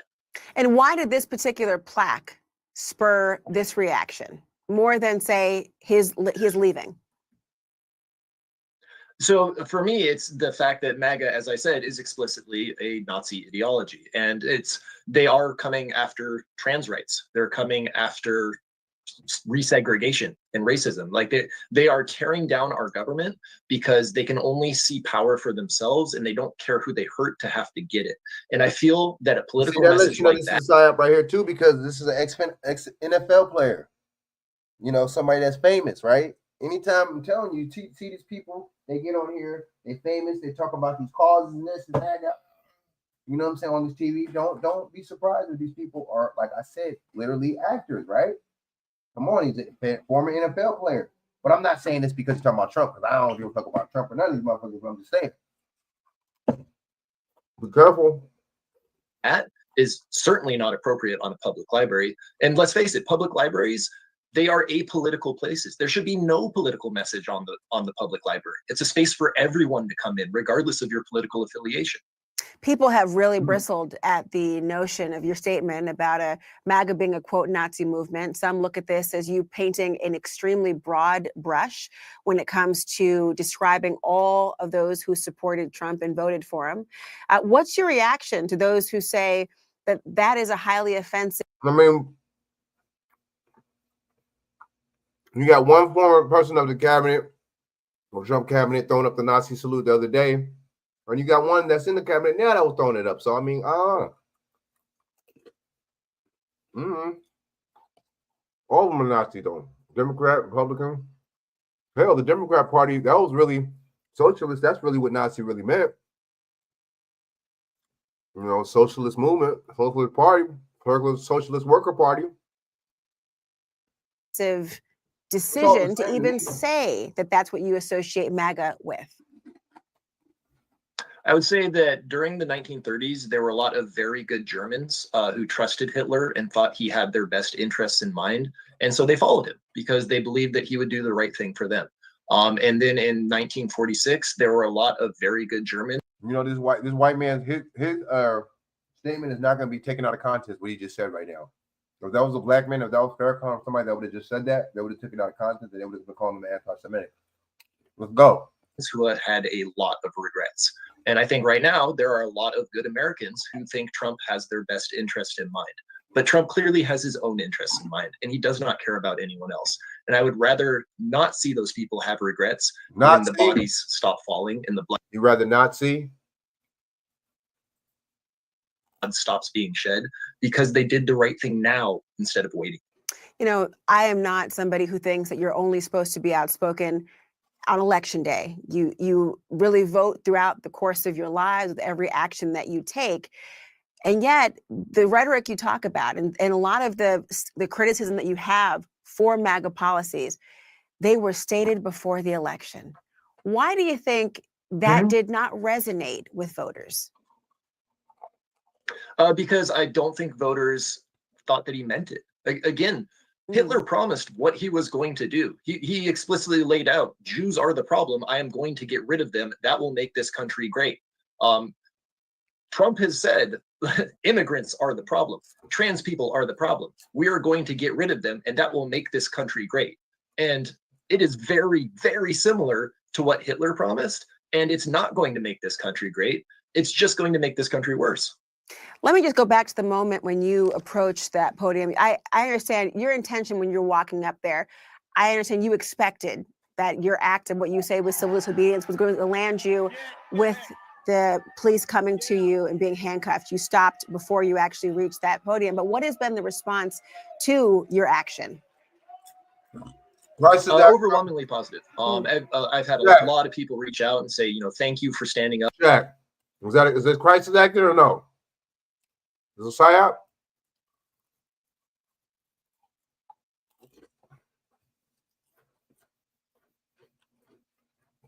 Shaq, is this a Psyop? What you got going on or what?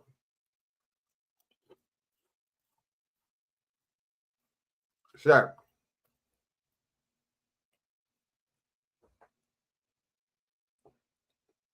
Yo.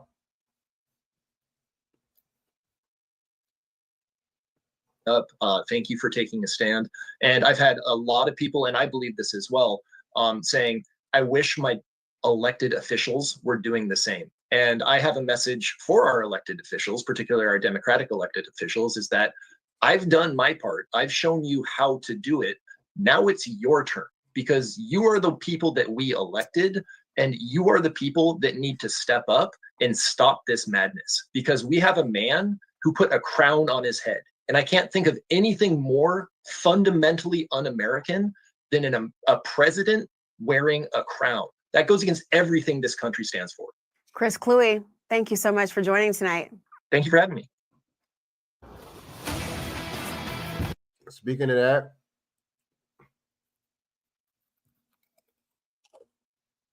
I'm talking about the side for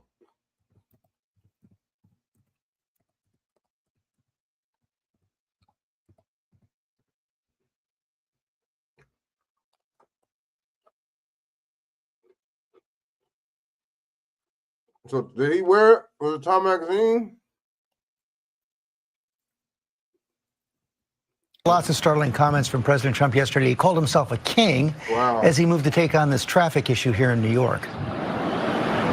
Yeah, the president and his administration are trying to stop New York City's congestion pricing, which does raise tolls to $9 for those who are trying to enter Manhattan. So the Department of Transportation says this needs to end. Then the president posting on social media that congestion pricing is dead, likening himself to a king, posting "Long live the king." The White House then posting this illustration resembling a Time magazine cover with the president actually wearing a crown. Well, that prompted a response from New York Governor Kathy Hochul, who said that we are a nation governed on laws, not by a king, saying, "See you in court, George." And Rich, we should also point out that both traffic and traffic accidents have gone down since this pricing plan was put into effect. Thanks very much. It's all the act, all a part of the psyop. They got the perfect person in there, literally an actor to do the acting, right? They hire an actor to do the acting. That's all it is. Trump is doing is an actor. He's acting. He's wearing a crown. He knows he's a damn. Tyranny is rising in the White House, he's and a man has by doing that. People are calling for it. They get emotional. They getting sad. They get mad. They getting glad. This is exactly what it was supposed to do. Get a reaction out of everybody, right? It don't matter, man. All good. What's the name? All good controversy is controversy. It don't matter. No.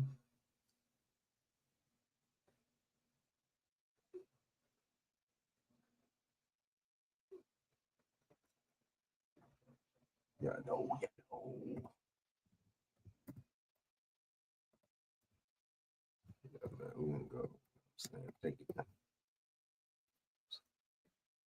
Yeah, man, this is really, you know what I'm saying, really dig deep into this, you know what I'm saying?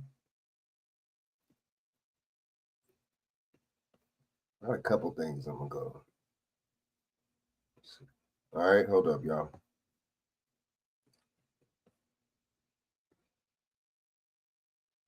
What the hell's gonna play? Play something. Damn, what was I gonna play, man?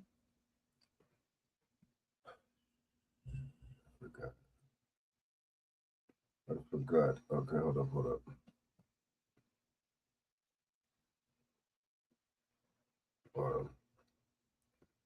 I forgot. All right, here we go, y'all. I forgot, my friend. I forgot. All right, so let me see. Nah, this ain't it. Stop.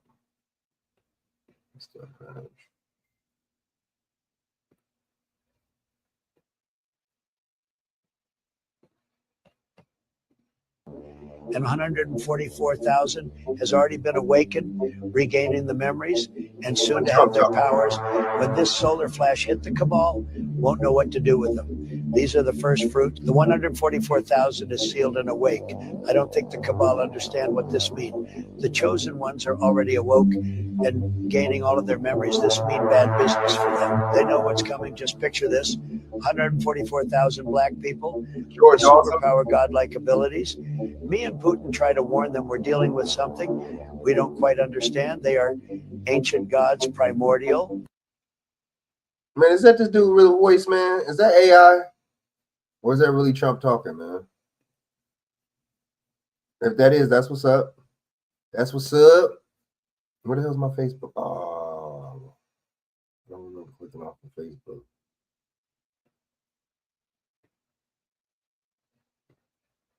I don't remember doing that. You know what I'm saying? I don't remember. All right, so look. Where's my Facebook ish at, man?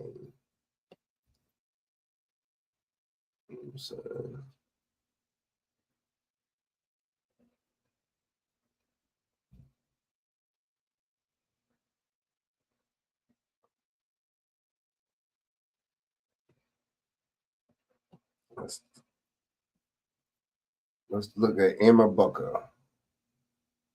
Emma Booker. That is AI, huh?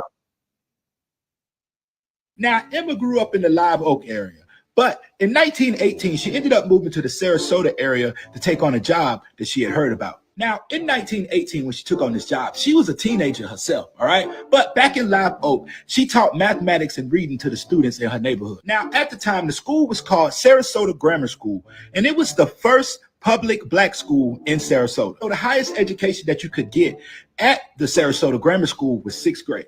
But Emma was like, look, I want to be able to take this a little bit higher so I could teach the kids a little bit more. But the superintendent at the time was like, look, 6th grade is enough. For these students, they should be happy to get to 6th grade. But Emma was like, nah, that ain't how we're gonna do this, okay?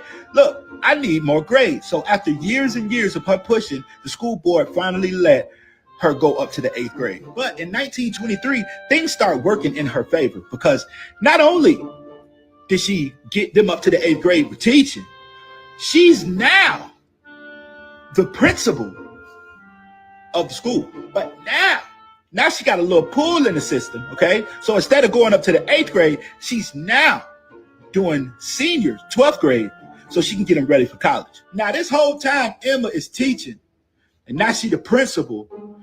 She ain't got no degree. So she goes back to school this whole time in the middle of her doing all of this to get her bachelor and her master's. And for decades, I'm talking about decades, this school is rolling. This school is rolling so well that they ended up naming the school after Emma, but not only just one school.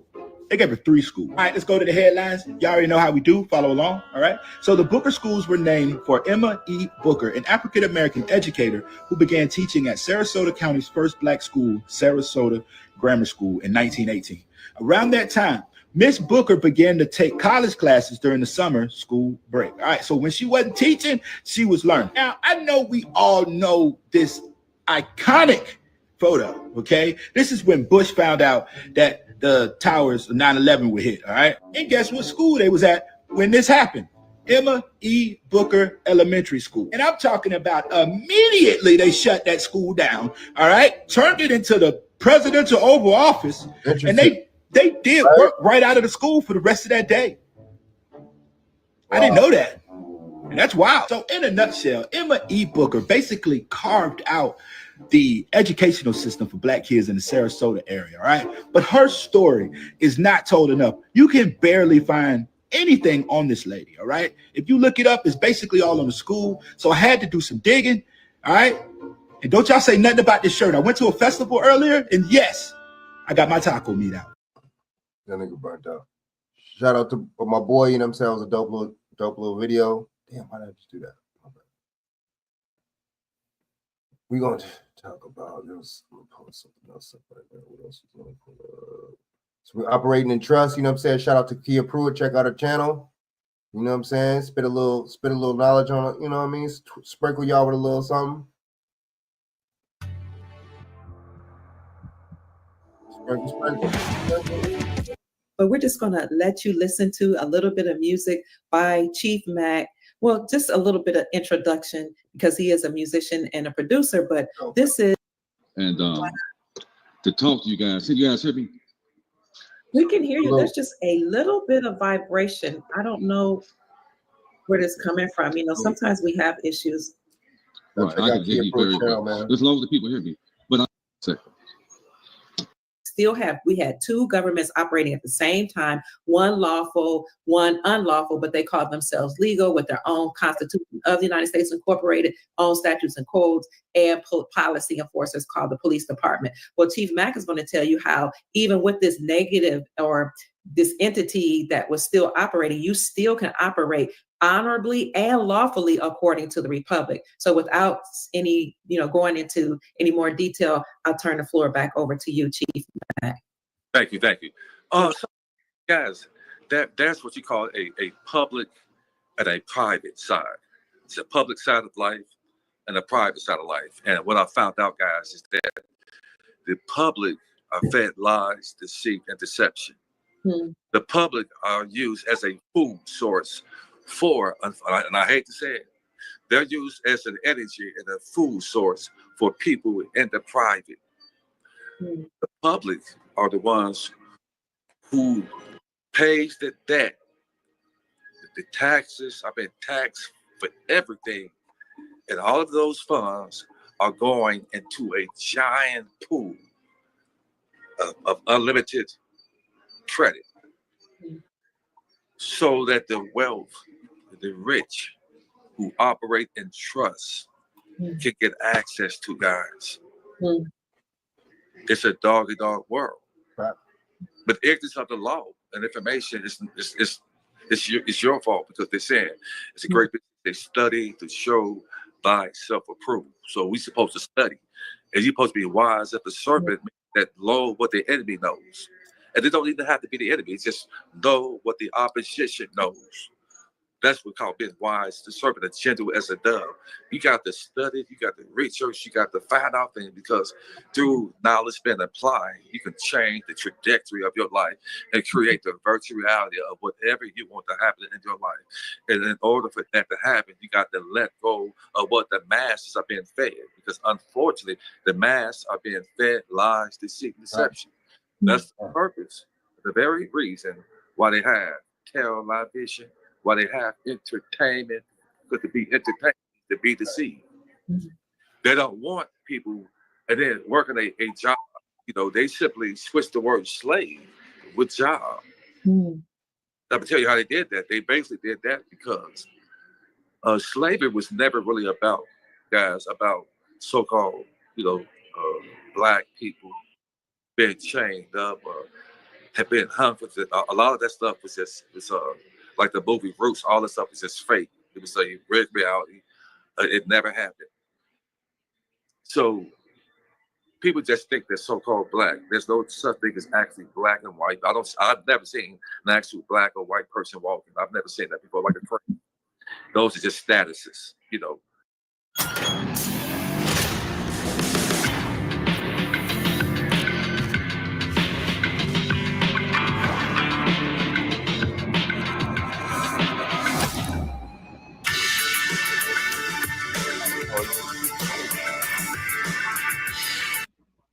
Frank Nitty.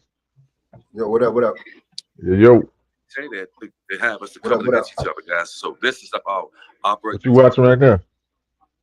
Kid Pruitt and shit. Oh, Kid Pruitt. Okay. I got it. So what do you think about the other video and shit? They was talking about. Which one? The other video played about the what's the name? What was it about the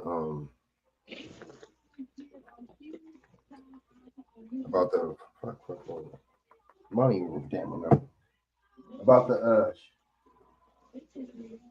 about the immigration thing on CNN. Oh, you talking about the children? They talking about it was like 4.5 million children or some shit? No, and after that, undocumented parents. It was on CNN talking. It was that shit. And that's cap though. That's cap. Bro, how you a U.S. citizen, a child that's a U.S. citizen, but undocumented parents? Fact. To me, that sounds like they're being to child trafficking. To me, that's an open admission, ain't it? That's a good way to fucking put it, man. That's what it sounds to me. That's what it sounds like to me too. At least, when they're like, oh, they're gonna be missed, they're gonna be mad, they're gonna be left and stuff like that, man. You know what I mean? It's like, come on, really. They didn't have that same energy during the what's name, man. They didn't have that same energy during the the crack era. They did not have that same energy. Oh no, yeah, the kids sending them to TPS and snatching them up. You know what I mean? Fact. That's why I'm like, bad. That's why I'm like, you know what I'm saying? Bro, this should be, man. They be running these psyops, man. But see, and they're trying to get sympathy and empathy for everybody else. You know what I'm saying? It's like when you do a crime, you just a damn crime. See, they give it sympathy and empathy on this front, on the immigrant front, as if they're not committing crimes, and they giving you empathy on the white vigilante front, like as if they don't just murder somebody, shoot somebody in the fucking back of the head, and they give it to the guys. Oh well, he's doing some justice because it was a CEO, and the CEO company, these insurance companies are raping people, and they're getting over on people. What the fuck does any of that have to do with killing one of the CEO, bro? Does any of these insurance rates came down? Is the insurance company still leave California? Is my car insurance still double? Come on, bro. Like, I don't understand. You know what I'm saying? Shaggy's bullshit. It's all Did you bullshit. see? You ain't put in the video when they gave Jaguar right to freedom, some type of Defender of Freedom Award. Did you see that? You ain't put. Oh, Wow. I'll play that right now. You already know what that's all about. Why she wasn't participating in none of that shit. Wow. Girl supposed to win live last night. She didn't send me nothing. She must didn't go live. Like, remember she? Well, she was on. She was supposed to win. I thought I don't see Yeah, man. It's like you just like these people be playing games. There's a lot of games, man. I see through it, man. I see the games. I'm seeing the games, man. You know what I'm saying? Let's see what they're talking. I'm gonna play a couple minutes of this real quick, man. Us and coming together as a human race of people, of high vibrational people, and high vibrational people come in all colors and creeds. So we could just team up and just love each other, study, and we can have a world that's a righteous world for a change that's coming right now with this new regime. So I found out that they actually take when the time you're born,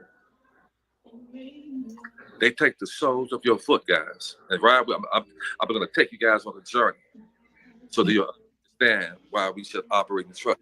In trust. So when you're born, you're coming from your mama's womb, out of waters. You covered birth canal. As you've been docked on land. Facts. As a dock. You're born as a free man and woman. But this system, they take the soles of your foot, which is the S-O-L-E, to gain access to your S-O-U-L, your actual soul. And they trading you out on the stock market as securitized. They securitize your birthright, guys. And then you're born, they give you a number that's attached to the beat system, a number that's connected to a straw man, a fictitious you that they have turned you into a corporation, the all cap name. And when they have turned you into a corporation, they're basically saying that you are a corpse. That corpse can't speak in court because you're dead.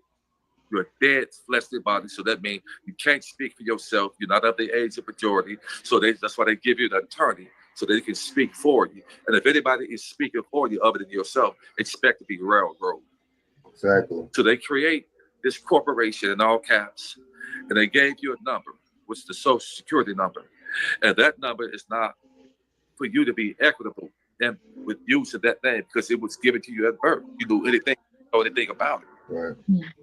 So the purpose of them doing that and killing you at birth, killing you off on paper at birth is but I know I can't say that. I'm sorry about that. I'm still getting used to it. But unalive you. This is for entertainment purposes, YouTube. Yes. But we're going to say this. The reason they want to take you back under waters, we'll say that they take you back into the waters when you should never go back to the waters. By the waters, your mom won't. They want to take you back into waters. And the reason they do that is so that when guys, listen to me, when you buy a house, you buy a car, or you get a credit card, anytime that you sign your name on a sheet of paper along with your birth certificate, that is what we call an implied trust. The implied trust is what they call the hidden contract, an invisible contract. As my teacher has taught me a wealth of things, the young brother Lamont. I've learned a lot of information that all contracts are really trust. Because we don't know who we are, we don't express who we are in those trusts. Right. Then they make themselves the grantor of that trust that we sign, and by default become the beneficiaries to securitize that instrument, which you call it becomes the security that they securitize on the stock market and make so much money off of us guys. And this is what's happening. The rabbit hole runs deep. And these companies own a $500,000 home. They like 50 or 60 million off it on the back end through securitized, through trust. Have you been to the new Art Space Circle? It's Thanks for sharing this Red Baron with us, Willow. So the purpose of getting the trust is to bring you from the waters, out of the waters, and bring your land where you can breathe and live your most amazing life. That's the purpose of operating the trust. And the Bible is pretty much talking about trust. You delivered by the doctor? Right. Facts. Sure, right. That's where the ship berths at the dock, right? Oh, you know what? Hold on. He right. Because think about it, Frank. And he talking about the birth, right? Because think about it. Look how they even in these institutions, right? Hospital institutions, how they had a woman.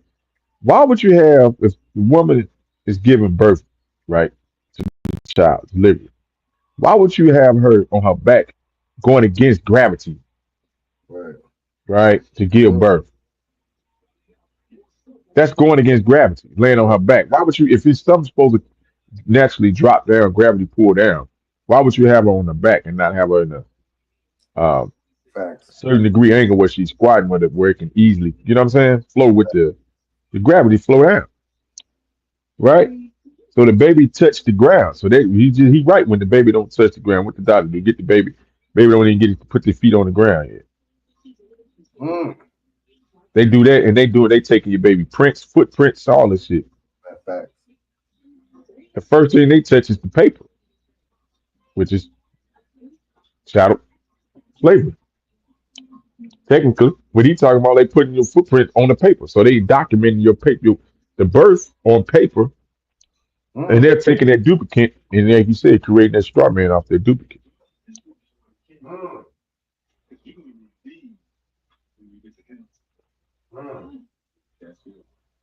That's a dirty game, man. These motherfuckers is dirty, bro.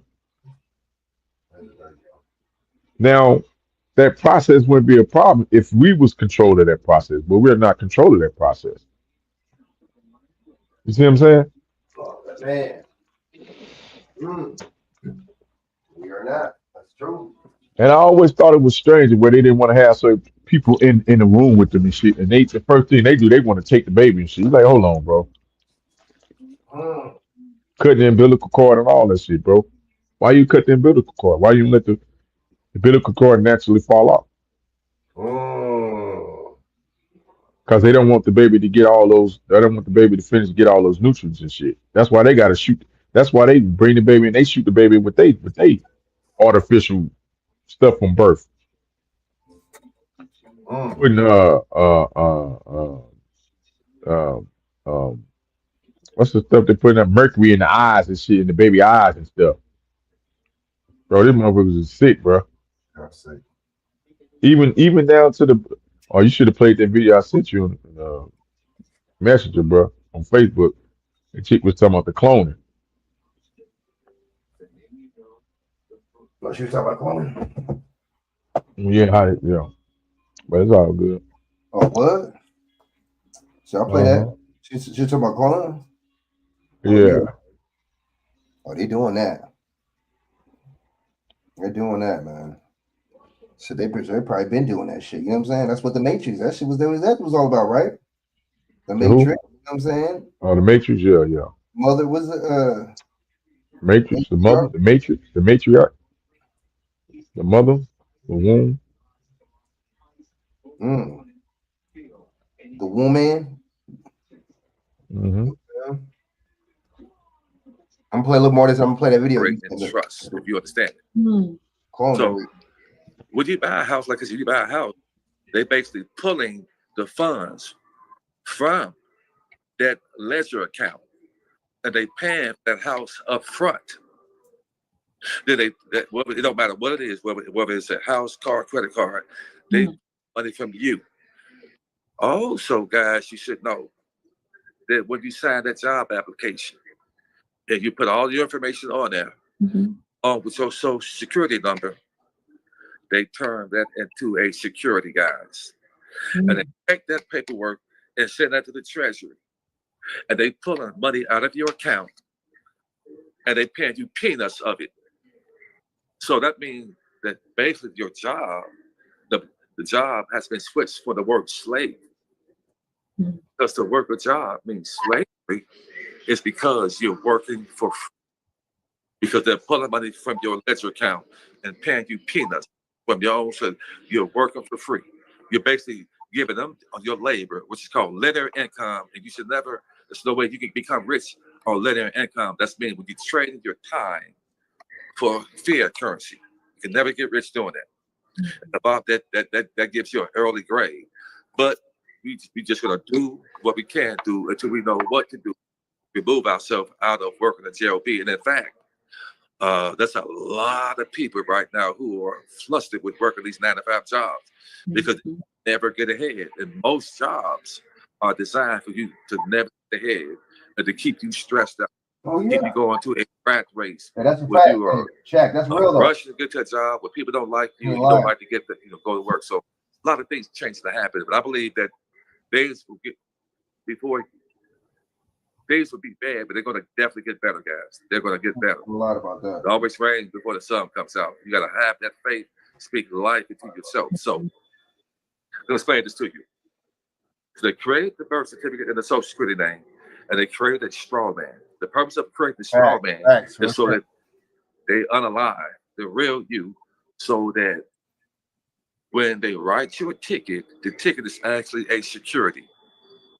It becomes a bond into a security, and the court system is really a bank.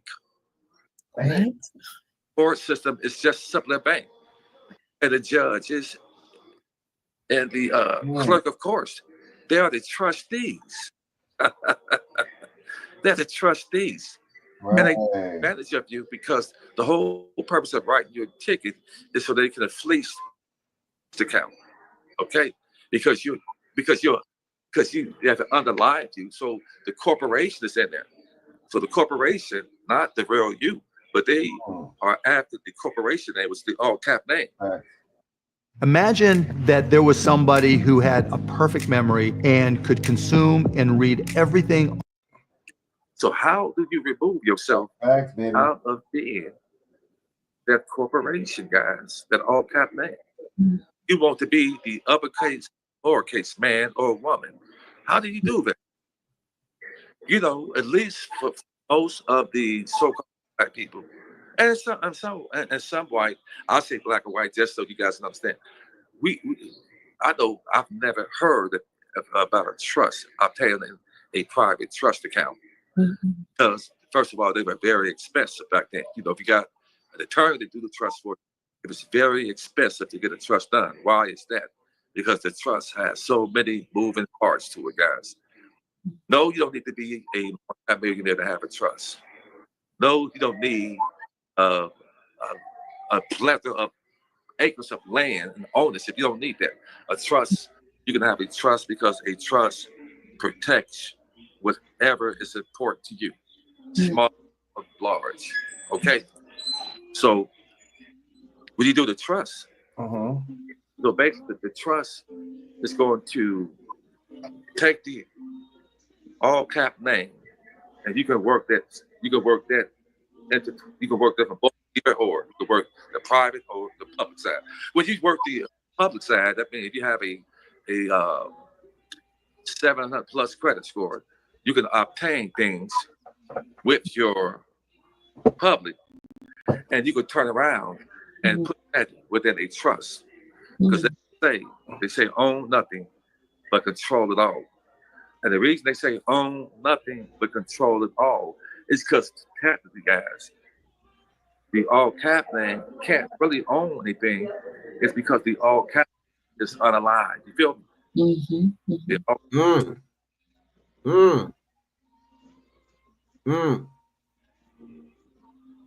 Can this be like a Gemini man kind of thing? What they doing? Because that is like, you know what I'm saying. And at birth, you know what I'm saying, the birth certificate and stuff like that. You know, you're a ward of the state. You know what I'm saying, and the mom's the enemy of the state. So can this be some kind of like Gemini man kind of matrix thing? Yeah, it's cloning you, bro. The little what you're saying is cloning. How you gonna clone me, take my prints on all this shit, and then put that in? You got a separate documents and shit that Cloning, you right? Yeah, you literally clone. What you think you're talking about a straw man? They cloning you, cloning your name from your name all the way down to your footprints and your damn fingerprints. You create a fictitious, you know, because that's what the corporation is, a fictitious person. Corpse. A corpse operating corporation. No? Facts.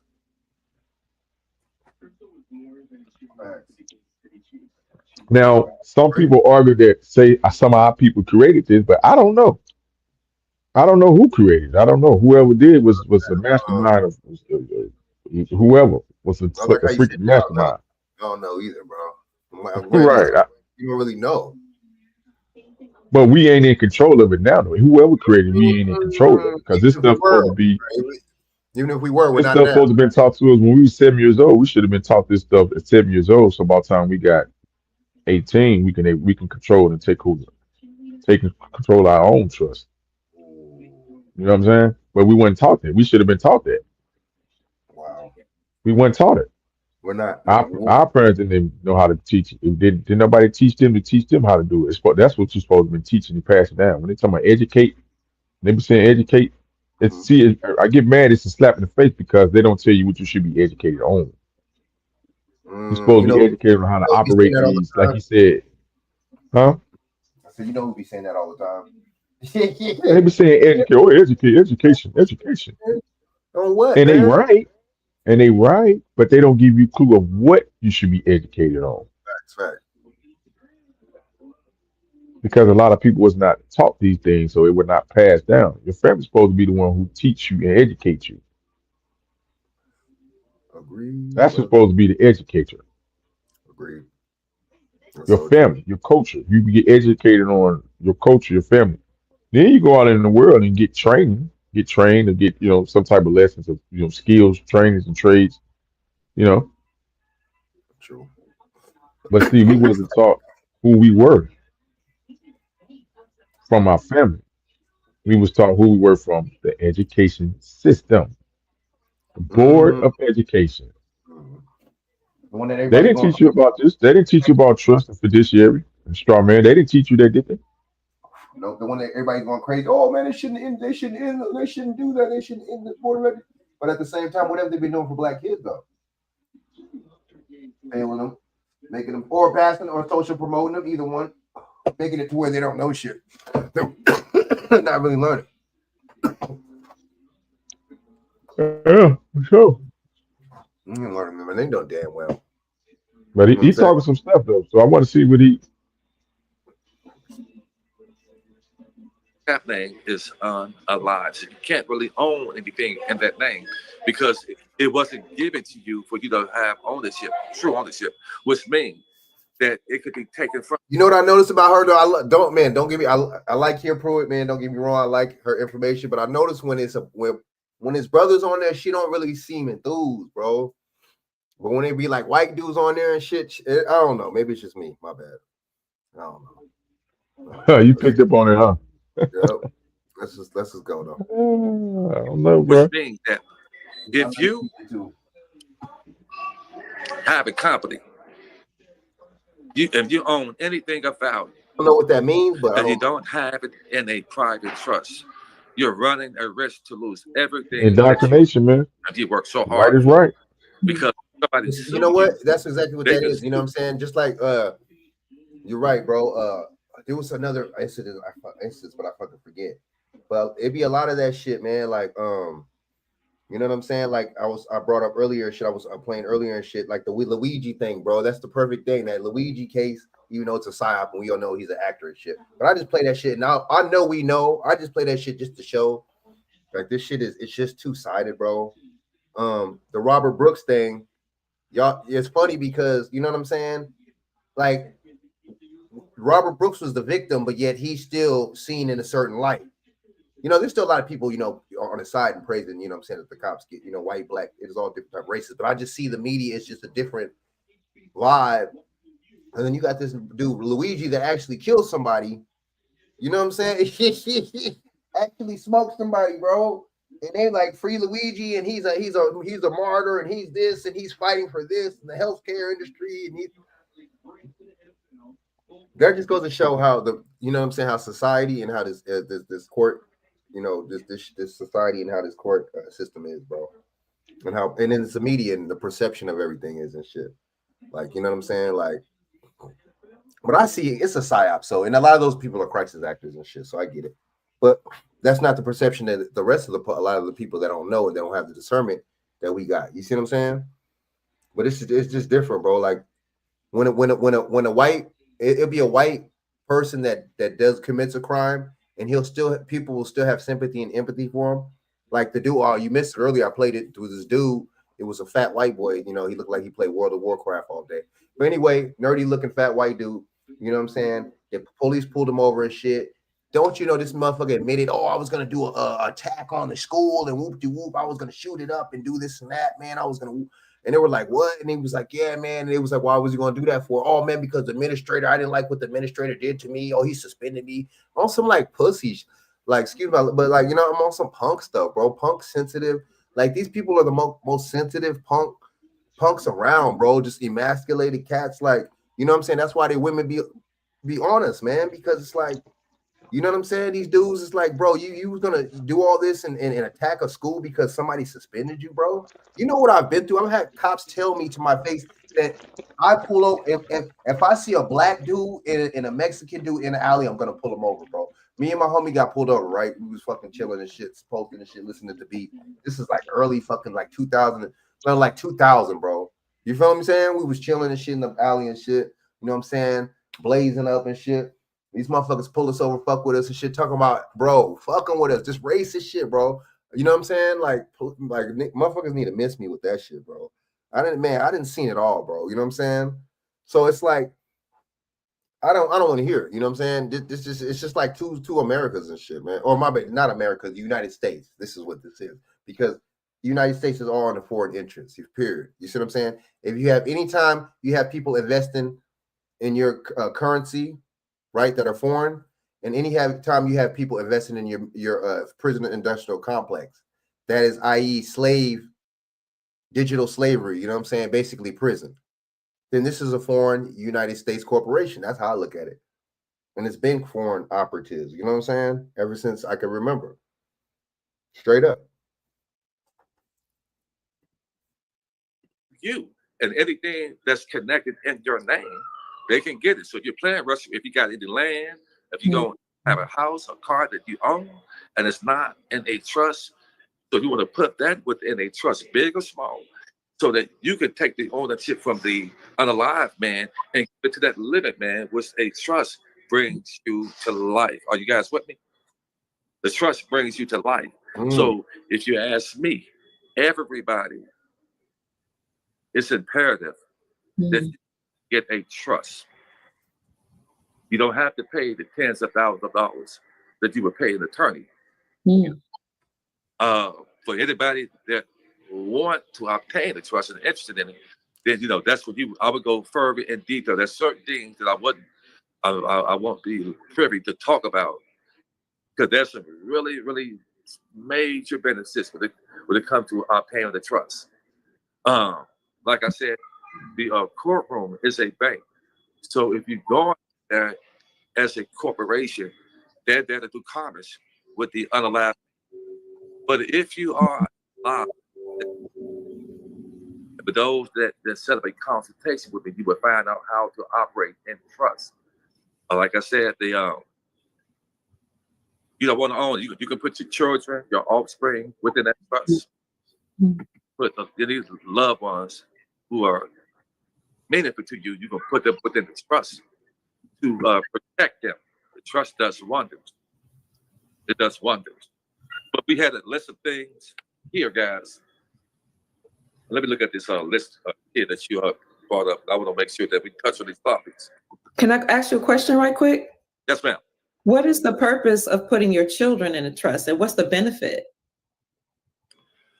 Oh, I'm going to try to say as much as I can say without going too deep. Okay. Okay. I'll say this much, guys. Cheesy, They be doing that on purpose with airy, these commercials, bro. delicious, The perfect time. with a crunchy pop. They always do that. And they're made with When somebody about to break something down, they always That do the that. You know what I'm saying? Trust Commercial is come so out of nowhere. When motherfucker ain't talking about shit, you don't see the commercial. Funny. That many of you don't know that at birth, when you had your children don't belong to you. That's why they call you a parent, because you're sharing dues, due ownership with your children, with the state. So the state has more rights over your brain, your children. Then Wait, a pair. Shaq, a pair? A pair is more than one, right? A pair means more than one? Pair, par, Parent, Parent. pair, part, rent, pair. Interesting, huh? So I could definitely get pair. I definitely get the pair. I definitely get two at a pair. That's what I get for sure. You know what I'm saying? because you signed that birth certificate, and they gave you a social security, so they actually own your children through the birth certificate. So that's the purpose of the authenticating the birth certificate. On the state and the federal level, I've done my offspring like that because I took control over the birth certificate, which makes me full faith and credit. So, and the purpose of freeing yourself from the, it's better to have it and not need it than need it and not have it. That's for me. But if there's a lot of us guys who have foreign currency, who have gold and silver, and you shouldn't have those items on you. You should have those items within a private trust, so that the trust owns it, and you don't own it. Because if anything happened when you ran into the back of somebody, if you hurt somebody, then that means that they can sue you, and anything that you are personally attached to, you run the risk of this being taken from you. So this is part of estate building and wealth building when you operate in trust. So that's the purpose of having your children in the trust. And I would go a step deeper. I don't want to go too much deep into it about the power of the trust and why you will put your children in there. But the consultation that people are interested in getting, are paying the trust, I would go much deeper and explaining to you the benefit to have your children and a trust as the beneficiaries of that trust. First of all, you want to have a trust because what happens is if you were to transition, the trust will live as you. The trust is really you start a brand new identity, guys. They don't want to tell you that. You're basically starting a brand new identity, saying that I am alive and I'm not unalive anymore. So with a trust, it comes with 3 moving parts. And I'm going to explain it to you guys. Watch this. And as I studied the trust, I said, wow. So you talk about this is how you want to be born is resurrected again, become a new man and a new woman. Is when you start the actual trust document, the paperwork is your body without a soul. The paperwork is a body without a soul. And so what's going to give that paperwork life? What's going to breathe into that paperwork and bring it to life? You're going to need a foreign EIN number, which, let's say, for instance, you're going to get a 98 number. A 98 number is outside of the jurisdiction of the United States corporation to be able to, tell you how and what and when to do. They have no jurisdiction over you, and a lot of people didn't know about that. But it's amazing because you know that we are in the Great Awakening. You got a lot of CPAs and tax attorneys. Tax never knew about the 508C1A irrevocable trust. Now watch this.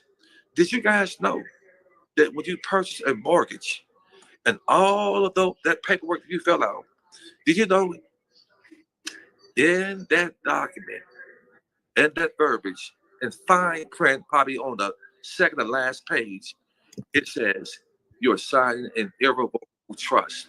No. That Say it one more time. It went up. when you have a mortgage and you're sitting down smiling, and the people at the loan office and the bankers, they're smiling harder than you. Building a beautiful and functional interface for any app requires UI controls like grid, chart, date picker, card Hey, layout. Frank, I'm trying not to laugh, Frank. more. But they put them commercials on at the right time, don't they? You do that? When That's you know what I'm tough. saying? It's like, why you trying to, like, you know what I'm saying, block the information? But you know, just like the mortgage, that's a death pledge. You know, anywhere. You see what I'm saying, Shaq? Yeah. You know, that mortgage stuff, you know, all that stuff, man.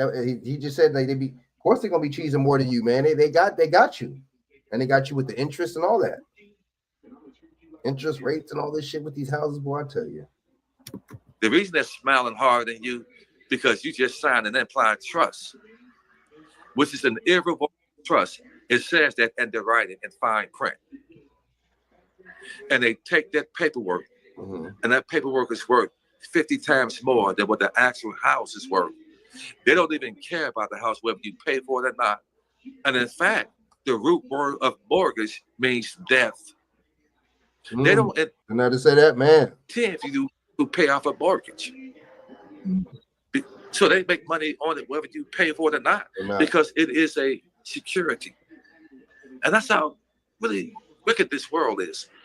And there's ways, and people have found out how to offset, not discharge, but offset mortgages. That would be on another conversation that I would eventually bring to you guys on ways for those, because a lot of people are losing their homes illegally because they can't lend out money because they can't. It's in the Constitution. They can't lend out money because they don't have any money to lend. So what from? They get the credits from you, and they turn that into a debt, and debt creates unlimited wealth. So it's imperative that you get a trust, because there's a lot of changes that may happen that definitely will happen in 2025, guys. It's a lot of we know that the monetary system. See, this is it. We need somebody to sit us down and really educate us on this trust so we can know how to operate. So we don't know how to operate in that trust, like he said. He's telling us stuff, but it still go by head because we never heard this before. Right? So he can tell us about the trust, and we can look up certain things and like we can find this in paperwork. So what he's saying is absolutely correct. It's in the paper. We just don't know how to operate it, make it all operate together, and I work for us, make it work for us. So he tells us what the shit is. It's really what's going. Trust. How you think Trump them move around?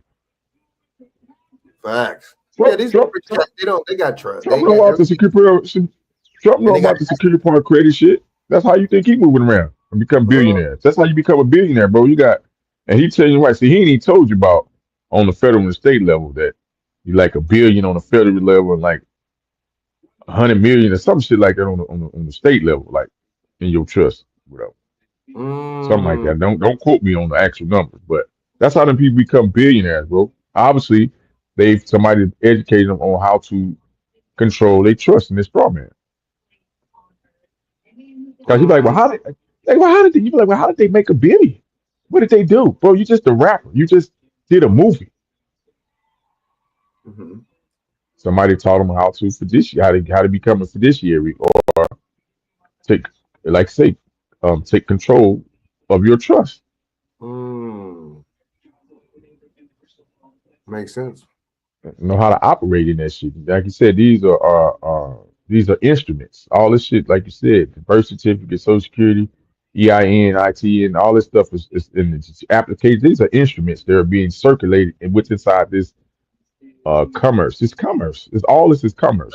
Facts. USC and UCC. You got to know which one you operate in. I think it's United States U.S. Code, commercial codes and United States. What is it? United States codes, and I think United States commercial codes, right?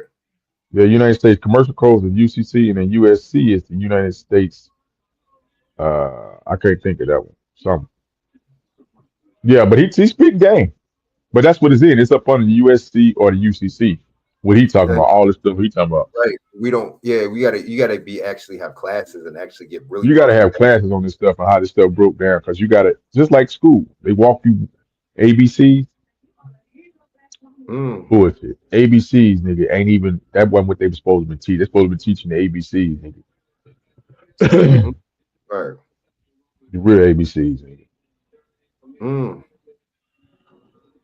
And they mad at just like they're mad because they want to take away that department of whistling. That shit's bullshit. All that shit's bullshit, bro. All that shit is fucking. All these agencies, like you were saying, aren't even lawful anyway. And I'm not talking about legal. I'm talking about lawful. Facts. You know what I'm saying? And it's like, and if we're gonna take this down, we're gonna take these away, bro. You gotta replace it with something, man. What are you gonna replace it with? That sounds good. It sounds like a lot of that shit. To be honest with you, bro, a lot of that shit is advertisement, bro. It's just a lot of this shit. He says it because it sounds good. People are gonna fucking. It's buzzwords. People are gonna. It's like shock jock Howard Stern type shit, bro. Like motherfuckers. Oh yeah, hell yeah, fucking knowing damn well motherfuckers don't even fucking really know. If, you know what I'm saying, or do researches if they can and can't, if he can or can't even do it. You know what I'm saying? That's what I'd be tripping off. Like, wow, motherfuckers don't even do the math to see. You know what I mean? Right. He's a populist. That's different, bro. You know what I'm saying? He could just say something wild. Oh yeah, hell yeah, like you know what I'm saying. But yeah, he's right though. Just like music, bro. Classes. It's not you would think people think it's just that easy to learn music or piano shit. That shit's some shit. 10 years shit it takes type shit. You know what I'm saying? Years. Shit, you learn a martial art quicker than learning fucking music. That's what, man, on some shit. You know what I'm saying? So you're right. This is yeah, bro. This takes a while. It takes time. Like this is like learning a martial art. This takes time, bro. You're right. It takes a lot of time, like I said.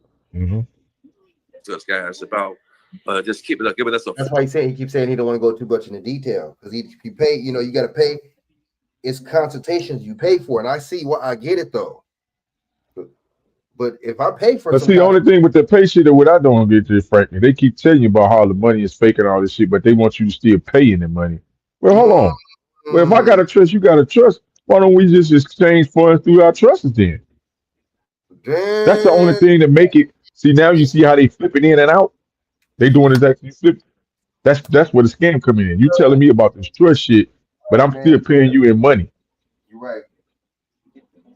You know what I'm saying? Debt notes. You still want me to pay you in debt notes? Well, why don't I just pay you from trust to trust then? Once you set it up, I just give you, you know what I'm saying, your fee out of the trust, out of my trust once we set it up.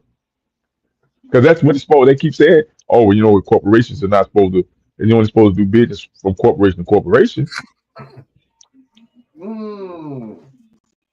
That's the only thing to get me. Yeah, why would you weren't supposed to pay no bill. You see, they say you weren't supposed to pay no bill. The bill is like he just said, you're supposed to endorse the bill, and those are credits because you're the creditor and not the debtor and all this shit. What they're gonna use the money for then? Ooh. Yeah, what they gonna use the money for? That's the only thing gets me when they do that though. What you gonna use that? Y'all offering all these classes and courses, but y'all still hustling people out of the damn the debt note. Shaq, that's why I don't never pay. I don't never give motherfuckers money. Now I get something, give somebody fires, give somebody money towards the cash up or something like that on YouTube. That's nothing. I don't think there's nothing wrong with that. But these people like, oh fucking yeah, you pay for these classes, man. Fucking my consultation. I don't never. Nigga put it. Well, yeah, nigga. Hey, how would you set your trust up, nigga? And you give me your trust, your fucking account number, nigga, and I just transfer the funds to you, then, nigga. How about that? Because that's what I tell them, motherfucker. Bro, I'm not for this. Nah. Shit, ain't gonna get exactly. That's a scam. Come on, bro. Now you telling me to get out of that, but then you using it for me as a payment. That's the only thing. I hope he ain't doing that, because that's what throw people off. Y'all want people to pay for this paperwork on $1,500, $2,000 for this damn paperwork, and then people still don't understand it because you still don't understand the language and the verbiage and the definitions and how it actually operates. You hear it, you see it, but you still don't know how to apply it and actually make it active, operate in daily life. Because you go, like you just said, most CPAs don't know this stuff. They not really taught this deep. If they ain't went off and studied themselves, they're not taught this to a certain extent. You know what I mean? Facts. Because guess what? The institutions don't make money teaching the students how not to use the institution. Because now you become your own bank and institution. Now you don't need them because now you empower yourself to be your own bank and your financial institution, which you're supposed to be.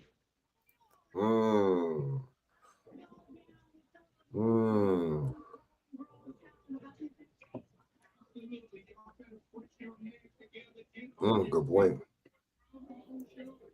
Yeah, let them keep cooking. What was that? I was going. Oh yeah. What is the BT Awards on tonight, Frank? What's going on? Some type of awards going on. They lied. What's the name of lie right now? Doing my shit. Yeah.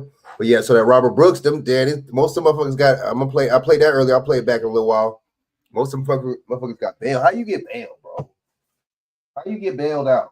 One of them got old heart, and then they want to release one of their other names. Like, how you not releasing the person's name, bro? He's a public servant, bro. He's a civil servant, and this is public information. Why are you not revealing the person's name? It just seemed real weird, bro. This case, it seems like they're gonna get off, bro. Now Robert Brooks, the beating, it seems like them cops are gonna get off, bro. Straight up. But see, Puffy didn't get bail. But I'm like, man, Puffy, I don't even think Puffy, the motherfucker's even in jail. I don't think Luigi in jail. All that shit is actor shit. You know what I'm saying? Forecast, a financial forecast on what's to come. And a lot of what she said is coming to fruition. So you want to make sure that you get a private trust so that you remove any and everything that is tied to you, which is the unalive man, which is the straw man, over into a private trust. You would take that private trust and you begin to record it on the records, because that trust is so powerful. It just does so many good things. Any other question you have for Dr. Kim?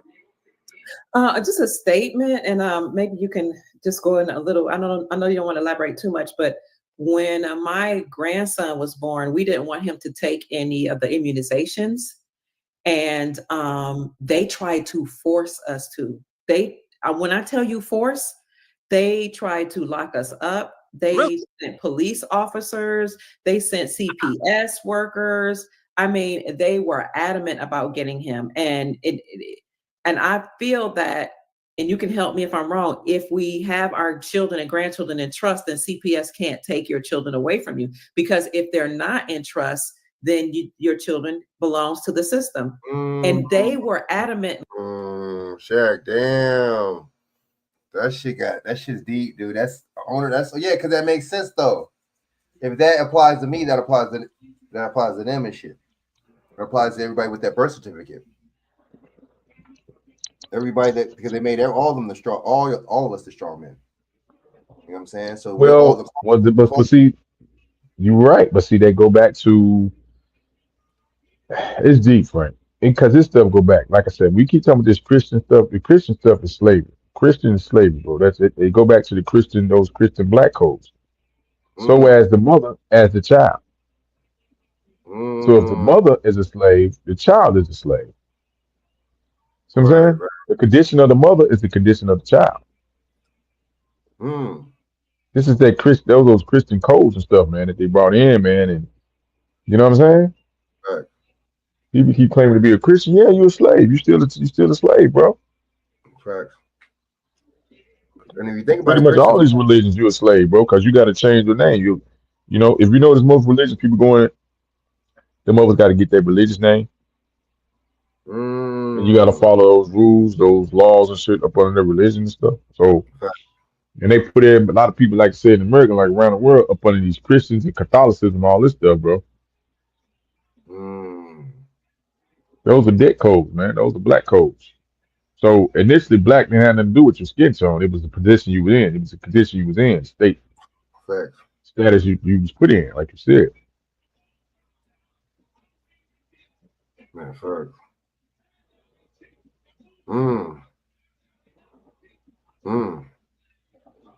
Deep. That's very deep. That is deep. Telling us like your child belongs to us. It was a battle. Well, you said it. I was saying, well, great question. Well, you spilled the beans. I was trying, well. And see that the Christian black codes and all that, I think that for sure reparations should be given for shit like that.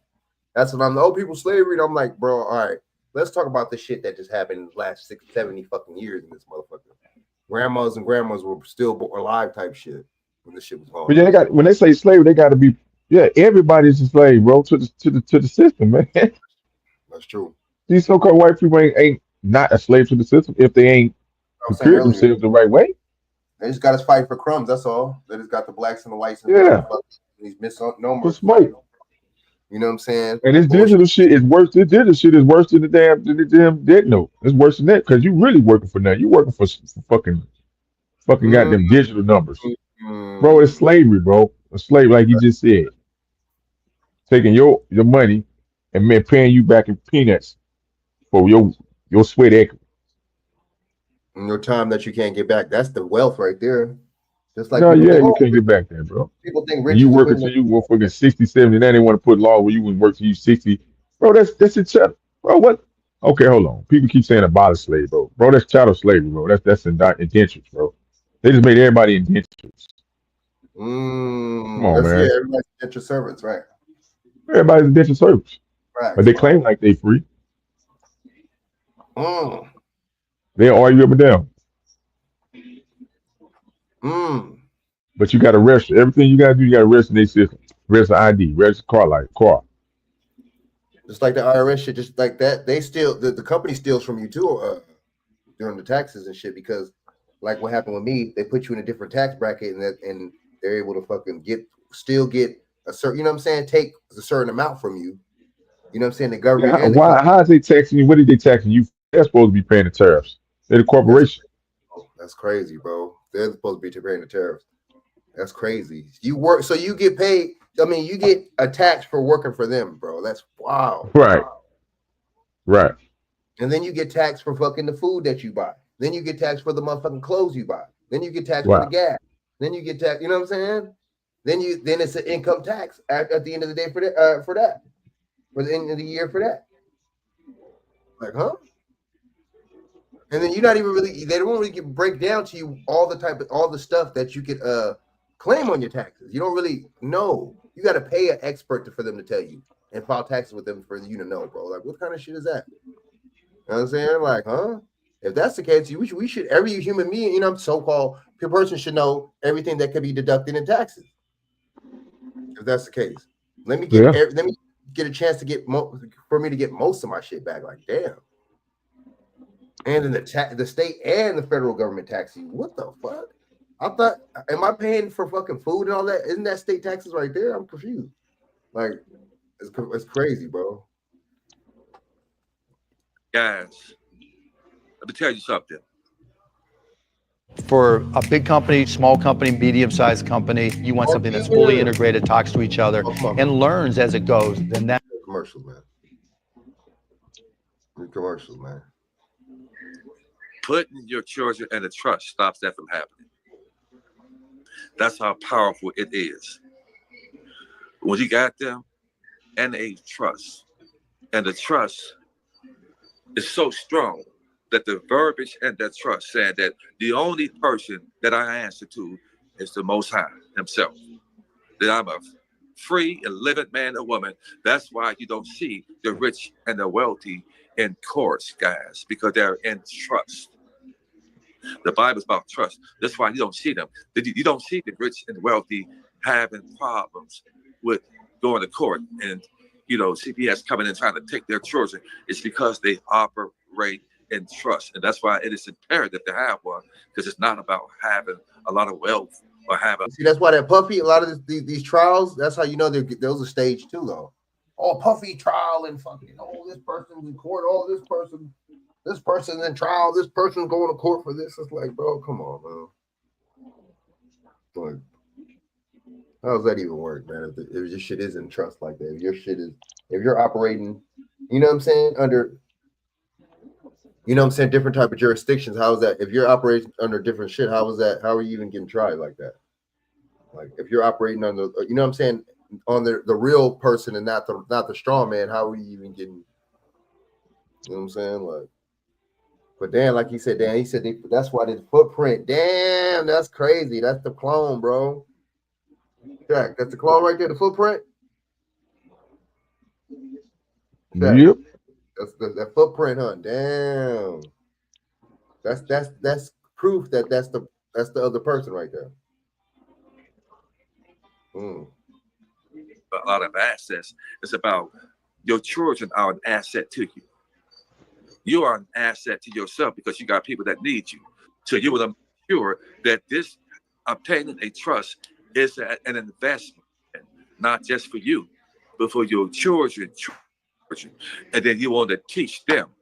We're heading to something amazing, guys. That's why they're giving us all of these psyops and all of these news, all this chaos. They create the chaos because they have an order already in place. They want to inundate us with these psyops on television, on the media. It's so that we won't have the mindset to think about estates, planning, and trust, and setting ourselves up. So when this wealth and this rainbow currency and the silver, the gold, and the foreign currency that you have, you won't be thinking about, let me go ahead and establish a trust for the family. Let me go ahead and put my foreign currency. Yes, you can put the foreign currencies within that trust and take it from you. You can put your gold, silver in that trust and take it from you so that the trust owns it, and there's nothing they can do when that trust owns it. That's how powerful trust is, guys. It's powerful. So, like you said, Dr. Kia, it was, if you have a problem with that, with your children, when you having a child being born, you know, you want to try to take that child right away and have that child with us and put it on the record, get it recorded, and you bring that with you. And when you show that to them, it's gonna freeze them up. It's gonna freeze them up. Why do they want to, why do they want to force any type of charge on your child that you birthed out? Yeah. You should have control, but you don't, because soon as you took that small, beautiful feet and they plant that on that birth certificate, they tied you up to the beach system. That's why to be a citizen means to sit in sin. There are benefits in being a citizen. I'm sorry. Many of you are calling yourself citizens when you don't even live in the United States corporation. It only covers 10 square miles in the District of Columbia. The only jurisdiction should be over anybody is that live within that 10 square miles. Wow. But we don't live in that. So we are being restricted, calling ourselves citizens, but the United States corporation has a EIN number itself. They are a corporation themselves. So you want to bring yourself out of that jurisdiction, because at that point, taxes are a debt to the public, but a credit to the private guys. You hear that? Taxes are a debt to the public and a credit to people and the private. That's why they don't pay taxes, baby. Jack. That's why the rich people don't pay taxes. Hell no, man. Jack, you hear me? They're talking about tariffs and all this and shit, but shit, what are y'all, you know what I'm saying? But y'all, okay, I get it, I feel you, but at the same time, y'all don't be paying taxes like that. So who all gets the brunt at the end of the day? The consumer, which is the poor people, and the people that pay more taxes, which is the poor people. Oh shit. Uh-oh. Why is that? Because most people in the private, they operate in trust. Trust is where being equitable comes. That's when it begins. Not with that all caps name and that social that was given to you at birth.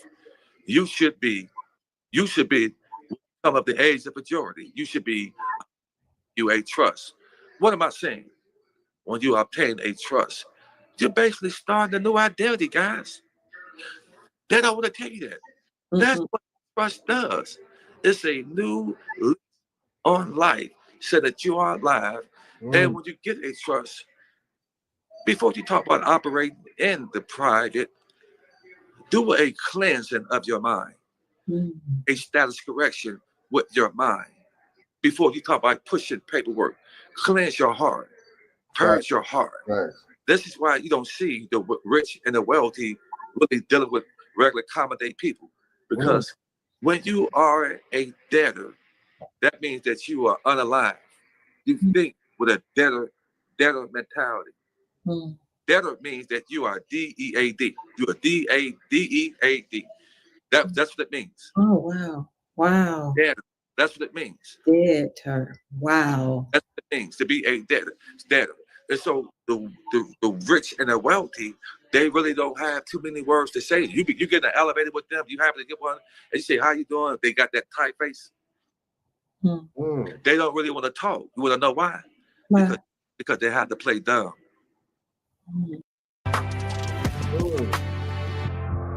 Good point. Good point. The rich and the wealthy, they speak with high vibration. They don't talk about politics because they know it's political. They know it's political theater. They don't talk about these sports. To be entertained is to mean to be deceived, tricked. They don't talk about they talk about wealth management. They're children. They're on the golf course, to talk to other people about all the new things that are out there on how to create unlimited credits and wealth, not for them, but for their great-great-grandchildren. They are setting up the pace for them. So when their great-grandchildren are born into this world, they're set up. And so that's what we should be doing. As the Most High said, we got to set a foundation up for our children. It is our job to create an inheritance for our children.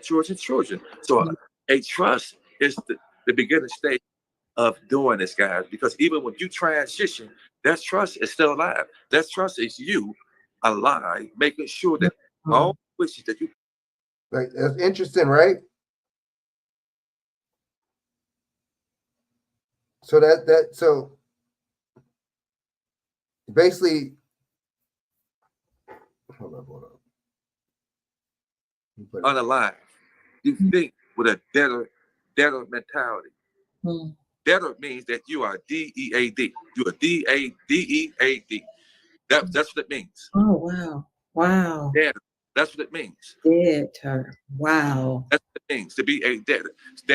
And so the rich and the wealthy, they really don't have too many words to say. You get in the elevator with them, you happen to get one, and you say, "How you doing?" They got that tight face. They don't really want to talk. You want to know why? Because they have to play dumb.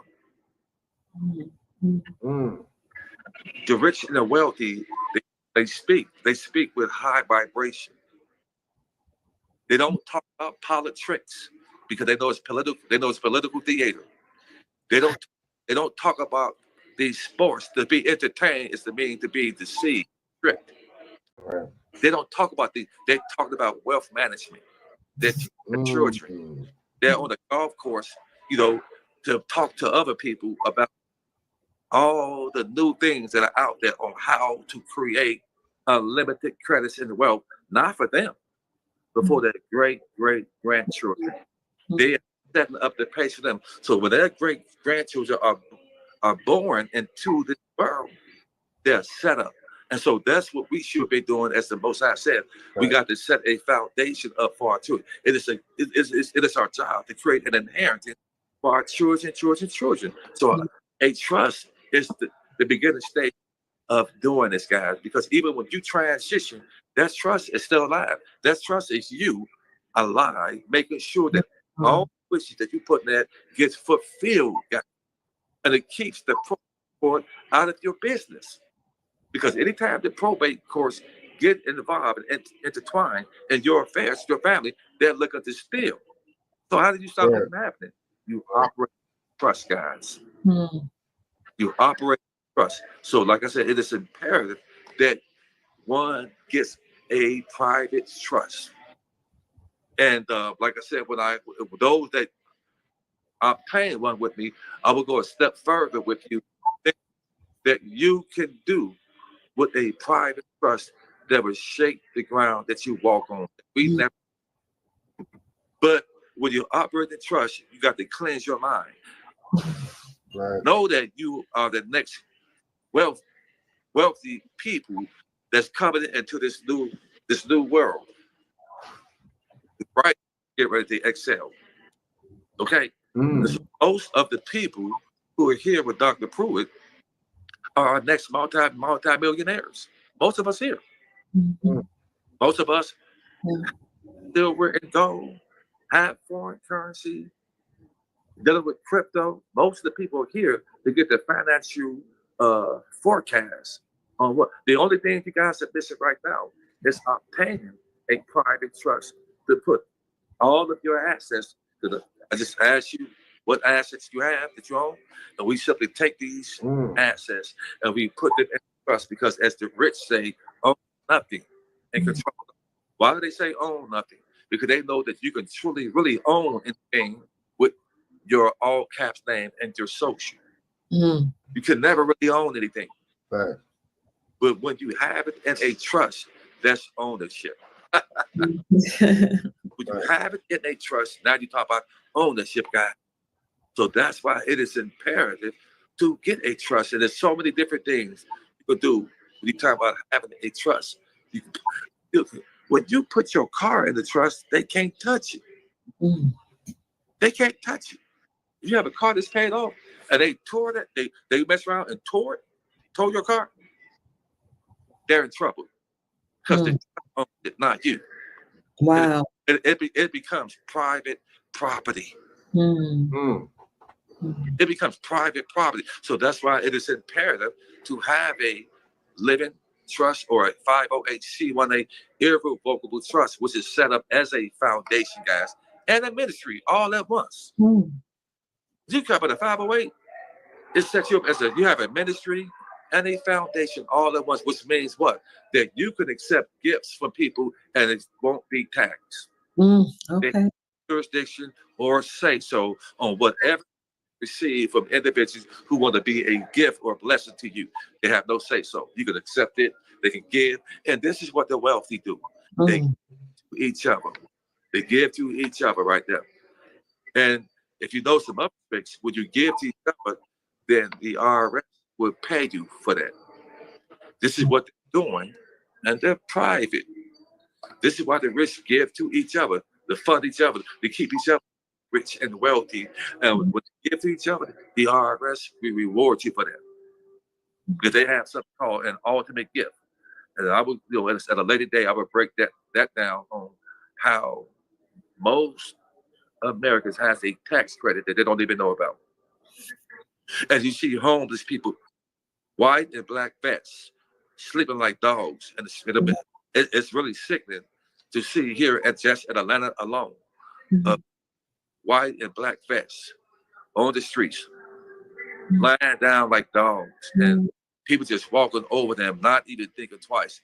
And it's only so much I can do with a shoestring budget that I have. I can't really take care of everybody, but watch it. How about when you have a foundation?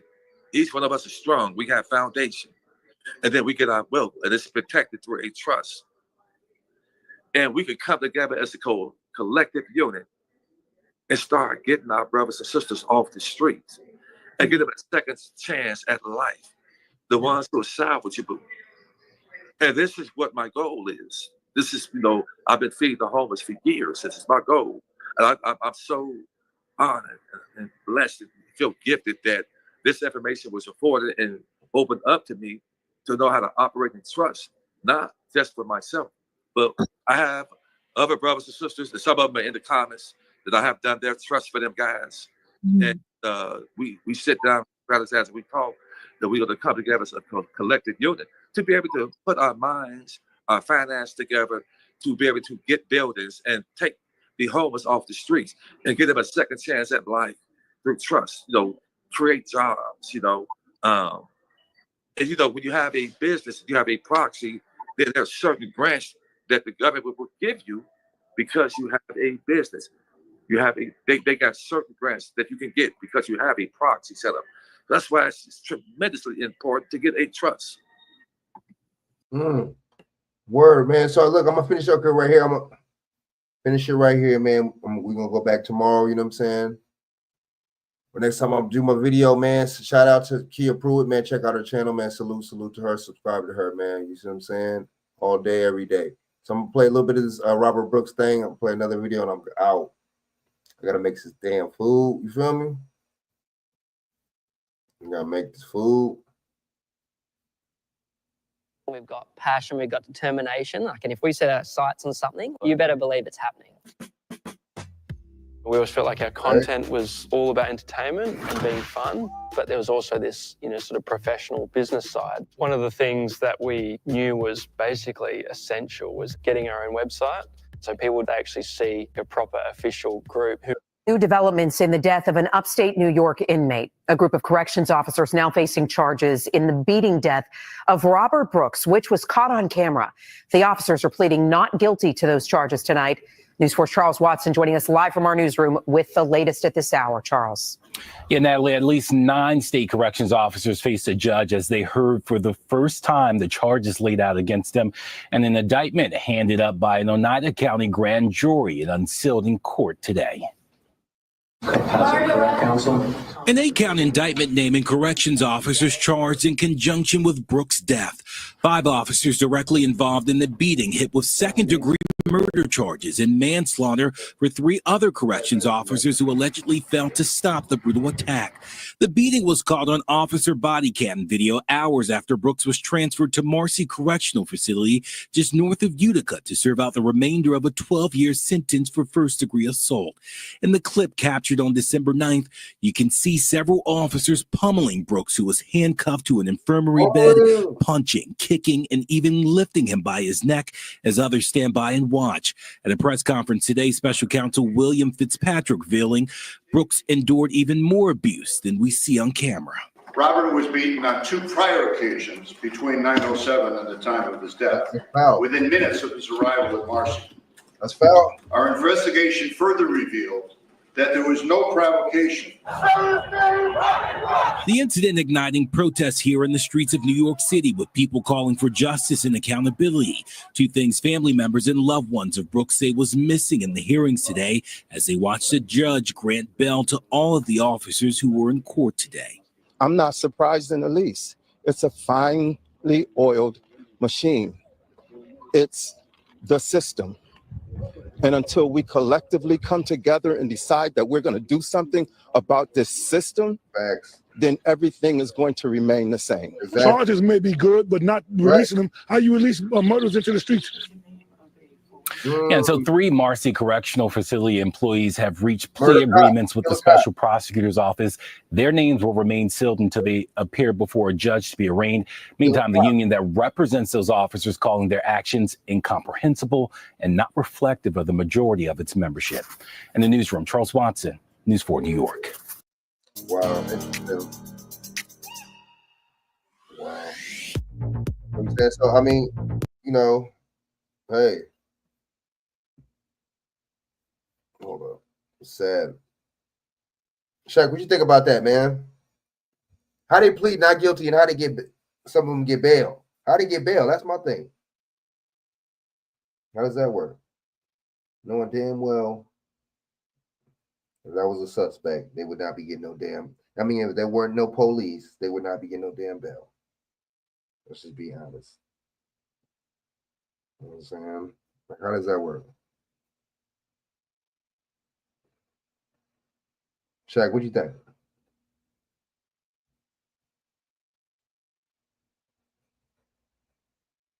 Shaq, you there?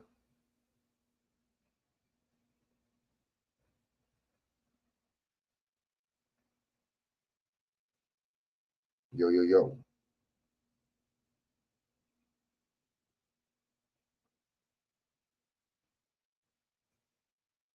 Yo, yo, yo, yo, yo, yo, yo, yo, yo, yo, yo.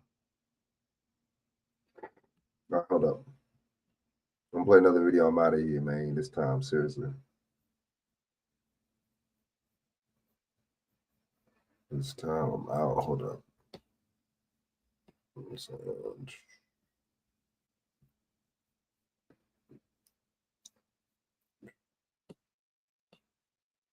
Play this one.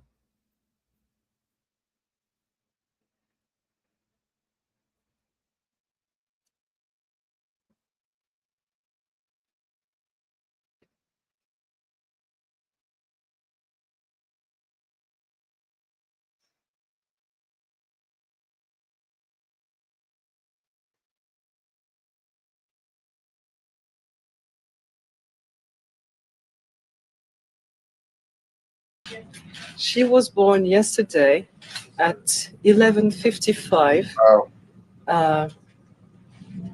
a.m. in the country where she was born. So this will not give you more details about She's so the happy. location. She's fine. We call her Eve. My first gen was born in Jersey. However, I was cloned by Clonate in Canada. My model number is 0112568, if anyone wants to see the registration on Clonate. When I was cloned, they wiped a lot of memory, but when I stole the documents before escaping, I read that the mother was Puerto Rican and I guess the father's surrogate, you could say, was the sperm donor was the Sicilian.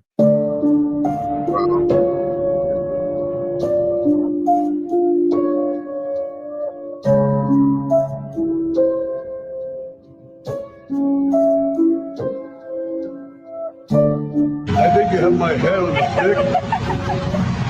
Oh my God. That's scary. Just me, or what is this creature that doesn't breathe and has fish gills or something weird? Arian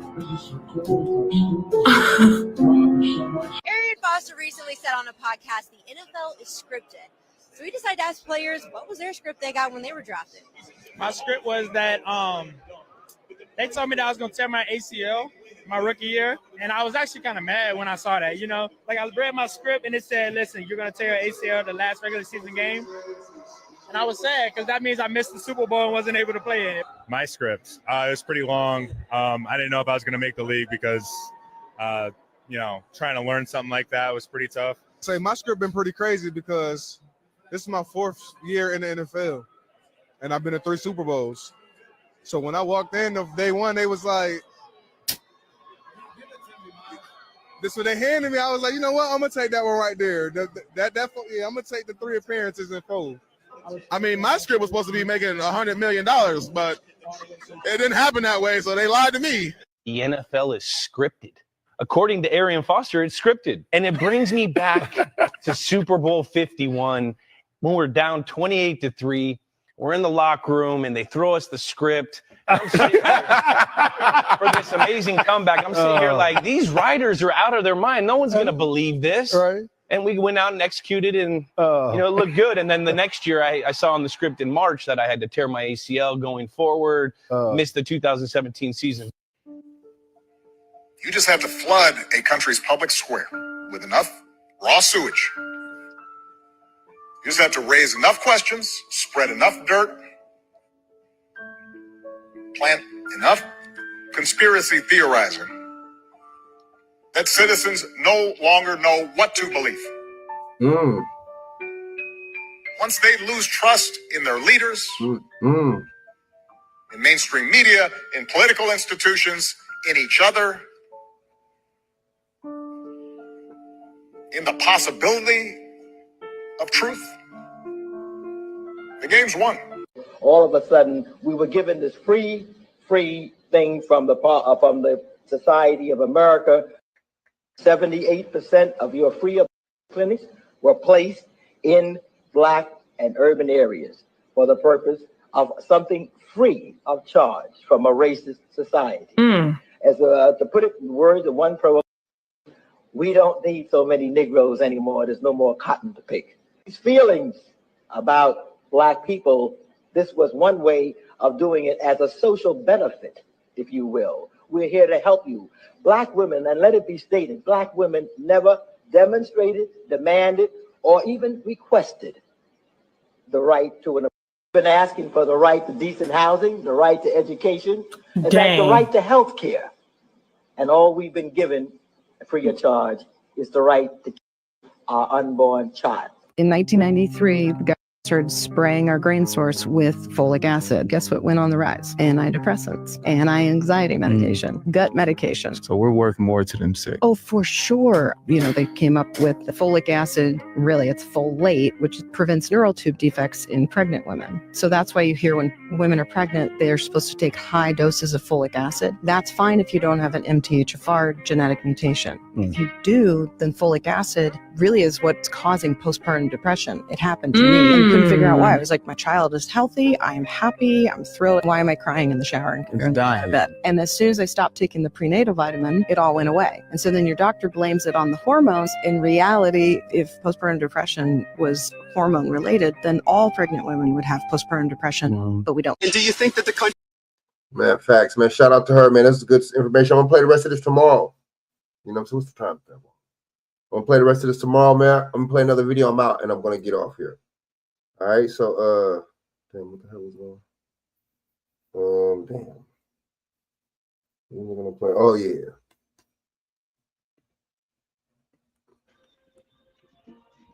So they are making people mentally ill.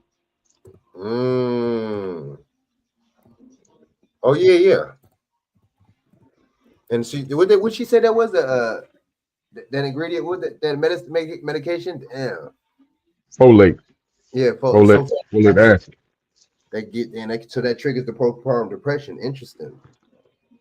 Imagine they know a lot of this shit triggers what certain things in people and what don't, man. There's a lot of toxic metals that they put in these products, man.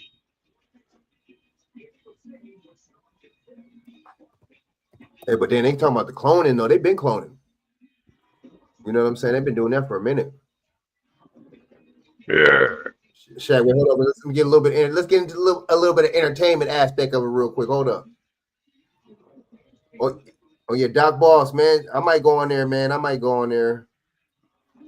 What are you talking about? Going on? What's her name? Shadow. Or I'm not gonna be on the. I probably won't be on the panel. I might just go there and watch a little. Taking the time talking about. He said they're talking about Trump and stuff. to savor Thomas's crunchy yet soft bake. On there, I'll rain a nigga on a nigga's parade over there. Thanks, Tom. You know what I'm It's saying? Tom, actually. Oh boy just said it's an act. It's political theater, bro. It's all a theater. It's all an act. Just like Trump said, you know what I'm saying? He wanted to make an executive order to where it stopped talking about the civil rights. You know what I'm saying? Talk about or stop celebrating Black History in government, Black History Month. But then he makes a little. He has a little shindig on Black History Month. You know what I'm saying? Like, I'm confused. They kind of threw me for a loop. Like, it's just political theater. You know what I'm saying? I want to play after this, after another video, I'm gonna play Kodak Black, a little performance on there, man. Man, you missed it earlier. I played the CNN. They was pissed on CNN. Right, Tom. Pissed. Massive brawl at Hartsfield Jack. Check this out, though. They had a brawl on Spirit Airlines, man. Check it out. Fair use. Check it out, Shaq. International. It is making its rounds on social media. So this incident, captured in now viral video, shows several people fighting in front of what appears to be a Spirit Airlines flight gate. Fox 5's Joy Dukes is live there with the latest, Joy. I mean, this is Black people, of course. Just show some Black people. Let's go. It is unbelievable. Gotta be some niggas. Let's go. To see at the world's busiest airport. I've been in Atlanta. Hey, that airport is cracking, bro. That airport is cracking. Check. That airport got a bar. They got a motherfucking bar in the airport, bro. They got a club in the airport. That shit is cracking, bro. I never been in no shit like that in my life, bro. That shit was cracking. I'm like, this is the dopest fucking airport. All right, let's go. Yeah, Eric, absolutely. Just a really violent scene that unfolded here. Atlanta police say they responded to a disturbance here on February the 19th. Since then, hundreds of thousands of people have viewed this video that is making its rounds on social media. You can see that video right now. You're taking a look at what some passerbys recorded here at Hartsfield-Jackson International Airport on Wednesday. You can see fists flying as passengers look to be waiting at their gate to board their flight. You can see the Spirit Airlines wall hanging right behind that group of about 7 or 8 people who appear to be involved. There's people yelling in the video. It is just really a chaotic scene. And as you pointed out, just certainly not something you expect to see here at Hartsfield-Jackson. Passengers we spoke with flying out today on Spirit say they hadn't heard anything about the flight, but they were stunned to see it. Wow. I'm just trying to figure out why were they fighting, what happened. It seemed like it was an on-site situation. I can't believe people would get that defensive over flying out of somewhere. That's just craziness. Atlanta police say that by the time they had gotten to the gate there, that crowd had dispersed. So it doesn't appear at this point that anyone was arrested. And there are certainly still a lot of unanswered questions about what led up to the fight, what happened afterwards, whether those people actually got on the flights that they were there to board. How do you not know, bro? How do y'all not know? There's cameras, man. There's police in the yo, Shaq. How do you not know, bro? How they get away? Everybody got to go away smooth, huh? Everybody was like, you know what I'm saying? Motherfuckers got on their plane. Motherfuckers went on their way. These motherfuckers went their way. A cool little fade, a cool little pack out real quick. Shaq, you feel what I'm saying? Shaq, a nice, smooth, cool little pack out. You know what I'm saying? Ain't nothing wrong with a cool little pack out every now and then. You know what I'm saying? Damn, that shit was burnt, bro. That shit's embarrassing. It's burnt out. Shaq, did you see that? Were they brawling or what?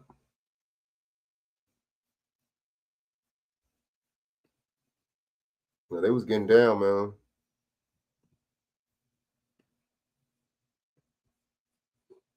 Little ass kids like that. We have reached out to an Atlanta airport spokesperson as well. Little kids fighting too. What the hell? As a Spirit Airlines spokesperson for comment.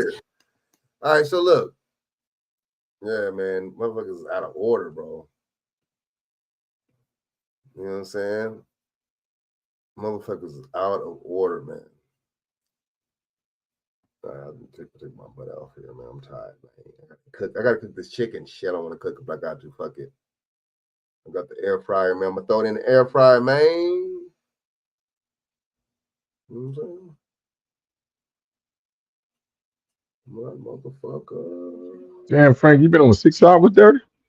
Oh yeah. Man, you gotta start breaking. I told you, you gotta start breaking these up, putting them in shorts, man. Creating shorts, man, so you can I gotta learn how so to you get more viewers on your stuff, man. And I gotta learn how to do this shit on the computer and shit. I gotta learn how to do it on the computer. I know how to do it on the phone, I think. Like I know the little arrow button and shit. I can push it on the phone, but I gotta, I gotta learn how to do that shit on the computer. I'm gonna ask somebody, man, how to do it on the, you know what I'm saying? I gotta go in and look. You're right, but that'd be smart to do that shit and just break it up. Yeah, you gotta start breaking up the shorts, man, so you can get more views on it, so you can get more subscribers and stuff. Viewership. And then But all right, man, I'm gonna tap in with you tomorrow or something, man. I might go live on Instagram, man. After. Where we at? Shout out your information, man. Shout out your you know what I'm saying? Shout out your Jack Wall on Instagram. Word. Yep. All right, for sure. Doc Balls. Yeah, Doc Balls. Everybody in the Chizzy chat. Who all down there? Can you see who in the chat? Yeah, it's Doc Balls. Shout out to people's in the chat. So just Doc Boss right here. And there's Doc Boss. All right. Yeah, BJ, you still on or shit? What's up, BJ? You nigga jump back on real quick, man. What you doing, man? Yeah, man, it's Saturday night. I know that nigga ain't finna go to sleep early, man. He ain't got to go to work till Sunday, man. BJ, Stop lying, nigga. What's up, bro? What you doing? Stop lying, nigga. We back on for like 5 or 10 more minutes, man. BJ, I didn't even know you still on. All of a sudden, you see a comment from BJ and shit. What did he say? He said, "Good stuff." Yeah, I'm going in, bro. Man, that nigga about to go to sleep, man. This nigga. I know, BJ. What you doing, man? You got the car. He be doing that. He be that nigga be talking. You be conversating and shit. He have the screen on. He'll have the thing off. The camera off. That nigga be in the. You know what I'm saying? Straight up. When it cut. He be laying down, sleeping. You can take that motherfucker's up there in a chair or something. Oh, you out of town? Oh, that's right. You did say you were packing, huh? Oh yeah, when you were driving. Oh, that's right. That's why. Duh. What am I talking about? Yeah, he was. That's right. The last time he was on live, he was in the car. My bad. Is it Baltimore? Is it supposed to be going to Baltimore? What you say? You going to Baltimore? BJ, my bad. Duh. You going out of town? I forgot. Was it Baltimore? Yeah, man. BJ, good looking out for the what's the name, man? We cooking, man. I'm just like trying to break a lot of that, but I like Kia Pruitt. I can fuck with her when she's on that type of shit. I can fuck with her videos all day. But when they get too political, I just have to be like, you know what? Because you gotta call these motherfuckers out, bro. There's certain shit that Donald Trump is doing that is really weird right now. It's really like on some imperialistic type shit. But at the same time, there's certain things that he's doing that I like too, like taking away that tax, that carbon tax, that shit going into Manhattan. You know what I'm saying? New York. But see, I don't know. That's tricky though, because the governor put that thing there, that tax there. You know, she put that admission there, and that's the governor. She is basically the president of New York. So that right there is tricky. You see what I'm saying? But I agree with him on taking that shit away because that's fucking bullshit. That's just another tax on them damn people. And New York is already too damn expensive as it is. That's just trying to milk more money out of people from New York. They're trying to steal from people. That's stealing. More ways to steal from people. But yet they don't tell you about no damn trust. They don't tell you, you know what I'm saying, in school how to fucking manage a checkbook. But then they fucking make these laws and these acts and these bylaws and these codes and all this bullshit ordinances to steal from you and to deceive you.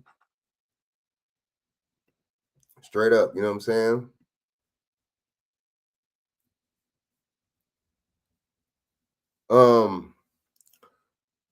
Word. Oh shit, man. Let me see. Do I got anything else left?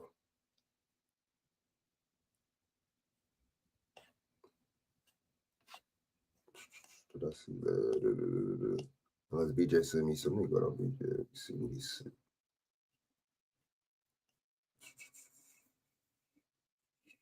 You know what I'm saying? I think other than that, I think that might be it. Let me see. He sent me something else, but they would be doing it. Nah, yeah. So yeah. Yes. YouTube, click to see post. That's just to let y'all know that is shadow banning. So Facebook is shadow banning y'all shit too. Let's plan this. All right.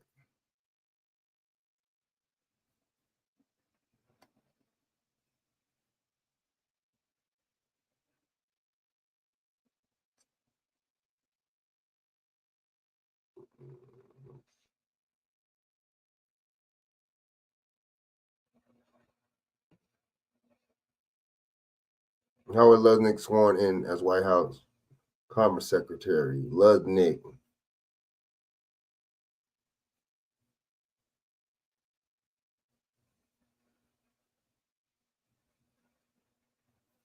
Interesting.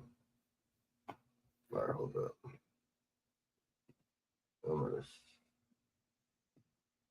Let me get into this real quick. Not this one.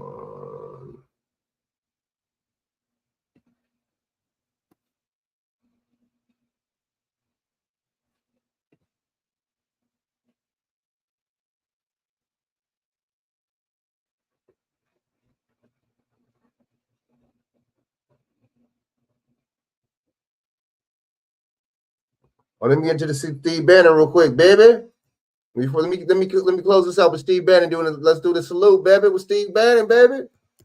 Even though I played this earlier, but still, I love getting. I just get a kick out of seeing Steve Bannon do that little bullshit salute. You know what I'm saying? You know what I'm saying? No delay.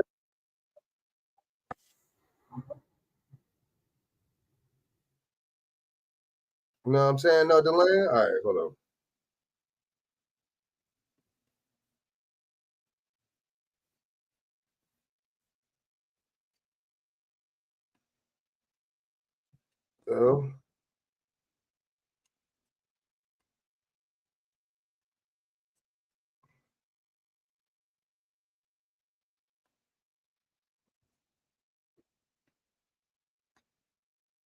So, Then what's the name say the same thing? Elon Musk, this is all stage political theater. Pay attention. The only way that they win Nobody is gonna we call us out. retreat. So We're not going to retreat. We're Nobody, not going to see. I thought that lets you know it's staged because I thought that the Nazis. I thought that they were the enemies of the United States, right? But we all know that that's bullshit because it's Operation Paperclip that brought the Nazis over to the United States. Oh, we all know that George Herbert Walker, you know what I'm saying, his pops, or excuse me, granddad, you know what I'm saying, Prescott Bush was laundering the Nazis' money. We all know that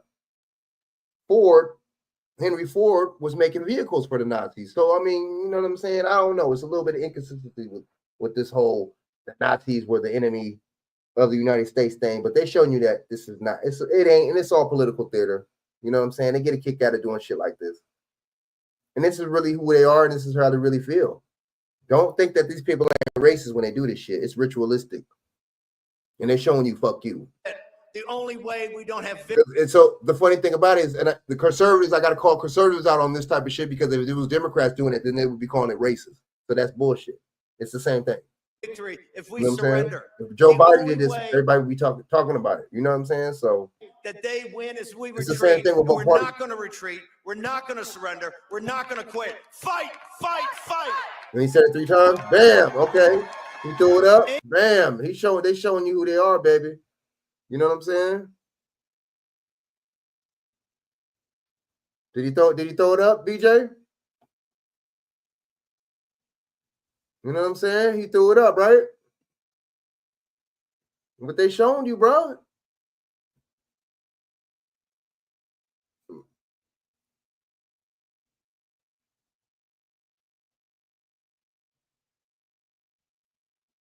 All right, let me see. I think, yeah, I play. Yeah, so I'm gonna do a show tomorrow, man. I got some stuff tomorrow. I got a cop watch, so maybe every Sunday or I don't know if I'm gonna do this every Sunday show, but I'm gonna do a new series called Cop Watch. All right, all the videos about cops, corrupt cops doing corrupt things because 90% of them, 100% of them are corrupt. So, you know what I'm saying. So we're gonna call that out. We're gonna ball that out, call that out. Hopefully, I ain't gonna be bullshitting tomorrow and stall it out. So let's do this. Been corrupt, crump. You know what? BJ sent this to me last week. Let's play this real quick. We all know Steve Bannon ain't shit. I'm gonna tell you this to Psyop with this Steve Bannon thing. Steve Bannon was in Trump's cabinet last time, and he just do that little stupid bullshit salute up. And just like Elon Musk is in Trump's cabinet this time, and he threw it up. So they're basically telling you they're playing games. It's all political theater. Just like Crump, right? No civil rights lawyers. I mean, no human rights lawyers, but civil rights lawyers. Pay attention. His daughter looked just like him. Looked just like Malcolm X. You know that's his daughter. Let's go. Why is it not playing? And supporters, What the hell's going on with this story? Ron Baldwin, Cameron Mitchell, we all stand in solidarity with Ilyasha Shabazz What the hell? and their estate and representing the state against the city of New York, the FBI, the CIA, What the hell's up with this value? justice. Today is a historic day that marks the 60th anniversary Hold up. of Let the me play this. I assassination don't want to play this. Hold of up. Martin Luther. I'll play another one. Let's see the psyop and all this stuff.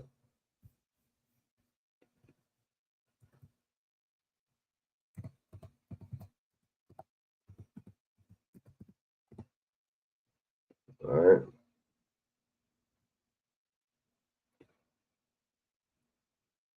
That was some weird. I was in no value this shit. All right.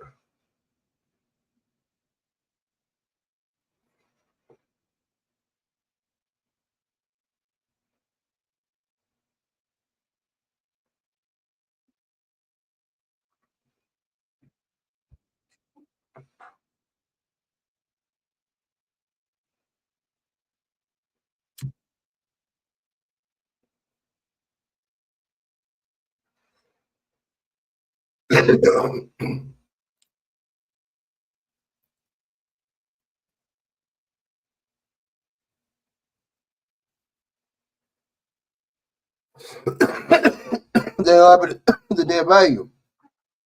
Why did volume get low like that? What's going on?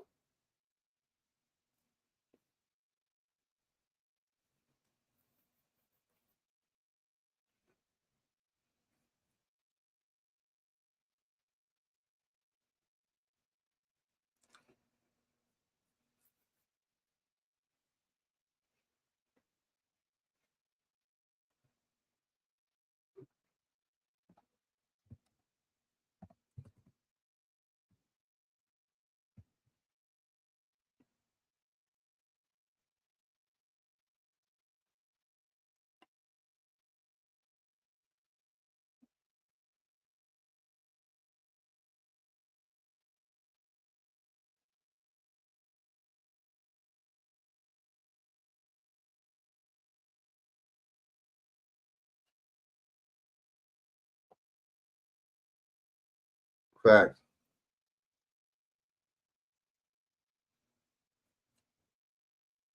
Oops. More than any others, Ilyasah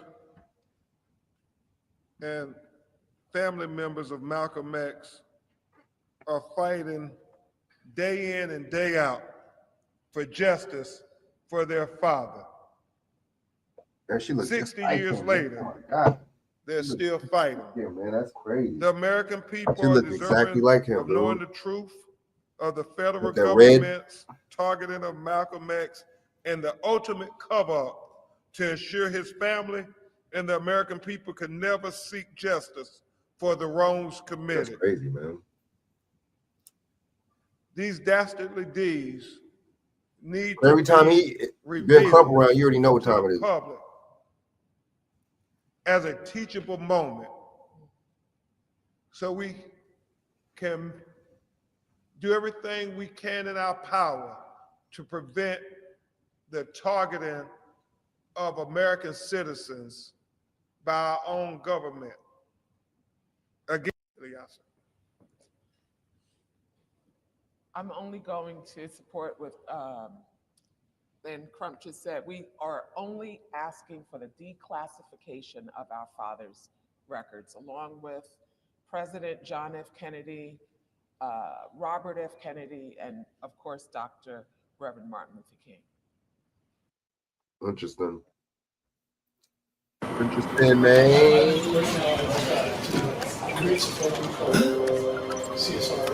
All these years later, and on the anniversary of his killing, his family is What a coincidence. Let's go. pushing for the declassification of documents in the investigation surrounding the death of Malcolm X. They say there are facts out there that can tell the full story.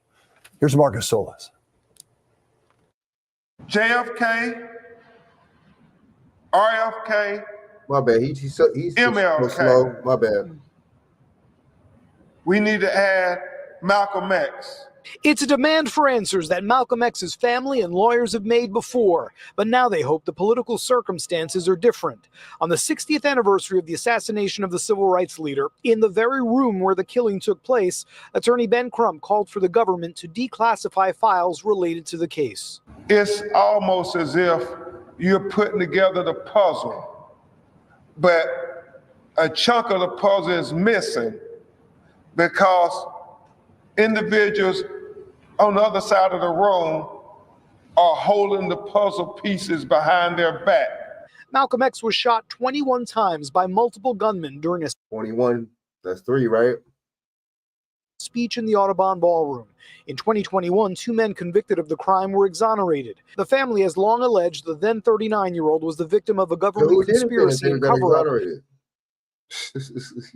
And last year filed a $150 million lawsuit against the Department of Justice, the FBI, CIA, and the NYPD. Sure. It has been a challenge, but we are going to have a lot of faith that we will be able to vindicate his assassination. Last month, President Trump signed an executive order calling for the release of files related to the assassinations of John F. Kennedy and Martin Luther King. Crump says Malcolm X's case should be among them. Of course, they targeted Malcolm X.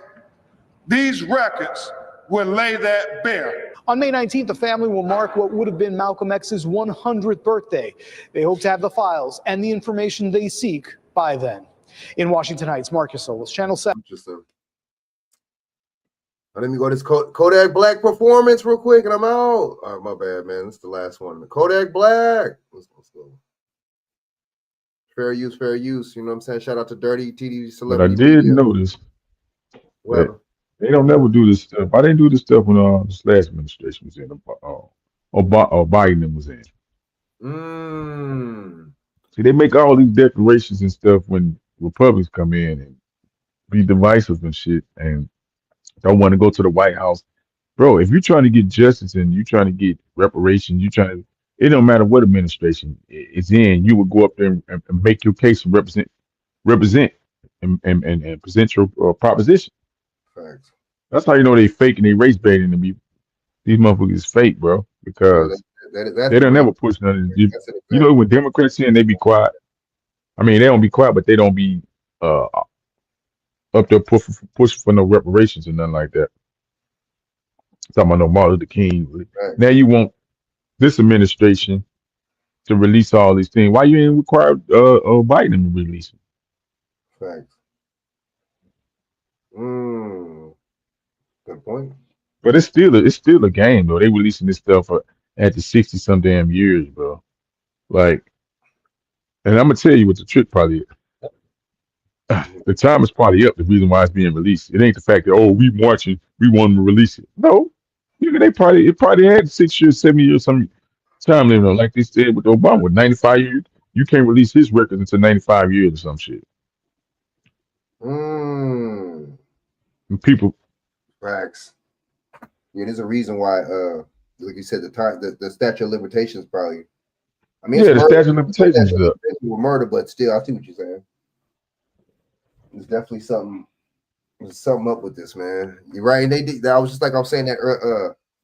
I said on somebody's panel the other day, like, oh, this administration, they're horrible, this and that. But I'm like, y'all full of it because y'all not really trying to get nothing done because you really know that you should still bring policy in there no matter what. Y'all would, if you're really smart, you would really bluff Trump. You're gonna be really bluffing the fuck out of him. All right, this nigga ain't gonna do this and that. Let's see if he'll do this and that. You really be trying to bluff him, really, if you was smart. But y'all ain't trying to do that though because y'all right. Y'all don't know and y'all not intelligent.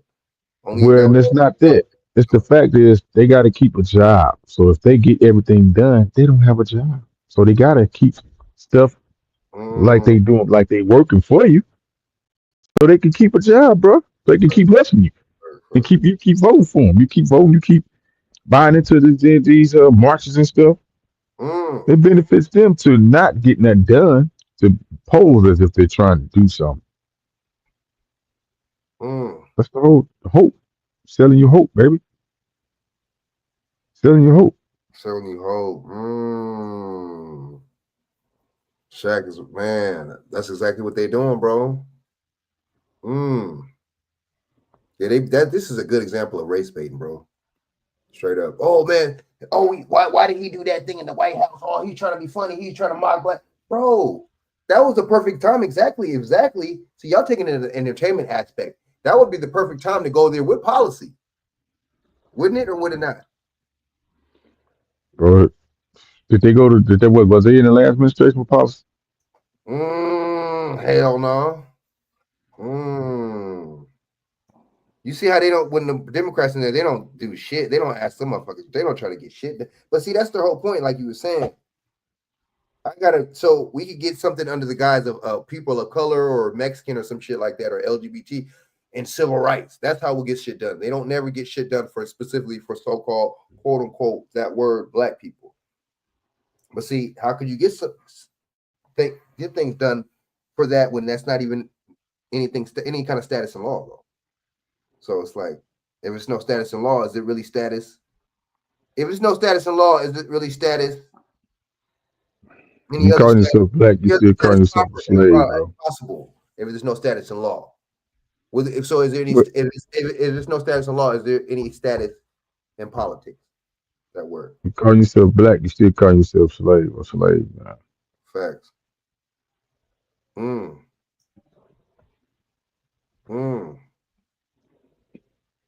Good point. That's a good point. That's a good ass point. You know what I'm saying? Let me just play this real quick. This dude.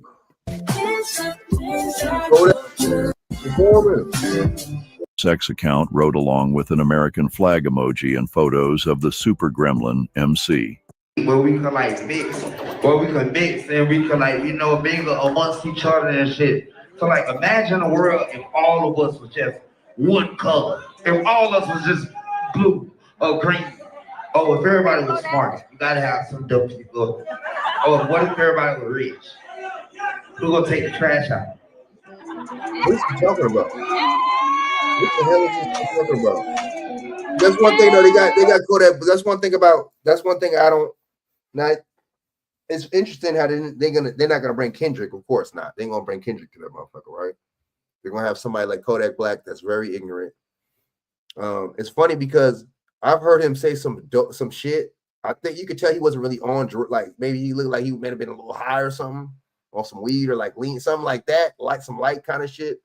But you could tell he's on something right here. He's on some shit right here.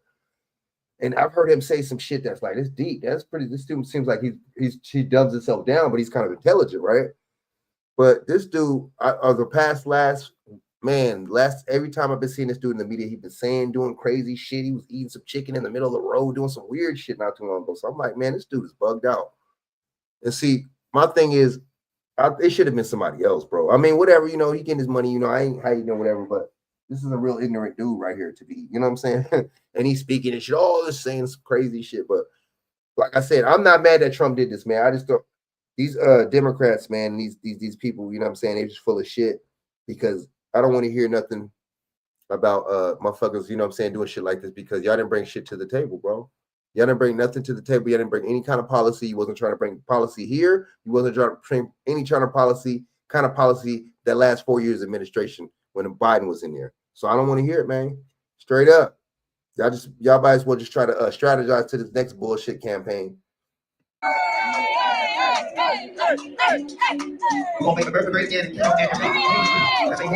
This dude got some Ugg boots on. I don't know about that. It's kind of weird, bro. It's kind of metrosexual. But whatever, let's go.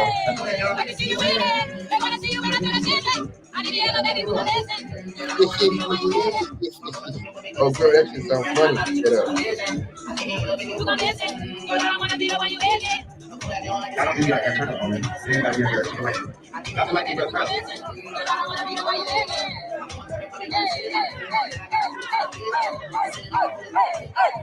Fellow rappers Boozy and Rod Wave were also invited, a White House official told the Associated Press on the condition of anonymity. We couldn't locate any footage of Rod Wave in attendance. However, Boozy was there, and he made his intentions clear as day. Just looking for justice, he captioned an upload onto his Instagram account. Last month, Boozy asked Donald Trump to check out his legal case and help him dodge the charges. Trump, check my case out. My case was dismissed, but Biden's DOJ recharged me with the same gun charge Biden pardoned his son of, Boozy wrote. I was told I am the only person in the country facing that charge now. Boozy's plea follows new federal charges stemming from his June. Oh yeah, shit, ain't nothing wrong with Boozy going to the White House, man. Shit. Come on now, Trump helped him. Why would you not go? Oh, why are they there? Why they this and that, man? Shit, man. I even see why Kodak Black there, man. Kodak, Trump pardoned Kodak Black. Shit, why not? Shit. These people talking this shit don't got no solutions. Oh, why they at the White House? Why they this and that? And them same motherfuckers will not bring any kind of policy to the front, man. Like how people be saying, cite your sources in these spaces, right? These motherfuckers ain't citing their sources. I don't want to hear it. Bring it to the instead of citing your sources, bring it to the forefront. That's what we're going. That's the new saying when it comes out of policy. Bring it to the forefront. If other than that, I don't want to hear it. 2023 arrest in San Diego for firearm possession. Facts. These charges were filed less than 2 weeks after a federal judge dismissed his previous case, where he was facing a firearm possession charge as a felon involved in interstate commerce. The earlier case was dropped in that motherfucker. Angela, stand back up in that motherfucker. Hell yeah. July 2024, thanks to a recent federal court ruling declaring that the law was unconstitutional when applied to individuals convicted of nonviolent offenses. After Boozy's previous case was dismissed, U.S. Attorney Tara McGrath's office filed a new indictment against the rapper. Do you believe Trump will consider giving Boosie a pardon? Let us know down below. And as always, thanks for watching Dirt TV. All right, man, I'm out of here, y'all, man. Let me get my butt out of here, man. I gotta cook this damn chicken. It's already damn kind of late. So salute, man. Everybody came on, man. You know what I'm saying? BJ, Dark Boss. You know what I'm saying? You know what I'm saying? Shaq came on the panel, and BJ, good looking out. You know what I'm saying? Dawson, you know what I'm saying? Always a pleasure. Shannon, good looking out. Monel, salute, little sis that came on. You know what I'm saying? Everybody, man. Thanks for the love and support. Like I said, like, comment, subscribe. If you're not subscribed, subscribe to this. Share this out to your social media. You know what I'm saying? Hit the like button on the way out or in. Other than that, I'm going to do a show tomorrow. Salute, y'all. All right? World. Peace, man.